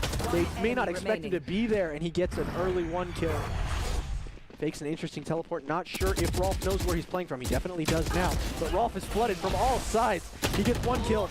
He'll get taken down by the Sova pushing in from behind him as another round goes the way of San Jose State, and they're up 7-2. Looking much more dominant on Ascent than they did on Haven, at least so far. Yeah, so far, and it does feel like from what we did see for the most part on Haven that San Diego State's attacking leaves a little bit to be desired. So I do think that the Aztecs are just trying to salvage as many rounds as they can, and at least, like we said, I mean, that was on the back of a Viper, which they don't have, but I think defending, I think San Diego State has a lot more confidence. Which I think is why I believe, you know, our format at the moment for these finals is that the loser picks the map and the winner picks the opening side. So San Diego State picking this map and San Jose State choosing, you know, noticing that trend that the attack was a little weaker than the defense, did make the choice to lead out with the defense so that San Diego State has to start on a little bit of their weaker foot. Crayola is all pinched down. He has nowhere to go. Spike is on the floor, so he has to go that way eventually, but wow, beautiful. Whoa! That was an incredible blind combined with the gate crash from Yoru there in order to get the spike, take the op out, and even gets a little bit of a teabag for good measure. Maybe some frustration coming out just a little bit there as he expresses his displeasure at how this game has been going so far. But I don't think he's going to expect Elvin to be holding that angle. And it basically, I mean, it doesn't come for naught because I do believe that that op will remain on the ground. Yeah, smart call by him to not pick the op up. Yeah. So no op was picked up, so that's 5,000 credits gone to waste for San Jose State. A small victory there for San Diego, but still not quite how you'd like your round to be going, as at this point the best case scenario is a 8-4 half for San Diego State. Best case scenario. And they're going to line up on A long again, which has not been their greatest. As we mentioned, both ops went down. I don't know if they ended up purchasing a second one for the Reyna. I don't think they did. They certainly have enough money. Yeah, they have plenty. Saw the Sova with over 7,000 credits. Rolf would be smart to take this hold forward because that'll give him the lockdown that they might need in order to make this post plant happen here. He does opt to do that. He does. He takes the orb and uses it to activate his attacker kill for the spike is on the floor, but they cannot remain here or he's going to get himself very tagged up by the shock darts or the bullets coming out from the Vandal there of an 8-10. So there's only just Chris remaining. He is on the flank, and they may not expect him to be back here. as San Jose State over both. One enemy remaining. Whoa, gets one kill Spike down around the side of A. the boxes. The dash comes out from the Jet, and N810 gets the kill that he needs to finish off Chris and get the 3rd round on the board for San Diego State. Last But I am round noticing in a the half. pattern. On both Haven, I thought it might just be a strat that San Jose State likes to play on Haven, but it seems to be a team strat as a whole that they very much favor the wraparound through the opponent's spawn. Is a big thing that they like to run very often, or if not necessarily through spawn, lurking somewhere, you know, kind of in top mid area that catches an enemy off guard is a very common play of theirs. So if they notice it, maybe something that San Diego State can use throughout the rest of the match, if they notice it in time before the game runs away from them. Spike down. Yeah, I think A. it kind of matches up well with the aggressive defending, because when you get cleared out, you're going to be looking every corner for a spawn, and you're not going to expect the guy behind you like we nearly saw get a clutch out there from Chris as we do trade 1 for 1. There are multiple ults up for the Spartans. Not going to use some of them, though, as this is the last round before the swap, and they've been taken out. There's the Empress. Man advantage right now for San Jose State, or sorry, for San Diego State. In a rare moment of advantage given over to San Diego, they'll use the attacker kill spray. Not going to get any tags or any damage off, unfortunately, but Crayola will find Destroyer to put them at quite a big advantage. That 8-4 half that I mentioned earlier looking to be more and more likely here, as San Diego State is going to get the spike down and force San Jose State to play into them. Ooh, but Chris gets a kill, and that Cypher upload, the neural theft, is going to come out and live away the locations where most of the all the players for San Diego State are currently playing. Which means they may have to reposition a little bit at risk of being discovered and taken down from an angle that they do not expect, especially with that shock dart coming in. Beautiful shock dart coming in. Hachi not going to fall for it, though. He's going to take down Elvin before those shock darts can get any hit. And the spray comes out across heaven. Chris goes down, and 8-4 is our score going into the half. Sides. Yeah, I thought that Cypher ult was going to be a lot more game-changing than it was. I was worried. I was like, okay, if Chris gets 1 kill, uses a Cypher ult, they're going to know where everybody is. I don't think Hachi moved from below heaven and still got a kill with it. So, kind of, I mean, not a wasted ult because it was going away anyway, but not as impactful as I was expecting. Yeah, definitely. I think at that point, you know, the man advantage and the fact that they had the post plants they wanted there prompted San Diego State to just say, look, we have the post plants we want. Yep. They can push into us if they want to, because these post plants and our man advantage is strong enough that we don't care that, you know, the element of surprise is gone. But now we switch sides. San Diego State going to be the defenders. San Jose State forced to be the attackers, and this map can feel incredibly oppressive to attack into. So maybe that will be the final game changer here. Will bring us back up to tied in a few rounds. We'll have to see. They're going for a full B send. No hesitation. Not even using any smokes to seal off parts of B. They're not going to use the smoke until they get to the spawn of the defenders here.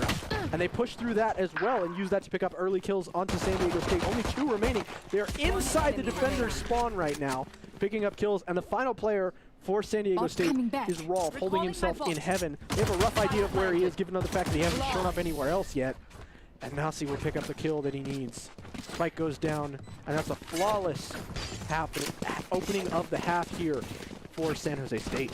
Yeah, and it was kind of different from what we saw a lot on Haven, where they kind of just full rush a point, and that's where the Viper came in so clutch. As you mentioned, they kind of just bum rushed the defender's spawn and just kind of cut them off on rotation. And fortunately, I think it was Hesef saw them rotating with the jump on the Sova, tried to say, hey, everybody, they're going B, and kind of got them rotating into their own death. Yeah, I feel like, I mean, we did see that San Diego State struggled a little bit on their attack. I feel like they could have helped themselves out a little bit by trying to take a little bit more mid-control. And San Jose State not going to let that be used against them at all. They come out early and take all the mid-control they could possibly want. Going to send in the Lear as they bum rush B main this time, but that will not work out quite so easily in their favor, as the shorties and handguns of San Diego State will cut down quite a few members of San Jose State, and actually they have a man disadvantage as they go to plant this spike down. 2 versus 3. Take the spike, now they'll slam it down. Jet for San Diego State is incredibly low. Soft gust should take him out. Especially with 2 shock darts remaining on the side, that can be incredibly dangerous. There it is, just as you mentioned, the shock dart, or sorry, the spray coming through and taking down the Jet. Just 1 remaining. It's Hesef. He'll get taken down by a headshot. I think the shock dart might have finished him off if the headshot didn't. It's a great play. Unfortunately for San Diego State, they all pushed Heaven, and as you mentioned, 2 of them are going to get wall banged, and then the third one's just going to get taken out because he doesn't have any teammates left to cover for him. And the util advantage is really what comes in so clutch right there, because you can see that the players from the side of San Diego would like to push in further, but they don't feel comfortable being revealed by that ping. And so they feel kind of trapped and locked off on the side of Heaven there, and that gives all the angles that the defenders could want in those post plants to clean everything up. Util being a little bit of a silent hero at the end of that round there. San Diego State did opt for a little bit of a contest on that round, so I don't know how much econ they're going to have. Thig expecting that point to come around the side of the smoke. A little more than N10 was expecting there to be somebody opposing him. Crayola going to get a couple kills with the Guardian of all things. Elvin going to take down Crayola though, and we are in a 3 versus 3 as the spike's going to go down. Well, he is revealed underneath Heaven. A potential for spray? As if not, going to take that bait. Just going to send in that recon dart of his own and try and get a retake of his teammates once a little bit more util information comes online. Going to send up the drone, are the attackers. Try and get a ping on somebody that they can spray through this smoke and get themselves a man advantage early. I don't think Rolf expected Thig to be holding that angle from Tree.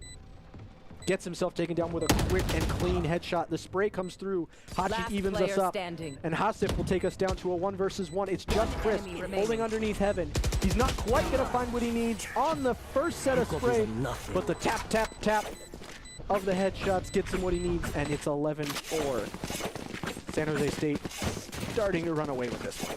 Yeah, San Jose State starting to really push their advantage. I mean, the health disadvantage really is what comes into play here. As you can see, the Sova, I think only 35 HP, and unless every bullet lands on the head, you're just never going to win that battle. Yeah. And when you've got a Vandal, it can be important to remember that at long range, the Phantom has damage fall off, and one headshot, if you're more than, I think, 25 meters away, will not be an instant kill shot if the enemy has full armor. A Vandal will, regardless of range. It does not have damage fall off. It can be a little bit more unwieldy to try and keep that bullet spray, but sometimes that can make the difference. And those weapon choices there, coming in clutch with additional bit of wall penetration, I think making the difference for Chris in that very last fight. Very clean. Comes out just kind of slow, has the crosshair placement exactly where he needs it, and gets an early kill onto the Omen from San Diego State, and that is going to result in a lack of control. They have no smokes now. I mean, they have jet smokes, but those barely count. They last only 3 seconds. Ooh, but an early judge kill. Wow. And Crayola's been popping off here with that Guardian. 2 versus 1. San Diego State with the advantage. Elvin all on his lonesome, has the spike and has Hunter's Fury. So he may be able to get to a good post plan and use Hunter's Fury to deny, especially if he can get an early kill and then hide. That'll force the attacking. Yeah, perfect. That's exactly what he needs. Now, you're going to note the Yoru has to check a million angles. He has no idea where the Sova is going to be playing, and that gives him time. He can use that to bait and stall out, and then use the Hunter's Fury to keep the defuse from coming through. That's negated just a little bit. Oh no! Oh, using the gate crash to get himself out of danger there, and gonna try and bang through the wall to get the kills that he needs, but he's been revealed himself, and time is running out. At this point, the Hunter's Fury may come in clutch. He doesn't even need it. Just uses the gun to finish everything off. And he's gonna throw his gun away, because he can. Match point. Oh, he does get away with it. Oh, excuse me. Match point for San Jose State, and they're going to probably need a pop-off here from Crayola on that jet with the knives, you would think, at least the way this has been going, because I think San Jose State, you mentioned, they picked defending first because I think they have supreme confidence that they're the better attacking team. Yeah, I think that was absolutely that they felt like their defense went a lot better than their offense on Haven. Yep. They gambled that would be roughly the same on Ascent, and they're like, all right, let's take that. And that being an excellent choice for San Jose State, because I think if you come out here and you make this a little bit more of an even half, you know, you get to attack first, and this is an even half for San Diego State. They feel a lot better. They've got, you know, a little bit more mental fortitude, and, you know, maybe things are a little bit different here in the second half. But when it comes out and you lose that many in a row, you're down by so much at the half, it can feel like you're digging yourself into a hole. Cage triggered. Especially when you're already on match point, that has to do something where you're thinking, okay, how many rounds do we have to win? What do I do if I lose this round? Uh-oh. Ooh, gets one, but unfortunately Hachi ducking under the knives. Not quite going to make that so easy as the continued knives come in. And once again, this is not the first time I've said this in the last few rounds. Man advantage for San Diego State, but San Jose State playing different angles and using timing to their advantage so well that they're often able to negate these man advantages despite the fact that they have time against them. And Hachi actually teleported to B, so he actually kind of left his team in a 2-on-2. He did. He's all by himself. Remaining. The teleport. Wow. He thought they were on B, so he tried to teleport to be defending and ended up standing ahead. Kind of threw that man advantage away. Now he's going to have to retake with a 1-on-2 for the match. Yeah, there's no saving. You can't.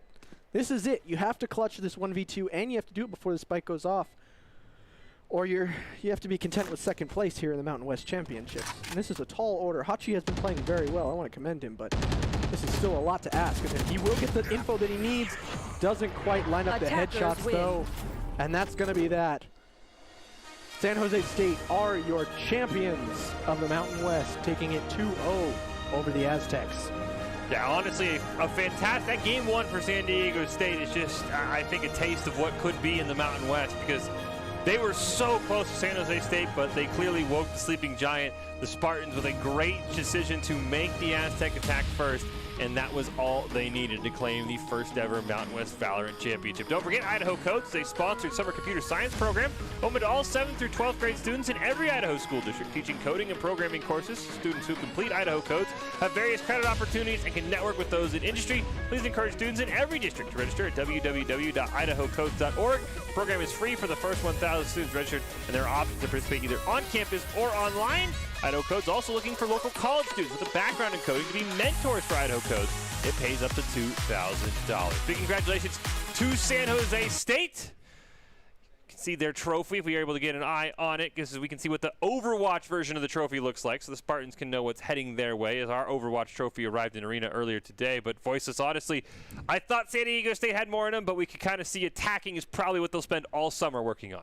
Hopefully, and I think a little bit more of that information gathering, spreading their attack out through defaults and maybe some mid control, especially on Ascent, could have been a great way they could have improved their chances a little bit there against San Jose State. But we got all the time to work on it now, because that is going to be it for our season. Yeah, and I mean, it's, also with what could have been. Unfortunately, with how late in the season it is, Durag having something come up, not able to play, and his substitute, I won't say played bad, but didn't have the impact that we saw from Durag, and you never know. But as you said, that's our season. A fantastic, honestly, I think, first season. I mean, you covered more of it than I did. I have to say, a great first season for Valorant. I think Valorant has been a lot more surprising, at least for someone like me, than I thought it would be success-wise in collegiate esports, because people picked it up like that. I've really enjoyed Valorant since its inception. I like that it combines, some of that character flavor that you get from some sort of team-based shooters, as well as the capacity for one individual to just carry his team. Yep. It just is a great mix of strategy and gunplay and all that great stuff for me. So big thanks to Riot for making that game, and big thanks to everybody who plays it, so I have something awesome to cast here at Boise State. Well, I mean, any final thoughts, Voiceless, for the whole season? I mean, I know we would have loved to have had Boise State be the champions, but any final thoughts for the Mountain West season overall? Great season, everybody. It was a pleasure. I'm really looking forward to Boise State going varsity with our Valorant program. We'll see you back in the fall for that. And really looking forward to seeing another great season of Valorant from all you Mountain West players next fall when we come back.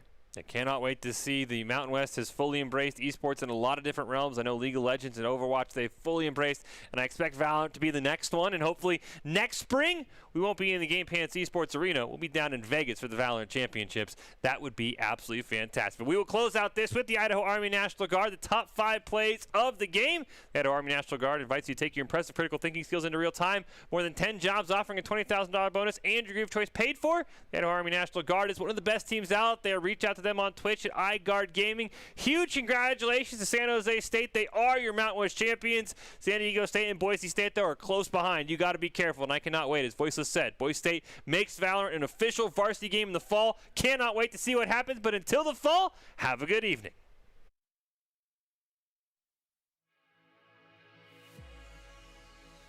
When you make that choice, you have to be prepared that someone might just hold that garage wall and just wallbang you. Jesus. This is the part where we talked about where maybe they awoke the sleeping giant. Yeah, this seems to be San Diego State getting. Oh, no scoped! Oh! Was all set up 30 there as seconds well. left. I think when you have a couple players tagged up like this, Shadows traveling.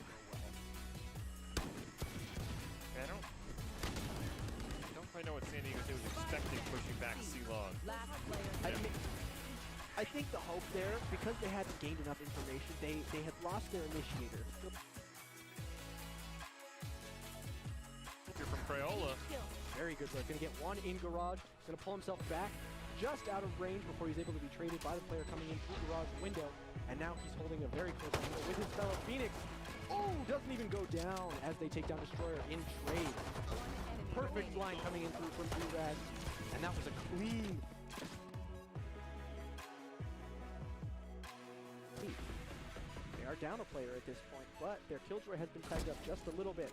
Ooh, that's a crispy op shot from Chris. No pun intended.